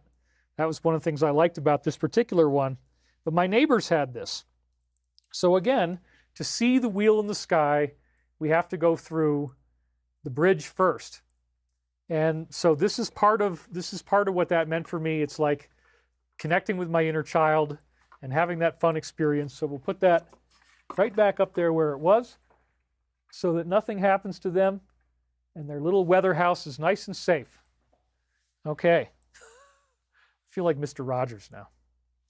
So the other part of the time loop is that I was just inspired to research a city in Switzerland called Lucerne, where they have elaborate triangular paintings inside these awnings of wooden bridges. So this is what the tourist site that I had looked up online that then time looped in, exploring one of Switzerland's most beautiful cities. And sure enough, you see that wooden bridge on the left. Well, you go in there, and there's beautiful paintings at every single triangular intersection. So, and it's this beautiful town. It's got medieval buildings. Nothing ever changed. But when you read this article, it actually says, and I don't have any pictures of it, but it says that there's another bridge where every one of the paintings on the bridge is death and torture. something evil, something demonic, something nasty. And again, Switzerland, Lucerne, but what, Lucif? Oh, yeah. Okay, God.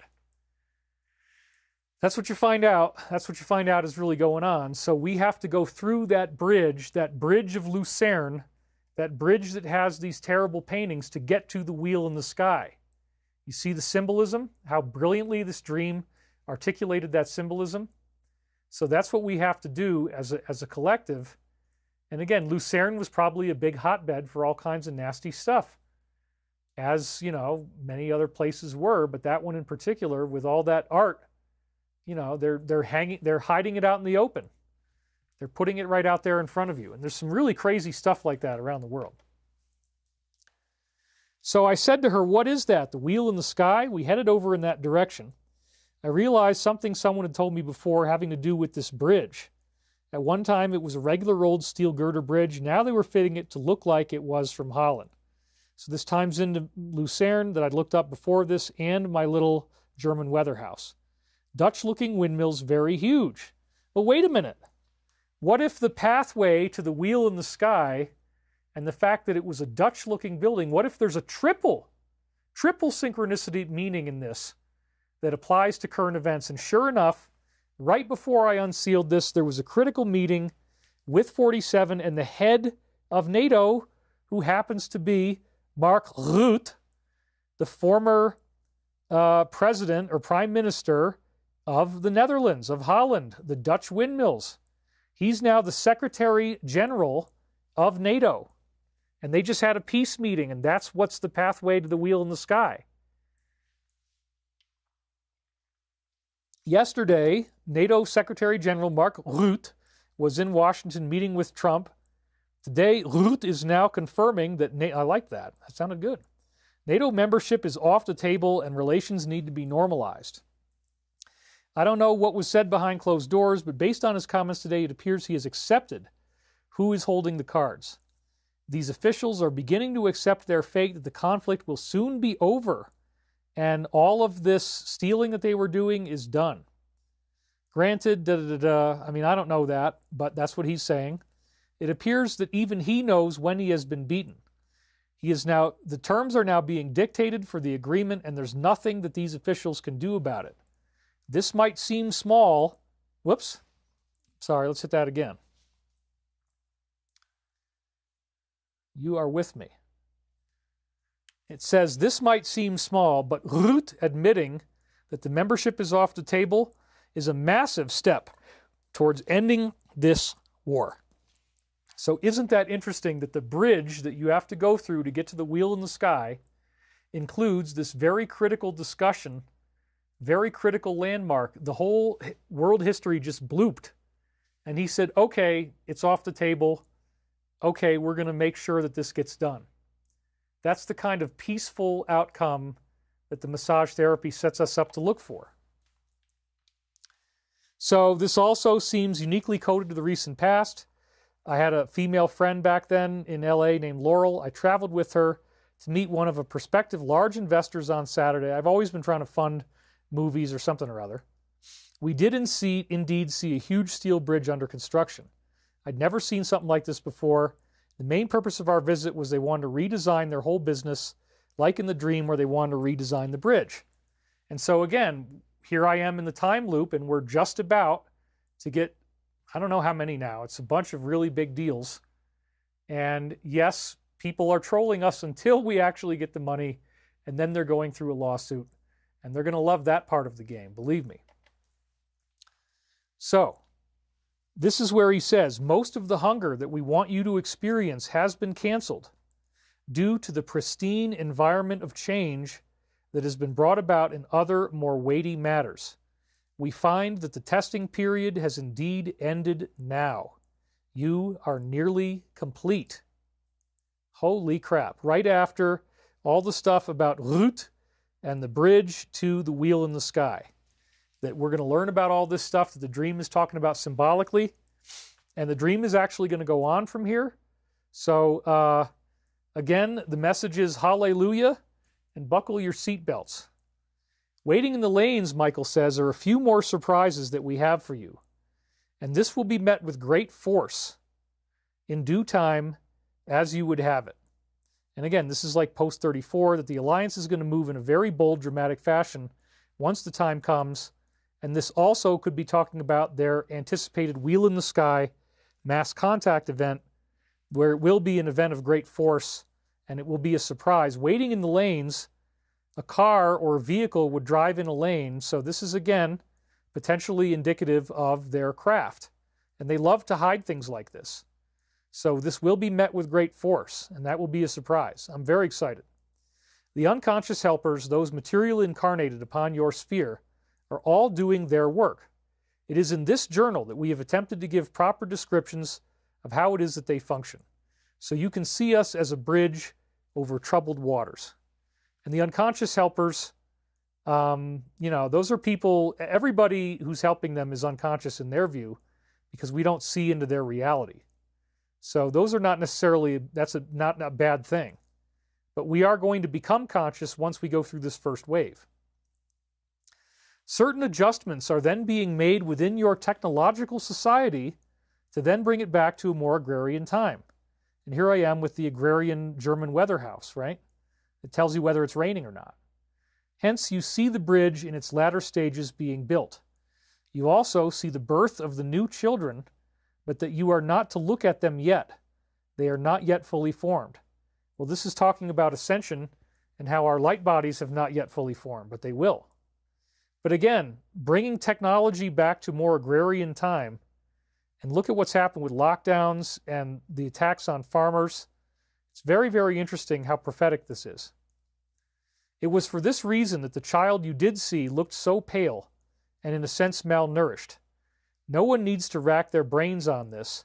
Simply realize that the available energy for ascension transformation continues to rise.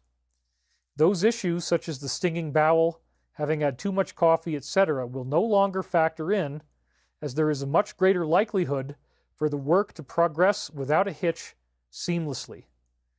Well, again, that's what was just happening to me. I couldn't sleep for more than a few hours.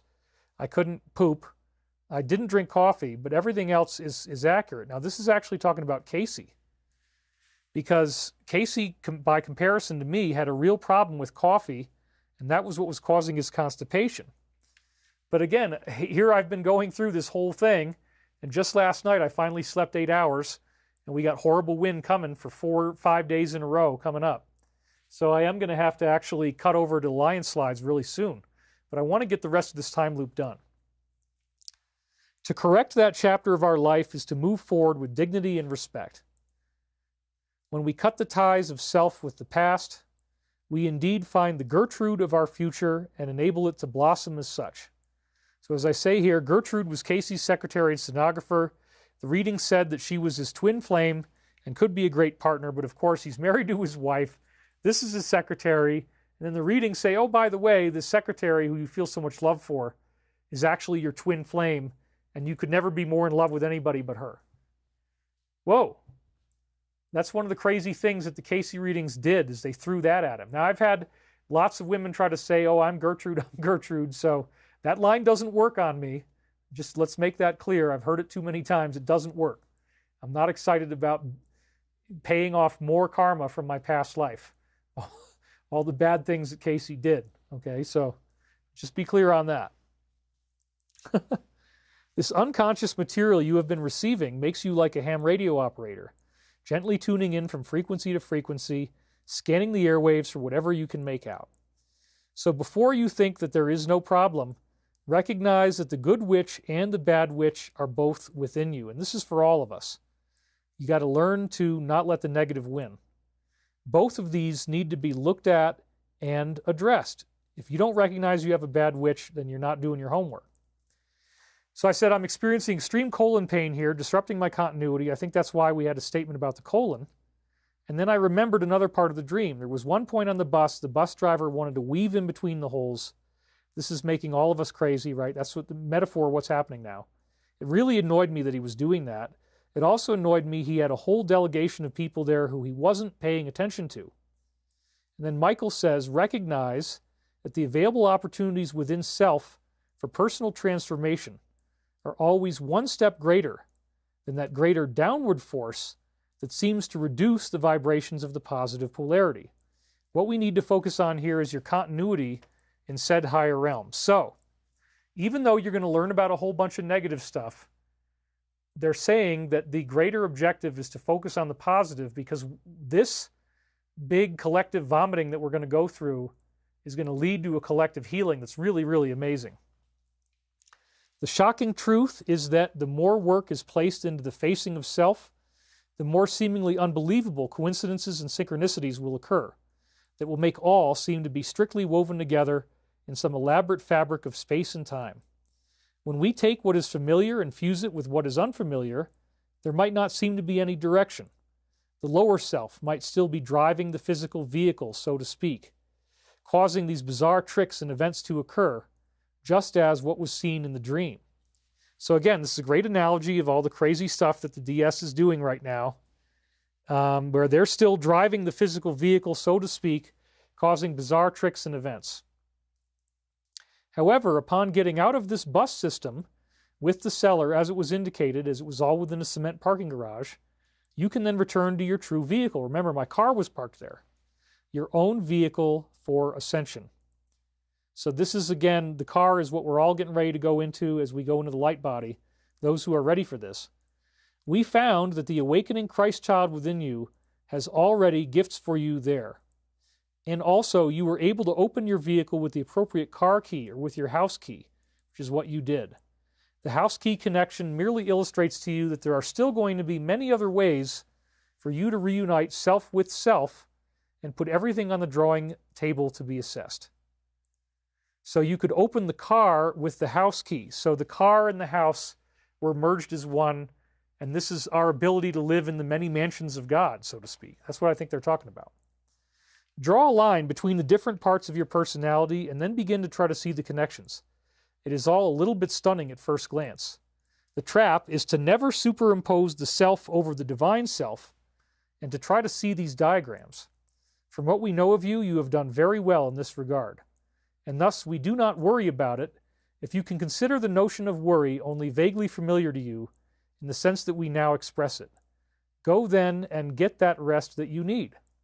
And this was our initial stopping point for Wednesday, and as a result of how little time I have left, we are going to stop there. There's some other really, really great stuff to come up in the future, but anyway, let's just cut right ahead to this funny slide that somebody sent me. One does not simply forget David. So the Michael Prophecies are coming true now. The full download is still available. We have 7 books, 35 hours of video, and we've got it down now to 144. You can get all the videos, all the books. This will help you read all 7 books if you have the stamina to do it. They're all amazing. The videos are amazing, and it's really going to go deeply into the stuff I'm talking about. Available for only $144 at thedisclosure.com. We're taking $189 off of the original price of what it would have been. And all you have to do is type in the discount code when it comes up, Concrescence, and again, thedisclosure.com. So then without further ado, we are up to the posts. And that's all I can really articulate about what they are. But first, I want to take another bathroom break really quickly. I'm going to show you a very short turkey video, just like I got one that's only a short distance of time here. Yeah, we'll do the deer and turkeys. Okay, so I think this is going to give me enough time to get to the restroom and then come right back to you guys. Let's do this one now. Here we go.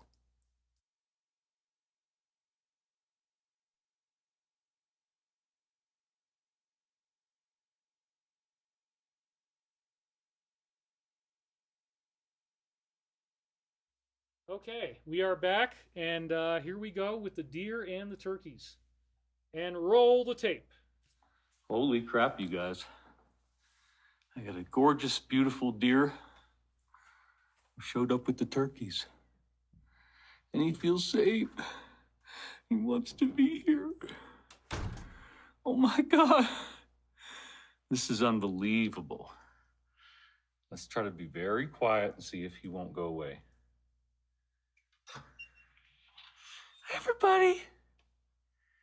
Turkeys, look. Look, turkeys. Oh, you don't have to leave, man. Look at my turkeys, look at my deer. I'm proud of you guys. Yeah, I'm proud of you guys. It's okay.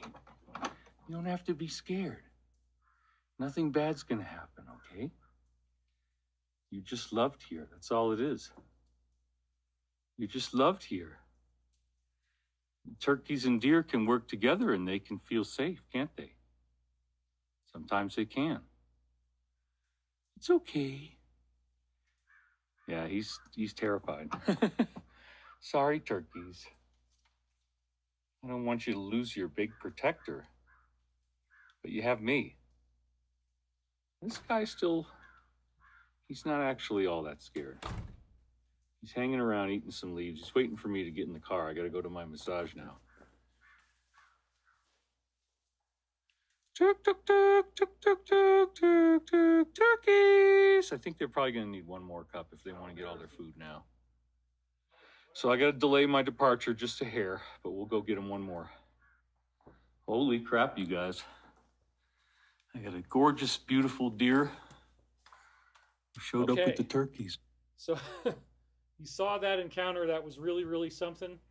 Let me go ahead and mute the thing, and we'll do the loose moose by the back porch while I'm muted and putting my microphone back on. Here we go.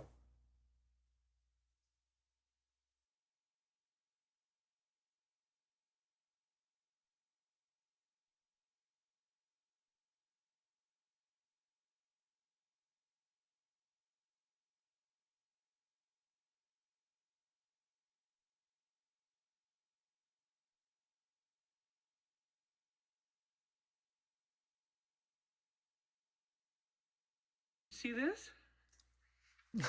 See this? Yeah, now I find out that this is another one down there. apparently not something you're supposed to do. So, oh, by the way, the apple never actually flies. But I did do that for a while because people in the local stores told me, oh yeah, you know, they love apples. And then I find out, oh yeah, but you got this guy watching the show and he's going to want to try to get you arrested. So no, we don't do that anymore. It's been a long time since that happened. Moving right along. And we still have 3,000 people, which is great for, you know, the middle of the week like this. Thank you guys for being here. And again, let's go back into this. I feel so much better now. That was a wonderful, wonderful relief to go through that. Woo! And I got a very, very sizzly outfit on. I mean, this just makes me feel special. The slides almost write themselves. I just have to allow the slides to be spoken. Here we go. So if you don't know what this is about, this is the actual alliance. And again, lots of people might have no idea that this exists. They're not openly showing their identities. They may never do that. They work through making these posts. It started in 2017, and you know it has to do with this particular letter of the alphabet, as we've said before. Notice I've got the American flag behind it as well. Okay, that's all intentional. I did this stuff on purpose. And we are here to inaugurate this whole new world that's going to form once it bloops and we're no longer under this constant, outrageous, painful pressure. And that moment is going to happen, and I'm so excited about it. So these, I believe, these slides represent the final stages before the big awakening, before the big bloop. And then once people learn the truth, again, they're going to be really sad, but that creates the calling, where they call out to the universe in prayer for help, and that authorizes these angelic beings to again physically materialize in our skies, which they analogized with the wheel in the sky. And you've got the meeting with the NATO Secretary General Rutte being flagged in this prophetic dream as of great significance. It will lead to the war ending. And then when the war ends and people get arrested, then you have the mass contact experience. So that was a very, very amazing time loop. And so my interest in these current event stories is how they're building us up to the moment of truth. And the signs are getting more and more outrageous. So let's hit the slides now. And again, they also have videos. And we look at how long the videos run. And then we look up that post in the original data set they gave us in 2017. So Top General is saying, oh, his world order is in jeopardy. Yeah, you could probably say that for him. Now that this event has taken place and so is back, he sees that stance as a threat and fears it could bring an end to the war by pressuring them to take on more responsibility. The world order now is all but ruined. Well, not for the rest of us, just for them. That's what's so beautiful about this. Then again, we look at the number of seconds. We say, okay, 54. That goes back to this particular post. And again, you go to my older shows. We got links to where you can find this. It now says, oh, it's a phishing site. It's not. That's just a thing to scare you away. So, know the plans I have for you. I know the plans I have for you, declares the Lord. Plans to prosper you and not to harm you. Plans to give you hope in the future. So right away, first slide, they know the Ascension is coming. They know that there's positive, loving beings that want to help us. The very next thing was so freaked out, man. This is a Saturday Night Live skit, and it is just, well, first of all, there's not a darn thing funny about it. People are laughing when they're supposed to, but I wasn't thinking of it as funny at all. So you have Lady Gaga, who openly shows up, and they end up invoking their friend Lamashtu, which turns out is a real name of probably some type of like reptilian that was plaguing people back in Babylon. They're actually using the real name, and they've got the robes, and they've got the chant, and they've got actual demons that come out. And it's all very, very scary and creepy. And then you got this woman, and she's got like, she's got the blood in her mouth, and then the blood comes pouring out of her mouth. Oh, wow, yeah, ha, ha, ha, this is hilarious. It's so funny. What a knee slapper, man. I was like, yeah, I watched the whole thing, but I was very, very creeped out. Very, very creeped out. So, the entity's name is Lamashtu, and then they actually bring out a chalice, and somebody drinks the blood of Lamashtu, signifying a chilling rebaptism by the so-called mother of all beasts. And of course, the mainstream is celebrating her appearance in this episode.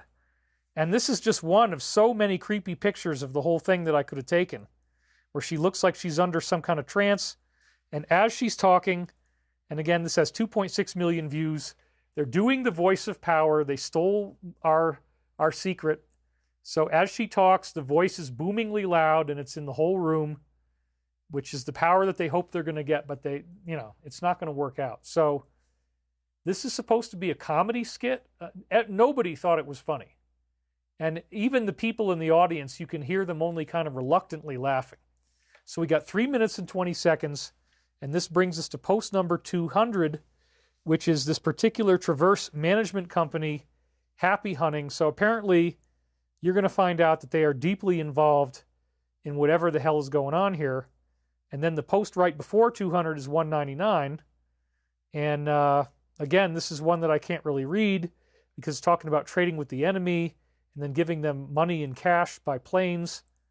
But again, who was the biggest contributor to these foundations? So I think that when they said the Traverse management, the next one, that's going to be connected somehow. So again, check this out. Who controls the media? What does the word conspiracy mean to you? Has it become something shameful?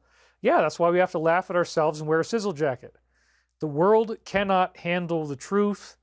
This pill cannot be swallowed by most, and we are taking a risk in painting you this picture. So yeah, they do, when you think about the fact that they're putting this stuff on television, they're acting like it's funny, to me, they're trying to get ahead of the disclosure. They're trying to make people not think of it as anything as bad as it's going to seem once you find out that it's real. They're basically mocking us to our faces. I mean, it's a very, very disturbing skit. Don't watch it unless you can handle a horror movie, because it's really intense and it's not funny. So anyway, that's where we get off of 200. We go back to 199. Then they give us more details about the being that they apparently were summoning. A demonic goddess in Mesopotamian mythology feared for stealing and harming children, particularly newborns and unborn babies. She was a terrifying figure who was involved in the eating, the drinking, and also caused disease. That's part of the reason I put it in this week with the disease discussion.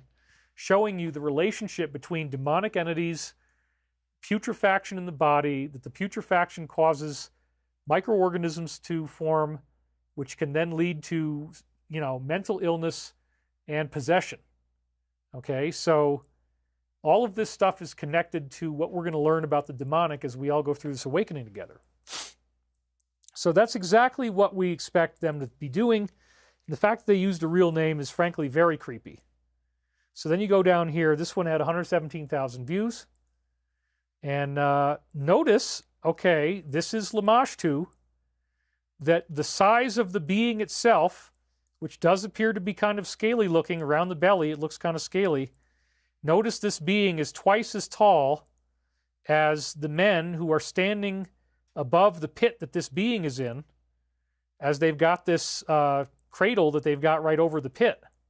So they're actually showing you right here that this entity was significantly larger than a human being. We're looking at, again, 13 to 14 foot tall, reptilian, terrifying creature that at that time in their history was real, and it would live down in the pit, and they would drop something down into the pit. Look at the size of this being compared to the full-blown horse. Imagine that the horse under the being is a fully adult horse.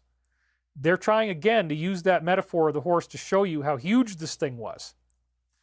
So, holy crap, you guys. Like, they're talking about summoning this reptilian demon on television. Like, oh, ha, ha, ha. Well, yeah, because this is one of those moments you got to wake up and smell the coffee. You might not want to deal with this as a real truth. You might want to effectively believe that people are doing this stuff, but they are.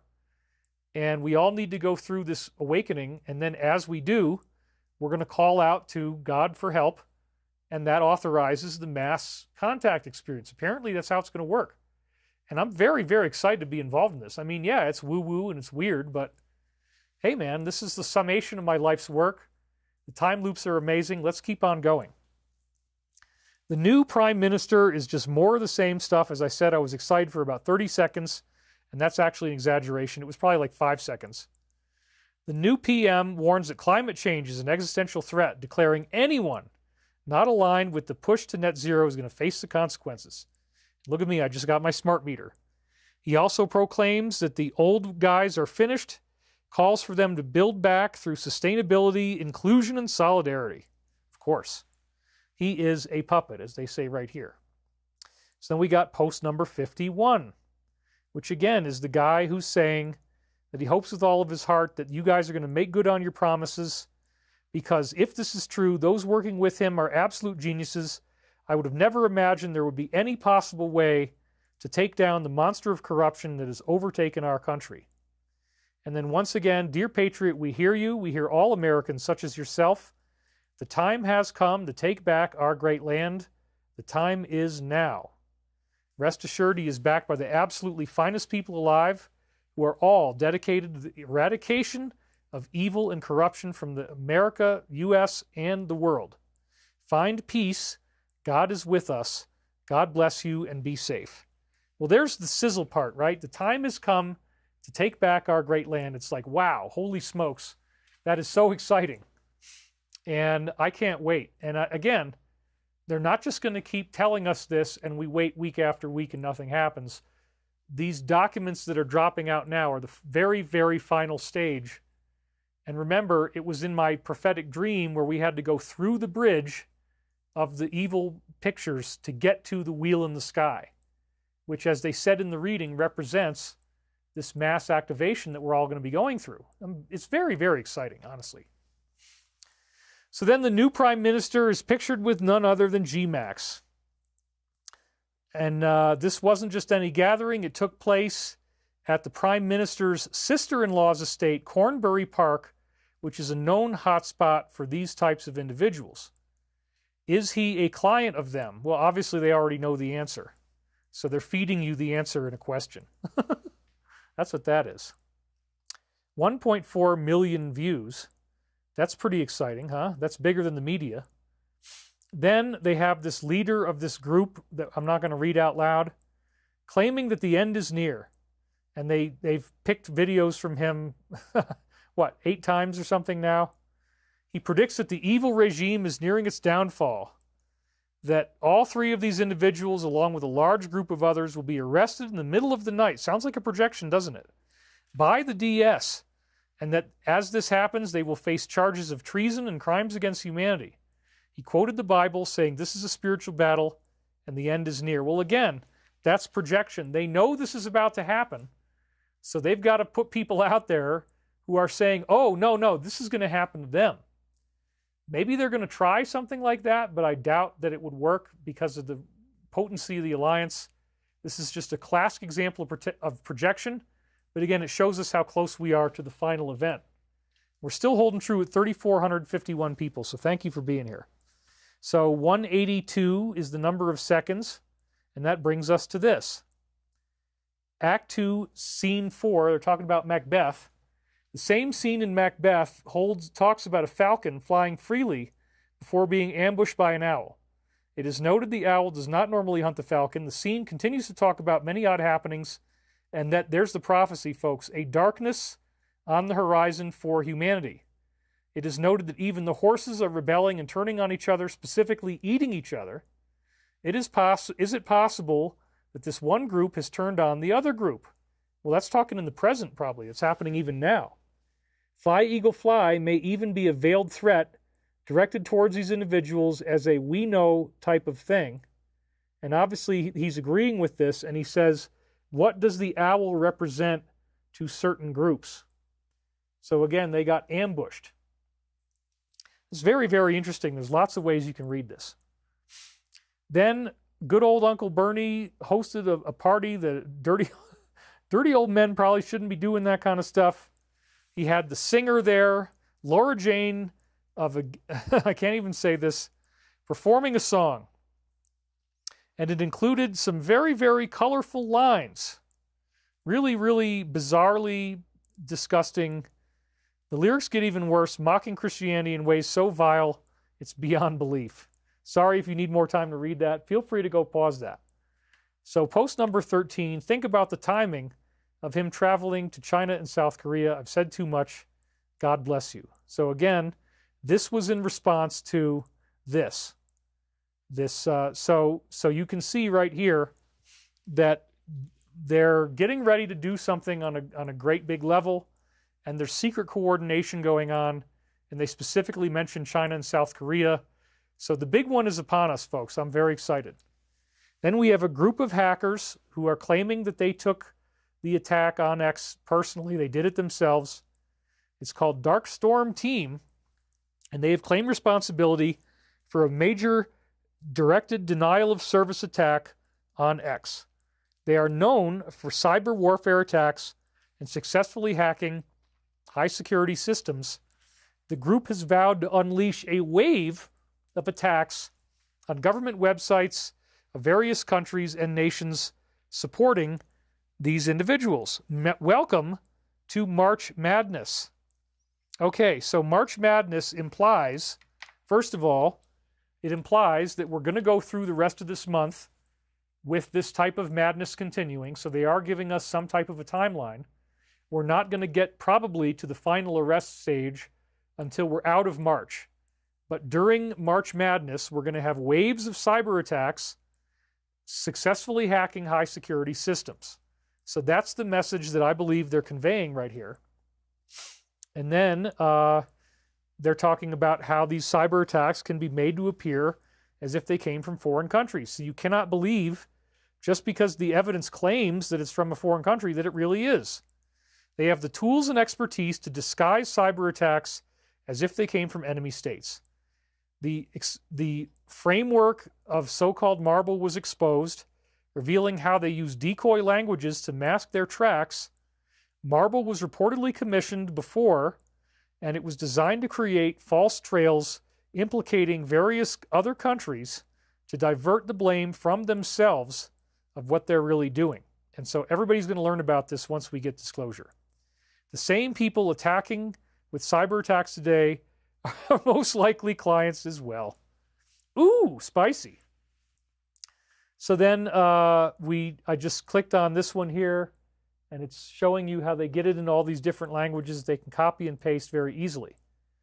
Then they're talking about Wendy and her troubles continuing. This is a very sad story. She was taken away by ambulance after dropping a desperate note from her window begging for help. She's been placed in an assisted living facility by her family and is reportedly not allowed outside. Police responded to her unit after finding a note that read, "Help, Wendy." Williams has been fighting her court-ordered guardianship, claiming she is rarely permitted to leave her room. And again, she's a political prisoner. That's really what this is about, supposedly. I don't know all the details, but I'm sure that the Alliance knows a lot more than I do.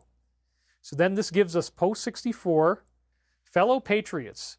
And again, this is talking about the idea that some people might be captured or incarcerated. Fellow patriots, I'm being advised, actions have created accelerated counteractions. So something is happening they hadn't really planned on. We have not yet ascertained the scope of the attack, but watch the news outlets. X was taken down not by accident. That's what they were just talking about. So yes, you're supposed to read 64. I'm not making this up. I'm not crazy. I've been doing this every week for over a year now. Should the lights go out, please know we are in control. Do not panic. We are prepared and assets are in place. That's showing you how close this is, you guys. Should the lights go out, please know we are in control. So again, I've got a whole bunch of vegetables in my refrigerator. I've got a whole bunch of extra food stored up. I've got a whole bunch of extra water stored up. 10 days, no power, no problem. I got solar energy. I hooked that stuff up to the battery. I got 2 big arrays of solar panels that are folding out. I put them on the porch. I can run my entire refrigerator off of one of them and charge my devices, and everything's fine. I really don't even need 2. And what I'm using again is the EF Delta, which is the power supply, and then I have 2 of the 3 packs of 160 watt panels. And I actually have a total of 4 of those because there's 2 sales for each of the batteries, so to speak. But again, you're not going to make any noise. Nobody's going to say, "Ooh, somebody's got a generator running." It's totally quiet. You don't lose your food because your refrigerator keeps running, and you're good to go. So if the power goes out, I'm ready. Whatever this thing is going to turn into, I'm ready. I hope you've been listening to me and that you've prepared as well. I know you have, because you're too cool not to have done something, right? You've done something. Bags of rice, beans, whatever, something like that. Anyway, massive cyber attack, just like we saw at the beginning of the show, traced to the usual suspects. And this is what he revealed, that today's attacks were traced back to IP addresses linked directly to this region. Well, they just told you it could be faked, but in this case, I think it's actually real. There was a massive cyber attack to try to bring down the entire system with IP addresses originating in this area. So yes, they're going to try to do something big and something terrible, and should the lights go out, please know that we are in control. So this could be any moment. And again, I got big win for 5 days after the show today. So post number 20 is another one we've seen many times before about certain rooms in the White House needing to be renovated so that they don't have some kind of weird surveillance in them. Why aren't phones allowed in this room? Because they're listening to you, right? So something very strange we're going to learn about of how they found hidden listening devices. I'm sure that's true. Then this guy happens to have stolen his own chair as he was leaving, doing this strange gesture with his face. Truly bizarre farewell. He stuck his tongue out with his chair in hand. After 9 years as Prime Minister, his final moments were marked by the strange sight of him carrying away his own seat. Yeah, probably not the most advisable choice of facial expression to make to pose for a picture as you're walking off and stealing government property as you leave the building. But hey, what do I know? I'm just the guy wearing the crazy cow patty necklace and the sizzle jacket, man. Who could possibly have credibility if they're wearing something like this? Anyway, then we heard about her hosting her own podcast, and she's only got like 12,000 listeners, whereas I've got usually 120,000. Unveiled plans for the new podcast alongside her brother. The world is in a complicated, confusing state. She's going to have elite celebrity guests. Oh yes, how elite. Offering their take on relationships and divorce. Produced by a media company that they had founded. And again, we're doing a lot better than this, which is really kind of amazing. So thank you guys for being here. 1.6 1.8 million views. That's gigantic. Post number 49. I think the main part here is, have secret sessions been underway, and how could this be discovered? And that's what all of these document dumps and data dumps are about to show us. Then we have Alina, the attorney, who is showing up on this fake movie set. It's apparently somewhere in the overall DC complex. She discovered the fake set where this whole thing was going on.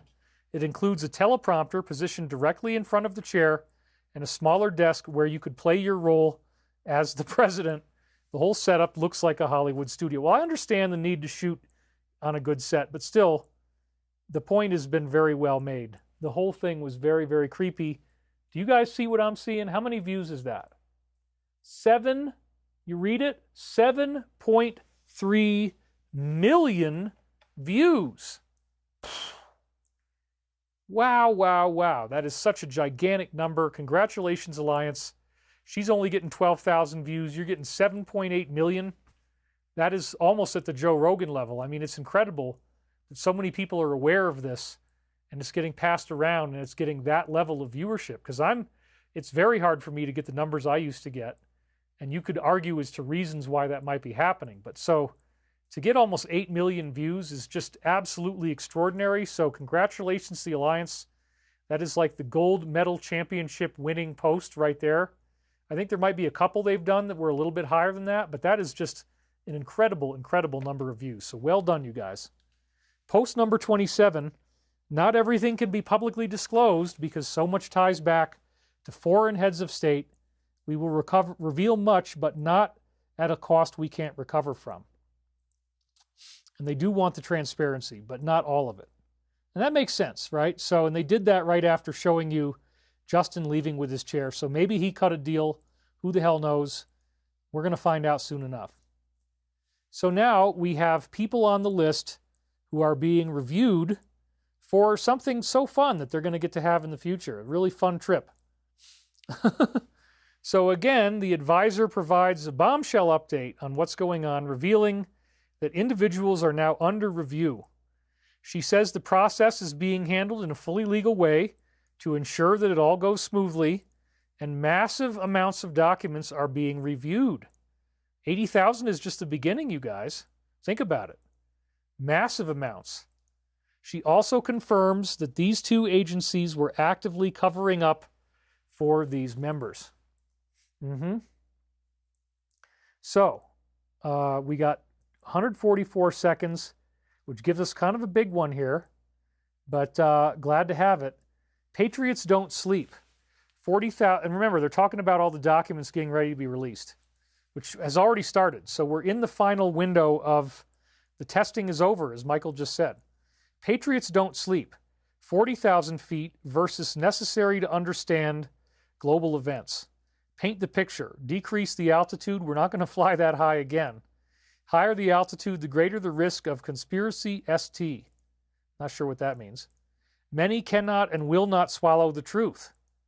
What is the various no such? Is that our group? Well, obviously they're implying yes. Who has the clearance to the full picture? They apparently do. Important SIS is good. And then they say Admiral R, he's apparently very important in all this. What agency is at war with the usual suspects? How does the winner shift the narrative? New age of enlightenment. 80% of what we have to do is covert. Wow. And only 20% is public. So this is a new post. We just got to revel in this a little bit because we rarely get one of these anymore, but I love it when we do. What has occurred over the last several months? Has there been classified info leaking, operations, and the sale of this particular network? What companies are receiving large cash injections by the usual suspects? And why? Who is it hurting? And who is actually controlling this? Our primary objective from the beginning with this candidate was for him to discredit these individuals. Why is this relevant? Well, you know why. How is information transmitted? You know why. Or you know how. And anyway, we can read through all this stuff. Think of social media platforms, the operations being repeated, covert missions repeated. Who are the wizards and warlocks and what council do they control? They've said before this is a name for their alliance. Think blah, blah, blah, inside terms dropped. These terms understood. Everything has meaning, and this is a distraction. Geronimo, that's what you say. That's what he said when he was leaping, right? So, wow, it really sounds like something big is getting ready to happen, you guys. It's already started. So then we're finding out again that these signatures are not really valid after all because they have the exact same design. So all these people that got this apparent way out include family members. We got Tony, we got the general, we got the committee, and we got Gerald. And this suggests that everything that he did might be totally reversible. In fact, it is totally reversible. So, oops, sorry. Post number 15 says there are more good people than bad. The wizards and warlocks, which again, they mirrored that the very next post. It again shows you're supposed to be reading the numbers based on how long the videos run. I'm not just making this up. The wizards and warlocks' evil term will not allow another satanic individual to be in control. Realize that all these other folks you focus on are controlled by 3 families, and the 4th one was removed right after the original victory. That again was in Saudi on November 4th, 2017. Then again, you have these codes 11.3, 11.6, which is enemy occupation in the DoD's Law of War Manual. Those particular sections, 11.3 and 6, are talking about how they handle ethically when a foreign power is occupying your country. The corruption that is going to come out, and the 80,000 documents are just the beginning, is so serious that deals must be cut for people to walk away. Otherwise, 70% of those who are enjoying this privilege would actually end up in trouble. A deep cleaning is occurring with the prevention and defense against pure evil. And again, that's why I want you to know about how the demonic actually works, the importance of stretching and healing your body. They never thought they were going to lose control, and they thought they had control after making past mistakes, and now those mistakes are coming out in the 80,000 pages. Godspeed, Patriots. So then we have Rosie, who said, yeah, I'm going to Ireland. I don't like it here anymore. It freaks me out. She brought her 12-year-old daughter along, claiming equality in America is no longer guaranteed, and also shared she's currently working on getting citizenship. Well, then we have some sprightly people who are not so excited about that with their great accents. Post number 60, again, is a callback to us because we've had a lot of time loops around this one. You can count the number of people who have the full picture on 2 hands. There's less than 10 of them, and only 3 of them are not members of the military. Outside of a potential operator dialed in with orders, nobody else has this information we will never divulge. So that's why you got to be really careful about people claiming to be insiders or that they have this inside data. All I'm doing is taking it from the fountainhead. I'm really not getting any other briefings at all right now, and this is the source where they're giving you the officially approved, authorized communications. And I try to keep it as clean as possible and not introduce bias of other people who may be posing as if they know something, but maybe they do, maybe they don't. The best source of information is right here, and we're going through it together. Then they expose this very disturbing website, enabling parents to actually be involved in this, and they can offer these exclusives. There are various fees involved, and yeah, that's about all I can say. Parents are knowingly involving themselves in this website. So it's right out there in the open, apparently. She's talking about it. Very, very creepy. 38 seconds is again talking about military ships in the Pacific to prevent others from attempting to harm us or vice versa as this happens. So this is the final moment. This is again like the post 34. Think logically about the timing of everything that's happening. And yeah, man, there's so much converging right now. Note increased military movement, National Guard deployments starting tomorrow, and prepare messages of reassurance based on what was dropped here to spread on different platforms, the calm before the storm. So I know you're probably tired of hearing me say this. You're probably like, oh, David's just going to keep doing a show week after week, and it's just going to keep on being teased, and they're never really going to do it because it's too big and it's too amazing, and I can't believe it's really going to happen. No, dude, I think it really is going to happen, and I think we're very close, and the time loops are telling us that. The pathway to the wheel in the sky is to go through the bridge at Lucerne, Switzerland, which has all these disgusting demonic depictions on it. We're going to have to go through that to get the planetary healing, to bloop out the pain in the muscle. Oh, that's what the world really is. It suddenly just popped back in place, and it feels great now. That's what's going to happen. The files are on the way. This is what she said. This is Representative Luna, asked by a reporter about the status. She has been pressing DOJ and FBI for updates, but was told that everything is still being reviewed. She added that if the AG were to involve themselves directly, she could go down as one of the best. However, if she doesn't, Luna simply states it is what it is. Well, look, this is definitely going to happen. They already delivered on the first tranche of documents, and there's going to be more tranches coming up, so buckle your seatbelt. It is exciting. And then, lo and behold, as they're talking about the final list emerging, we get the lovely post number 35, and they had just said that it might be an Air Force One moment. It says right here, he will be well insulated, protected on Air Force One and abroad, and these locations are not publicly known, as operations are conducted. Holy smokes. That's the final moment when it all is going to come down, you guys. And it has to be done this way due to the nature of the entrenchment. And again, they repeated that message about Air Force One on another platform that I showed you at the beginning. It is time to take back our country and make America great again. Let us salute and pray for the brave men and women in uniform, because we know that they were going to undertake this assignment because their hope is to bring us peace and unity and return power to us. It is our hope that this message reaches enough people to make a meaningful impact. And again, this is while they're talking about that this data set is going to drop out on the public. We cannot yet telegraph this message through normal reasons, for normal methods, for reasons I'm sure everybody can understand. Follow questions from our previous writings. Remain calm. Here it comes. Are you ready for this? The primary targets are within that central place. Oops. Guess there's a lot of people in there that are still not too excited about what's getting ready to happen. They're going to drink kegs and kegs of beer, as Michael said. They remain at the top on both sides. A spillover in the streets is going to quickly be shut down. Look for more of these events. Stay alert, be vigilant, and above all, please pray. For God so loved the world that he gave his one and only Son, that whoever believes in him shall not perish but have eternal life. Love is patient, love is kind, God bless you. And then we got those initials of, the 47. So look, I mean, they're telling you right now they're going to release the list, then that's going to lead to people being snagged, and that's when this is all going to happen. The ambiguity around this is getting less and less, and we're getting very close, and I look forward to being proven right. But in the meantime, I got my sizzle jacket on, and it's just so freaking sizzly nice. Ooh, I want to look at it, but then I can't look at you. But I love the way it looks, man. Thank you, 7 Geometric Thought Forms. And I will work for sizzle jackets. If you send me one, I will wear it.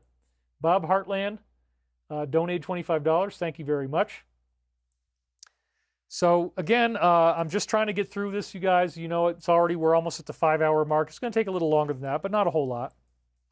So then we have the champion of the UFC claiming that all of his wealth has been stolen. This very, very strange scheme that his real mother is gone and was swapped with an imposter. I mean, how would that even happen? It seems very, very weird.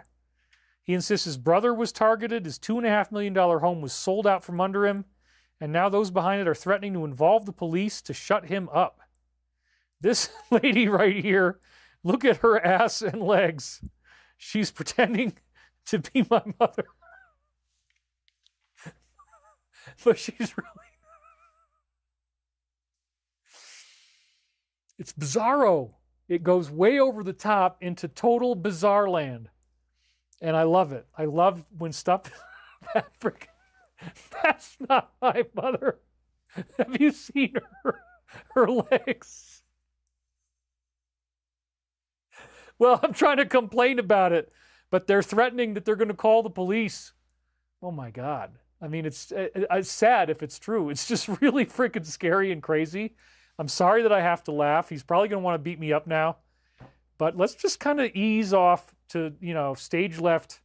Just kind of ease away from this slide and kind of ease away from this absolutely insane story.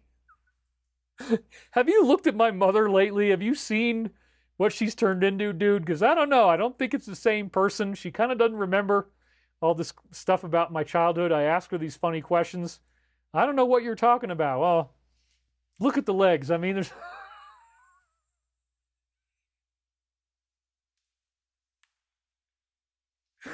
Oh, my God. Thank you, guys. That really, really made me laugh. That was great, great comic relief from the Alliance. So, whereas this is not comical at all, I can't even really read it. Who funds these dark groups? And they could be hired to do various wet works. And then after the job is complete, they might eliminate someone. And then even the people who might have done it get eliminated. And what affiliation did they have? It's all classified. Yep. Woo! So then we have the Irish, and they say, just please take Rosie back. We don't want Rosie anymore. Would you please take her back, David? We're not so excited. We've got to have a bit of the Irish character. And he needs to have a stogie in his mouth as well, because we're not all that excited about Rosie, frankly. David, if you'd just be pleased so willing as to take her back. We really don't want her here in Ireland, man.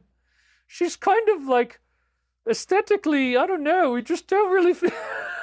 I gotta be really freaking careful. These characters go off the rails, man. We don't want Rosie here. Let's just try to keep it as peaceful as possible. We've organized a citizens' petition. We're trying to line up a bunch of people to say, no, we don't really want Rosie in our town.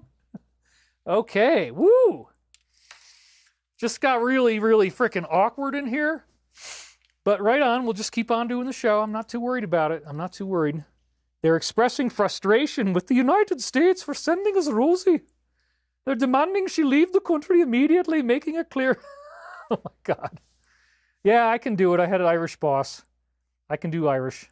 There's so many different dialects, though. They do not want her there. They're urging us to take... Will you please just take her back?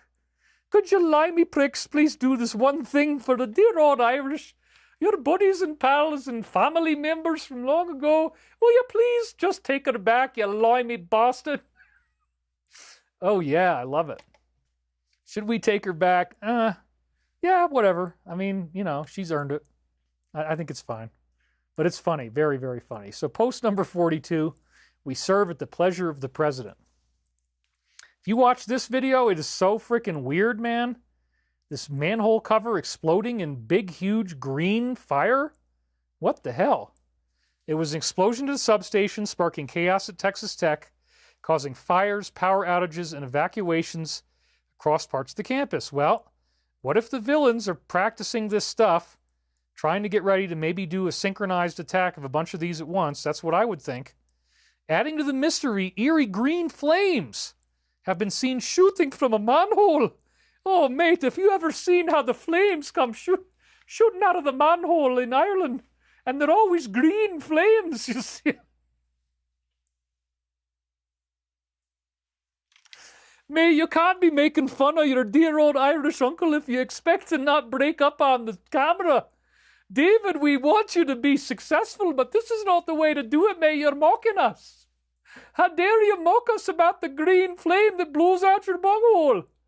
I know that you can do it if you drink enough of the beer that we have at the pub and you use a lighter, but mate, you don't have to go talking about it on the air. This is just wrong. I'm so offended inside. I feel so dirty, mate.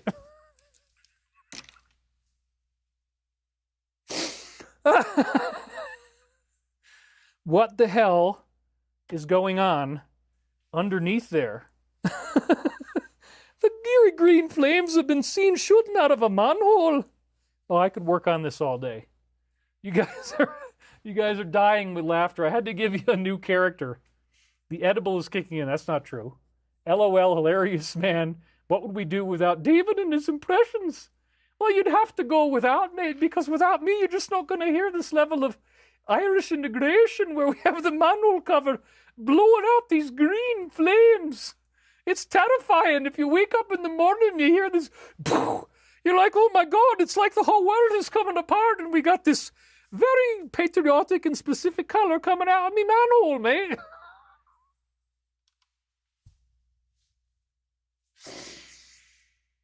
I don't want to, you're not supposed to laugh at your own jokes, man. Comedy is supposed to be very deadpan. So I'm sorry that I'm laughing so much, but I guess it's fun when you do a new character. I ought to keep practicing this one.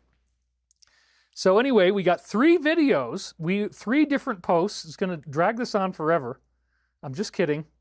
This is one we've seen so many times about how they don't want to lose control over the black population. So maybe they're suggesting that these manhole covers are going to blow up in ghettos. I don't know. It's very interesting. Through the looking glass, they're relying on mainstream media to keep this narrative going, but now with technology, we can get around it. Post number 35. There's the same one again. So again, manhole cover attacks and all this stuff, taking power down with explosions. What's going to happen? He's going to be well insulated and protected on Air Force One. They gave us the same post frickin' twice. While operations are conducted, it's time to take back our country, saluting and praying for brave men and women in uniform who are going to undertake this assignment. It is so amazing, you guys. Wow. We hope that enough people reach this to get a meaningful impact. We cannot yet telegraph our message in a normal method. Instead, you've got to do it with this Irish bloke who's just trying to get through the video and he doesn't want to be here anymore, but he doesn't know what else to do, mate. And he's got this green fire that's blowing out of his manhole cover. It's crazy. How does he live this way? Yeah.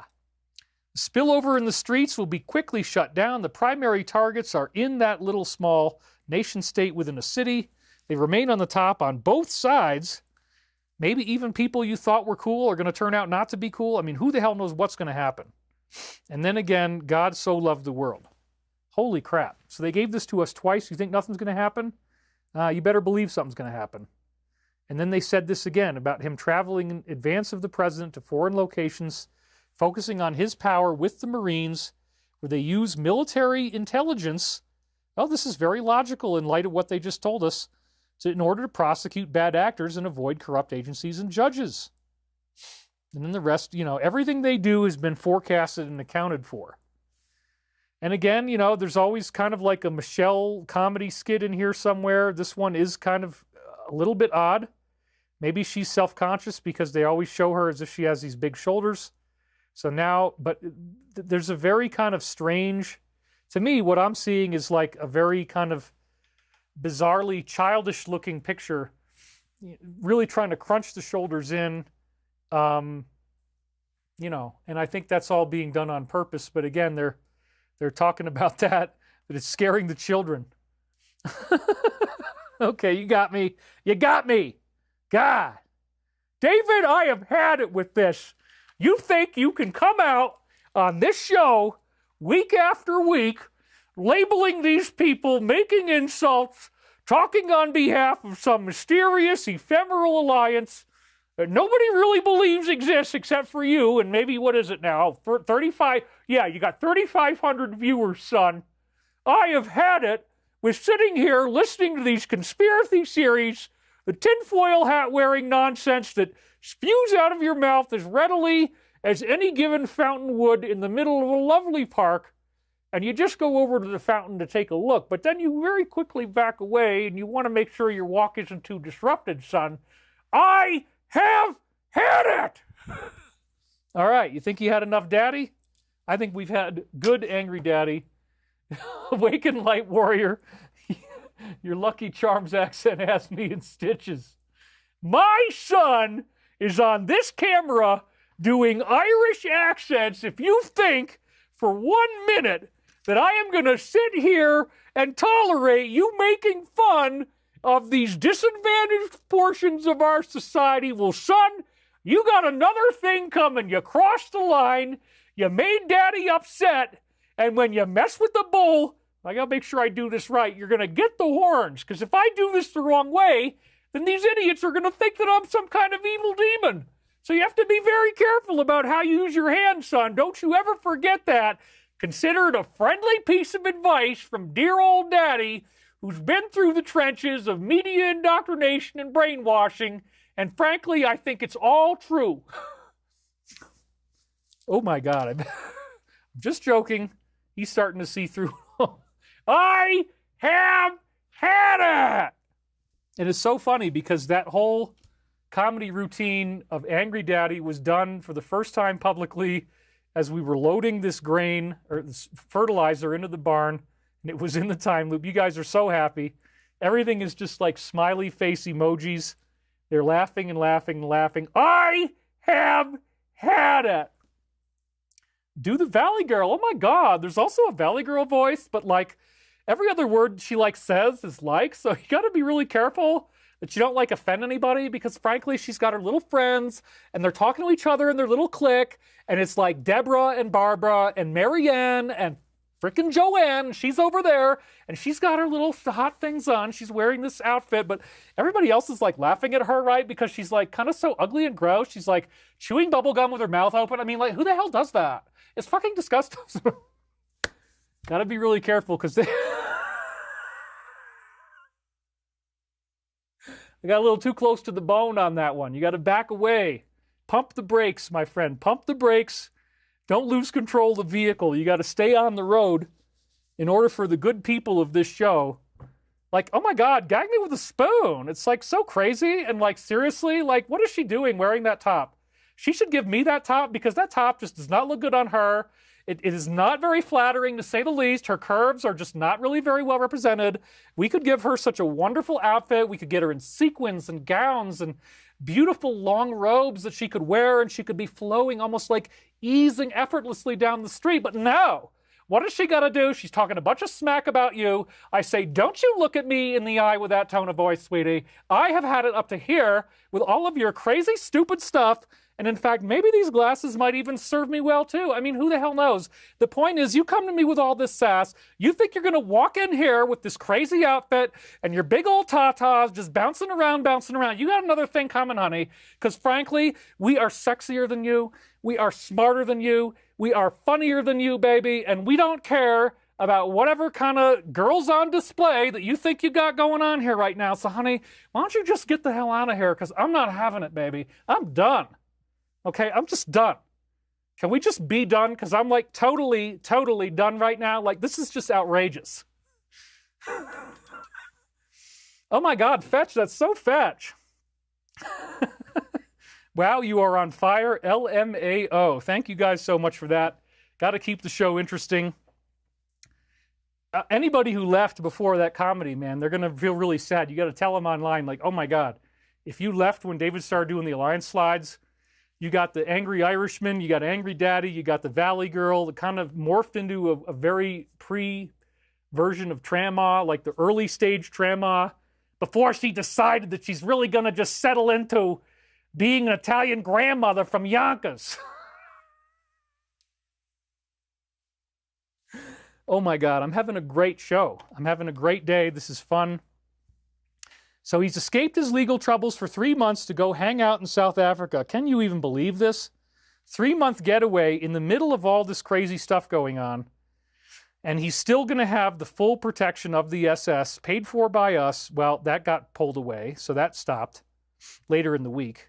His sudden departure comes right as he's about to have to go into a deposition. Oh, so, well, sorry, he missed a deposition. He's not in the country, whatever. Yeah, right. Oh my God, it's like so disgusting. Like if you ask me personally, I have just like had it up to here with all these freaking stories because there's these little men out there with their little you-know-whats and they're making all these funny things up and they're trying to talk to me and I'm like so grossed out. It's like such a sketch energy. There's just like sketchy. Valley Girl in the house. He should be stripped of his protection. Well, that's what ended up happening. And he's boogieing away, lighting up his little thing there. He's having a great time in this video. Post number 84 says, please add the crumbs above in a new complete graphic, organized and in order, critical for understanding and review, spiderweb. And then once again, Alice in Wonderland. It's all staged and deliberate. So we're going to learn about all this stuff. It's going to be a big part of the story. Oh my God. So then we have answers being demanded after the big reveal. Who was really running things? Who was behind nearly every executive order and key document? Because it certainly wasn't him. So then that's going to really expose things for people. Everybody's sleeping and watching TV. but please could you send Rosie? We just, David, we just don't want her in Ireland anymore. Could you please get her the hell out of here?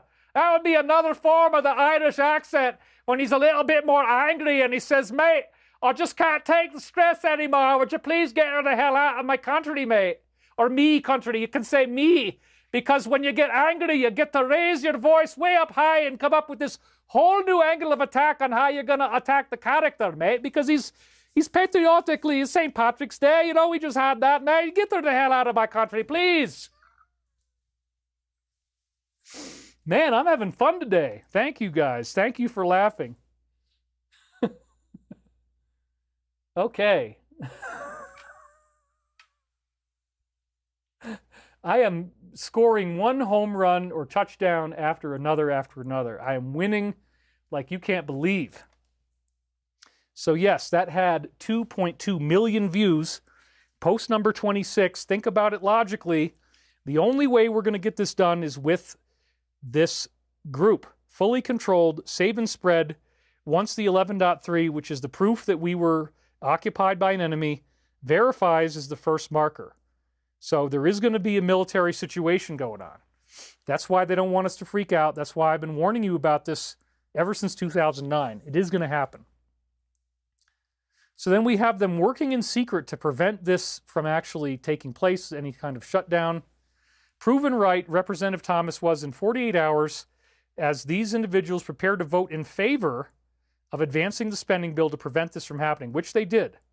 He called out the fake fight in the House, predicting it would become obvious once they backed it. From the start, he insisted both parties were secretly working together. Ah, right. So it's like the face and the heel. It's WrestleMania. They stage it like it's this bad thing so that the people feel positively about when it's passed. But this thing is probably so loaded with pork that it's all going to be repealed later on as we get the truth. But that's what I think they're leading to here. So just to be clear on what that is, we go to post 122. And again, they're talking about Hollywood being affiliated with this. What does money buy? And why are most of the media all having the same orientation? And they will defer to racism without any proof, no proof. Well, that's all going to change. It's a big long-term hypnosis that's going to break through. Is this population truly free today, or are they still being enslaved? Wow. I think we all are. I mean, honestly, it's everybody. Why is there an attack the day after bad news is published? Well, that just happened. Do you believe in coincidences? So this is the awakening. It's this idea that there's some very organized interlocking directorate of corporate elites, and they're going to flip a switch, and if they're starting to get exposed, they got to create a big distraction. There's a big bang over there. Everybody looks over there. Oh, what was that? And in the process, you're not seeing what's going on over here. The magician, which is a nice magic jacket, he's reaching into his pocket and he's pulling out the next trick while your hand is distracted over here. So this is all going to come crashing down. It's going to bloop out, and it's going to suddenly lead to an amazing, amazing healing. I'm so excited about it. So then we have Junior, who wants all of the spraying to stop. I'm very glad that he's doing this. He's vowed to put an end to this crime and wants to corroborate on policy matters, including prosecuting anybody who might have been doing this. Well, now we're going deep, deep in. And he says, we are going to stop this. Well, that is so exciting. Once again, post 13, think about the timing of him traveling to China and South Korea. I've said too much. So there is a secret international effort going on that you're not hearing about yet. And it's all going to break out into the open because, again, they're talking about this spraying, and that's what leads us to this. So it's all going to come barreling out, and people are going to feel crazy, and that's what our job is to help them calm down once they learn the truth. So then we have this comedian who's very, very funny, calling out the spraying that he's seeing in his skies over Florida. His name is Jim, and he witnessed it shifting from clear blue to a haze. He also has footage of planes that are apparently involved, and he's calling on the governor to investigate who is behind this and to make it stop. Clear blue skies, he says, look at all of these lines. Post number 61. Ooh, here it comes. We've anticipated the Twitter and other social media blackouts. Per sealed federal orders, which would be classified. We quickly traced, tracked, and reinstated them. Expect outages periodically. If this doesn't signal what I've been saying, I don't know what will. They already warned us we might get another power outage. If the lights go out, please know we're in control. So, dude, I'm so excited. This kind of stuff just gets me all riled up. So much so that I was willing to do the Valley Girl for you.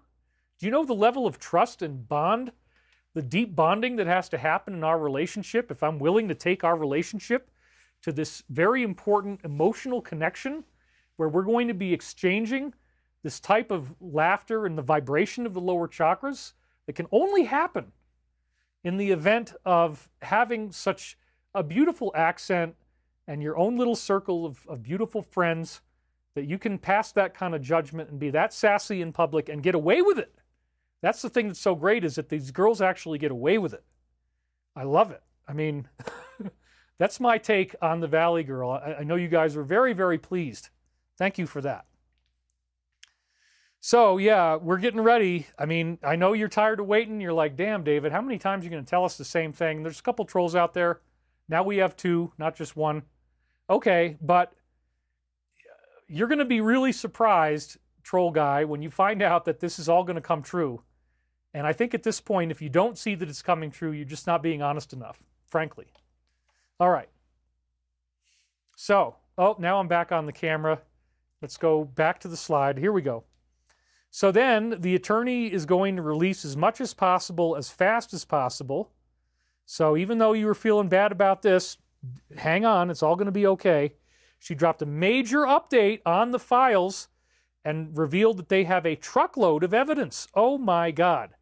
There's going to be a deadline for reviewing it, and she's going to release as much as quickly as she can.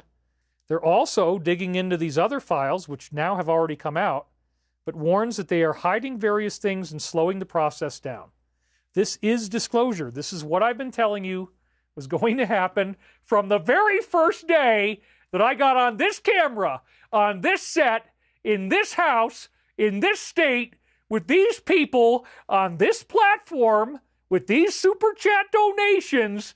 You think for 1 minute that I'm going to grab the microphone and waste my nation's time, step off with that whack crap. I started quoting KRS-One's lyrics, by the way. If you're smart enough to know that, then congratulations, dear sir. Angry Daddy is at your service. Right. Okay. Whoa. They're slowing the process down. Yes, so all this stuff is going to be exposed. We've already had the first round of it. Angry Daddy is not so impressed, but that's okay. Post number 83, we're going to simplify it for you. Alice in Wonderland is blankety blank. So yes, this is going to be a huge part of the story. Everybody's going to know about this once they tell us this, and it's all getting ready to happen. The same winds that were hurting my son in his house, in his state, with his understandings of all this crazy stuff when he's got his tinfoil hat on, and he thinks he can fool dear old daddy and come right out of the gate with this ridiculous conspiratorial nonsense.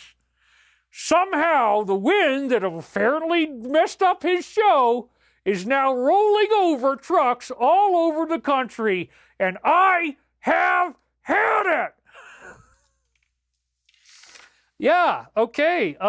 It just got really kind of awkward in here. You know, sometimes my father comes in and he just doesn't really know how to handle himself on camera very well, and I'm really, really sorry. I didn't mean to offend anybody, but, you know, he's just very sassy. So anyway, the wind that was made for my son is flipping over trucks, kicking up dust storms, and ripping apart billboards, warning the fire danger is critical, and any spark could rapidly spread.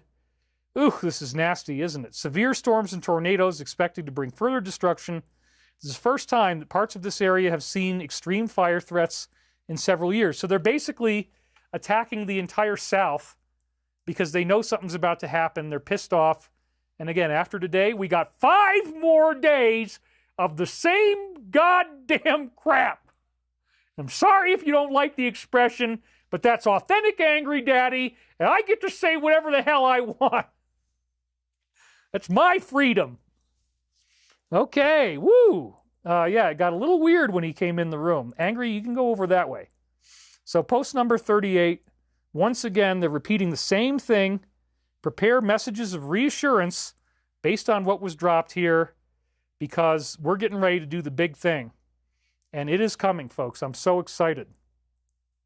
Of course, leave it to her to want to do all sorts of odd, freakish things. Now she wants to normalize human and robot relationships. Let's just say they're having a relationship, son. You really, really don't want to know any more information about the type of relationship that they might happen to pursue. But believe you me, I have had it. Woo, yeah, Dad, we don't really need all that. You're kind of delaying the time of when we can end the show, so I don't know why you feel the need to keep talking. But anyway, she's not just posing with her robot, she treats it like a real partner. They go on drives together, they snap in them at photos. She's even cuddling with it. Oh my God, that's like so gross. I just can't even. I literally just can't even. Oh my God, I can't even. Stop, just stop right there, stop it. All of this happens as she wears her infamous label clothing. Woo! Yep, that's the agenda. They want you to be all cyber involved. Post number 26, the only way forward is the military. Once again, they're saying that. Then we see a top leader of this negative group was actually taken out, and it captured the very moment it happened by precision. This individual was a top figure in this global network, and it was a major blow to their organization. Well, who actually created it? So this probably stopped a bunch of dirty tricks from happening that we don't even really know half of the story here or what's really going on, but it's very exciting. And then post 21, I've dumped crumbs over the weekend. We're getting intense shilling. At this point, we're far enough along you can paint the picture without jeopardizing anything. Thank God. This was really shocking that they actually said this. Which of these two events are going to happen first? What don't we know? Which happens first? The media announcing blankety blank or the release of blankety blank? Whoa. Well, that's a prophecy. Let's see if it comes true. I don't want to say I'm in support of this or anything. I'm just reporting on what they said, you guys, so please bear that in mind. But it's really, really shocking. And then, sure enough, he wants more money, and only then do we get, then will the beatings stop. As soon as morale improves, the beatings will stop. He's walking back on the 30 days off, now suggesting how he needs more time. Deeply concerned about financial support, pushing for major aid to rebuild everything, relying on us to pay for it. He wants your money for everything that he's doing and for all of the reconstruction. Well, that's obviously not happening. Post number 92 is freaking huge and has a lot of stuff in it that I can't really say. They're talking about Las Vegas, what hotel was all this starting to happen, and who owns the top floors only. And apparently this was the people in SA. And then this guy who was allegedly the perpetrator apparently was a spook. And so they're giving you all this interesting stuff. What doesn't add up? And there was not definitely just one guy involved. And so survivors then disappeared. That's part of the story. Were they going to form a group? Yes, obviously. And it was all very strange how they died in their cars. Car crashes is what was happening, and this was right after the revolution in that country. They wanted to get revenge. They tried to set it up, apparently 47, and this individual were meeting up there as it happened, and it was a massive attempt. So was he in Vegas that night? Yes or no? Why was he there? Well, they just answered the question. Who did he have a classified meeting with? They're spoon-feeding it to you right now. Air Force One actually landed at that airport, and you got to trace it the entire day. So yes, once again, this is all building up to big, big arrests, big, big announcements, and so that's a very exciting post, isn't it? Then we have Elias, who is wiping his account right after he gets fingered in the public eye in the way that nobody really wants it to have happen to them. Unless you're into that kind of thing, which I don't know, but like, seriously, it's like really, really gross. I don't even want to talk about it right now. Oh my God. Just 24 hours after he was named as one of the key figures behind this whole elaborate thing that took place, he mysteriously wiped his entire X account. He was the former lawyer and architect of various untrue things, and he was a top figure at the most notorious firm ever until 2021. Now, if we click on these, we get post number 45, which is, again, the main thing down here. Who is attempting to change the narrative and soften acts forthcoming this weekend? Well, we're already in the week, and we've seen amazing things. So that's really cool. And then we have this one. This is Washington crossing the Delaware River in a boat that's called Durham. That's all what that's about. And you know what that turns into. And then they're talking about military intelligence being engaged over other three-letter agencies. And we've seen this one so many times, so I don't want to read all of it. But again, he is surrounded by highly respected generals, and these organizations are getting violent and engaging in bad things.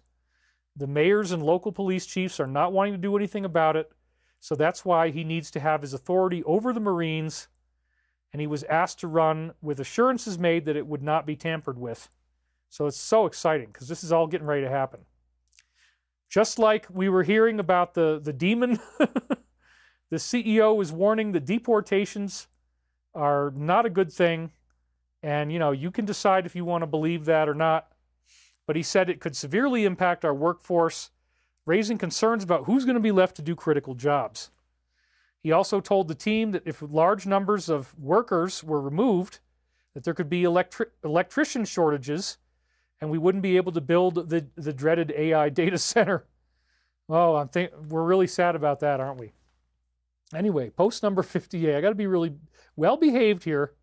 This is one of the ones they know I can't read, but it talks about the brotherhood of this particular faith and how it's connected to all of these things that are going to come ballooning out in the near future, in which dark things were being coordinated behind the scenes, and it was all very treasonous stuff. And again, the infiltration of this group in our country. So that's about as much as you're going to get out of that one. Now, we have this prime minister saying, oh, we want to mobilize. Well, with what? They don't have the weapons. They don't have anything. He wants to mobilize his civilians. That would be a military draft. Imagine what that would do. Officials are now exploring ways to put this strategy into action. Vive la France! Tais-toi! Tais-toi!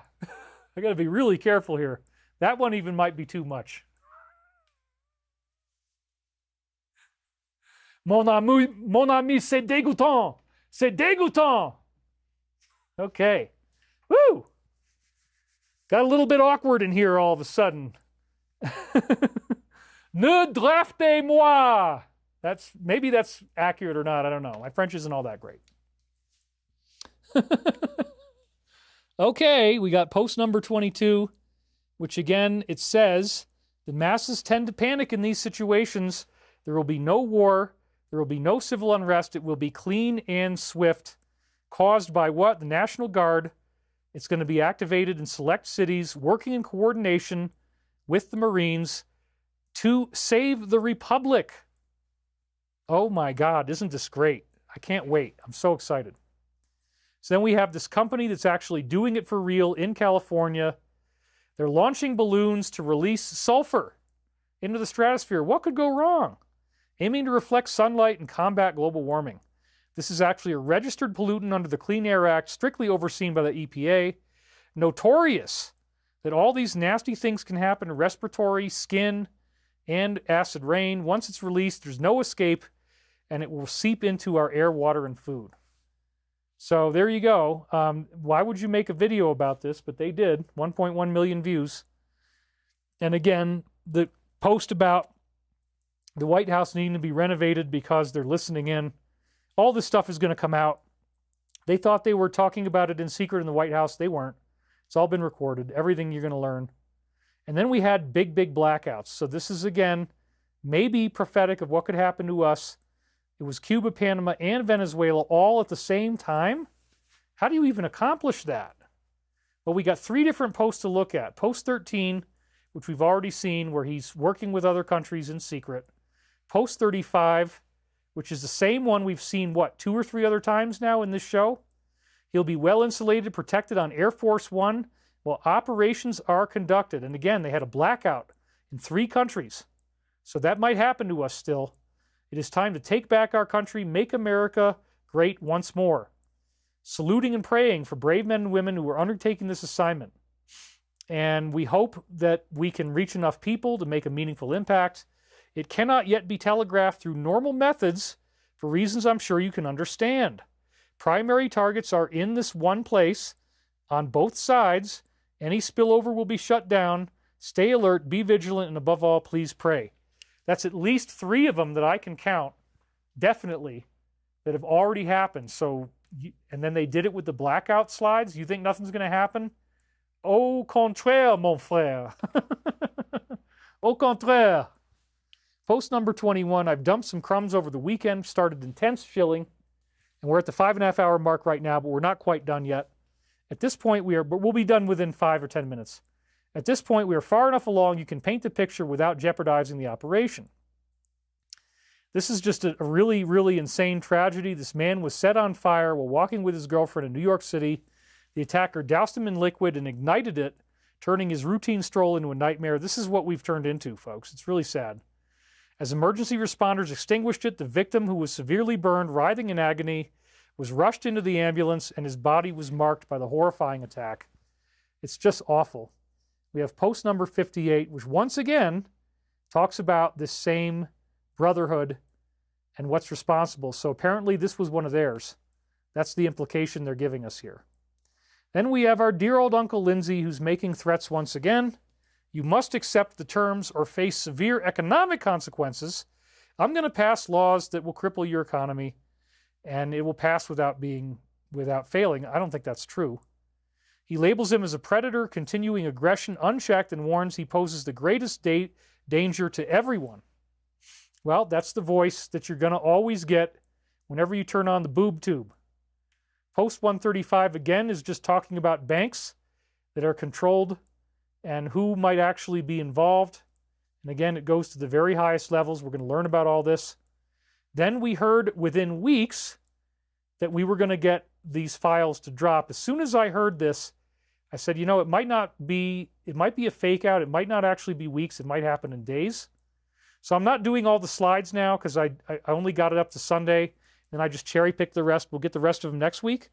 He personally delivered a major update on these files, announcing they will be released in just a few weeks. And of course, it happened on Tuesday, the first part of it. After his executive order, they suddenly uncovered 2,000 more they hadn't found. And despite any obstacles, he assures us everything is going public. And then what did it say? He looks very confident here. Yes, he does. And I didn't get the numbers on that video because, again, this was right at the end. I just grabbed these right before airtime.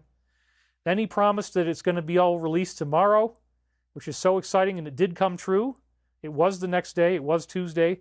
Every single document will be made public, fully unredacted. We've been waiting decades to see this. The team has been ordered to release everything. Can you imagine how excited I am? And then 27. So that's one of the old ones, too. So, again, the files revealed that your friends were involved behind the scenes. This says a 1964 article from the Italian Party references rumors marked in red alleging that your friends orchestrated this whole thing according to the new information. It says right here, penciled in are rumors that suggest it was that organization that organized this whole event. Whoa. So they're showing you right where to look, and it's in there now. Everything we need to know, which means they can move forward with criminal charges and prosecution. That's what this is about. It's setting the paper trail up. Then the same files revealed there was a small clique of people within this organization who were actually responsible. This guy's name was Gary, and he fled the day after it happened, claiming this small clique was responsible. Less than 6 months later, he just so happens to wind up in his apartment with a wound behind his ear.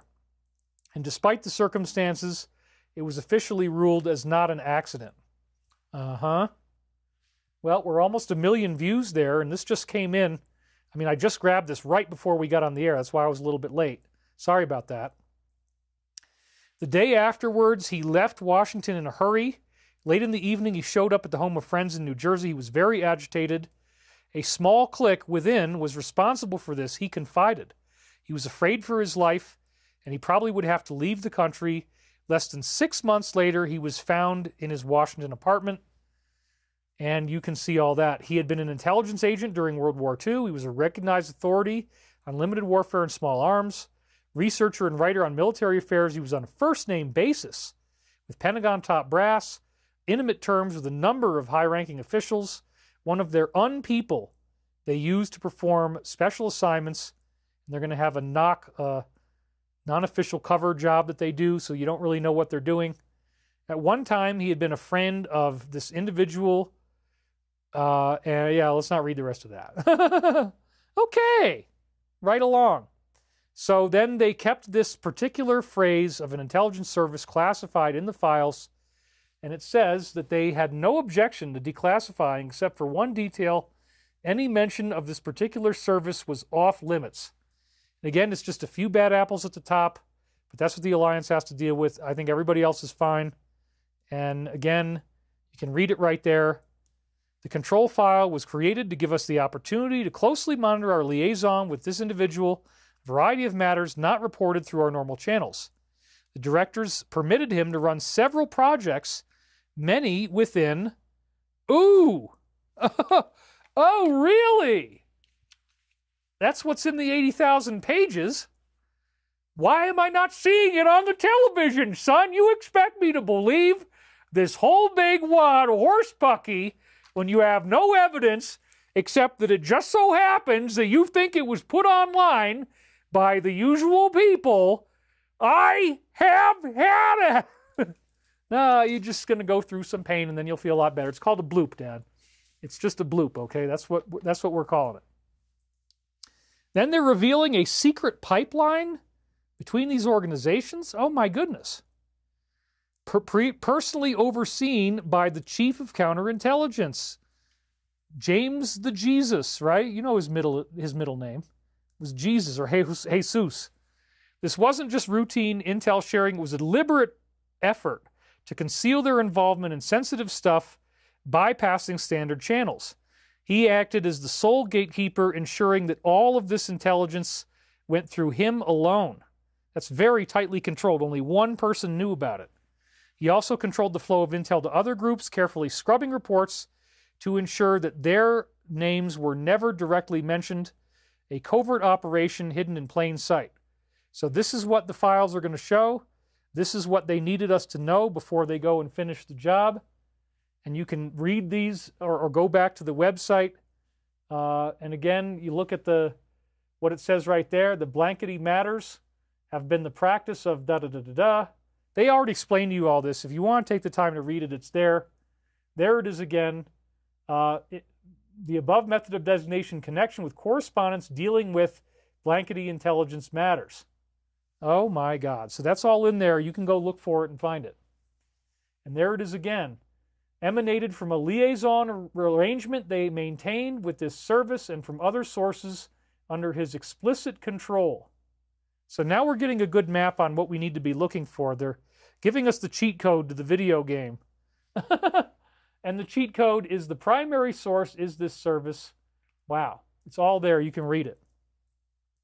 Then the files also reveal that this same agency that we were just thinking about is actively working on using technology to create the results they want.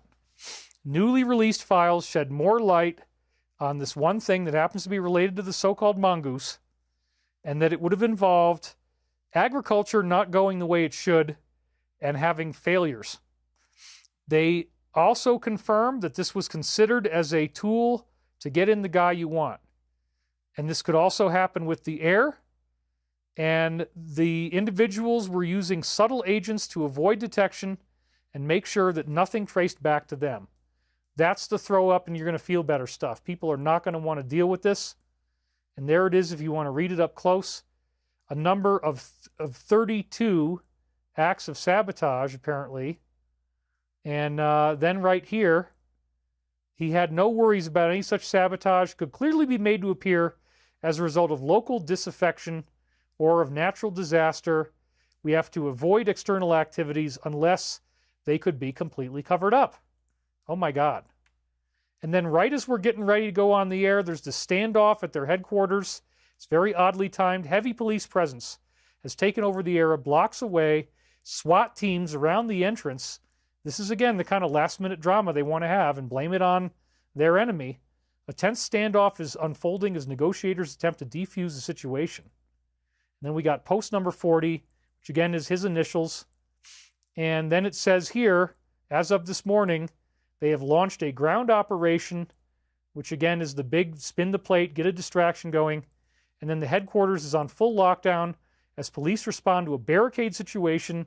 SWAT has surrounded the entrance with drones and robots as negotiators engage with the armed individual. So, dude, it is really, really happening. We're at 5 hours and 40 minutes in. We can keep it to 5 hours and 45. Somebody says, Trama is my favorite.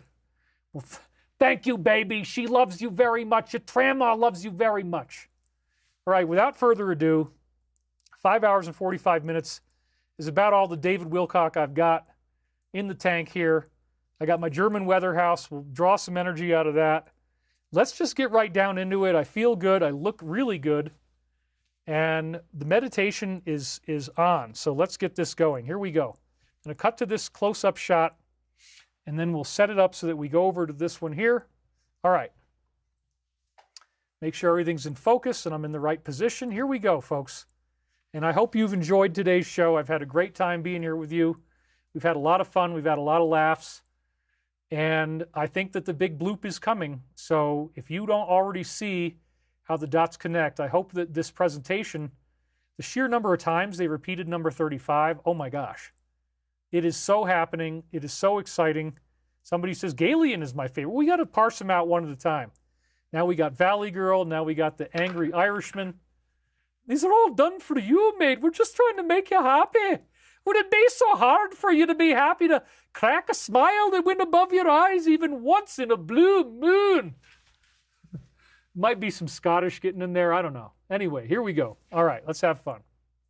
I'd like you to close your eyes, put both feet flat on the floor. Take a nice deep breath. Just let it go. Finding the power of your breathing is so beautiful. To feel the slipstream between the spaces of reality. To go deep within the self to where silence exists, to where there is an oasis of peace like an ocean that you can jump into and swim in at your pleasure. Feeling so deeply relaxed. The melting, calming influence of cosmic consciousness, recognizing that, yes, we live in a very interesting dualistic world. There are negative entities and positive entities. Maybe we're ready to make a renewed commitment to keep our house as clean and germ-free as possible, to do yoga or other forms of stretching, to let that pressure be put on the place that hurts. Instead of avoiding the pain, running away from the pain, you just face it head on. You go right in there, you dig in on that pain, and it's very, very intense, and you feel the pressure getting higher and higher, more and more intense. And then all of a sudden, bloop, the pain is gone. Your muscle makes a sudden snapping movement and pops back into its appropriate configuration. The blood can flow again. You feel better, you're happier. And this is the process of ascension ultimately. Much like the crucible melts the droses and the impure metals off, and only the purest metals can hold at the highest temperature, the gold, the silver, the platinum, all there waiting for you to achieve this rainbow light body, this luminous apparition that is taking shape even now. The children cannot yet be seen, but they will be born. The wheel in the sky will be seen, and in order to go through that, we have to cross the creepy bridge. We have to deal with what's on the video. Okay, we're ready for this. We're growing up as a species. We're growing up as a civilization. And as we breathe into this future timeline, we breathe in peace. We breathe in safety, that it's just as smooth as possible. Maybe it's only going to take one day, fast and meaningful. Let's pray for the smoothest and best outcome without any major disruptions, without any major hassles, without any major issues going on. Holding this place of silence, knowing that at some point the pain will just magically stop, the bloop happens, and the healing is delivered right into your hands. For in the greatest sense, you are the creator of this holographic kaleidoscope that you think of as the material world and the universe. It is all emanating out of a thought that you once had, which the Law of One calls the original thought. And in light of that original thought, always remember that you are the light. You are the love. You are the one infinite creator. And this is as it was, as it is now, and as it always shall be. And nothing and no one can take that from you.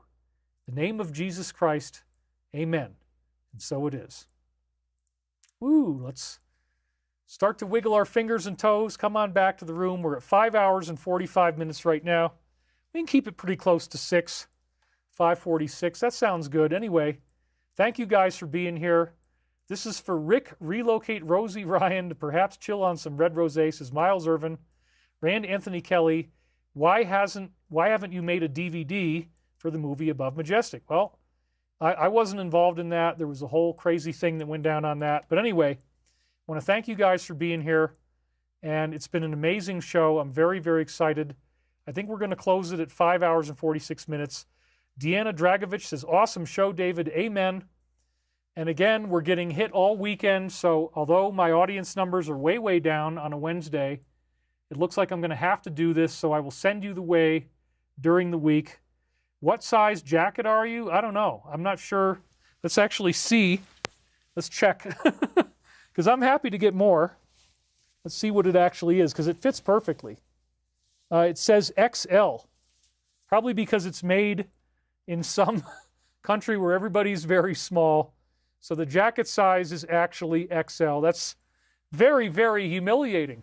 But I've also got my prayer beads here. We can take those off and start working the prayer. Let's pray for a good outcome, man, because this stuff is coming our way. It's brilliant. This is a really great meditation. I actually got to do this more often. The Tibetans knew what the heck they were doing. So now you've seen me defrocked, and officially the sizzle jacket is off. We now know that I am an extra large man, apparently. Very, very humbling. But anyway, thank you guys for being here. Thank you for laughing at my jokes. My favorite impersonation, Lily Lynn says, is the Irish Scottish one. So funny. Thank you, David. You're the best. You're the one who turned me on the letter of the alphabet in 2017. Much love. Sensationally excellent, says Mr. SCE. Thank you guys very much. I will see you next week. I'm all excited about it. And we will be back soon, so hang in there. It'll probably be next Wednesday, but I'm going to keep it fluid based on what kind of weather attacks I get. So thanks, and we'll see you next week. Thanks for watching.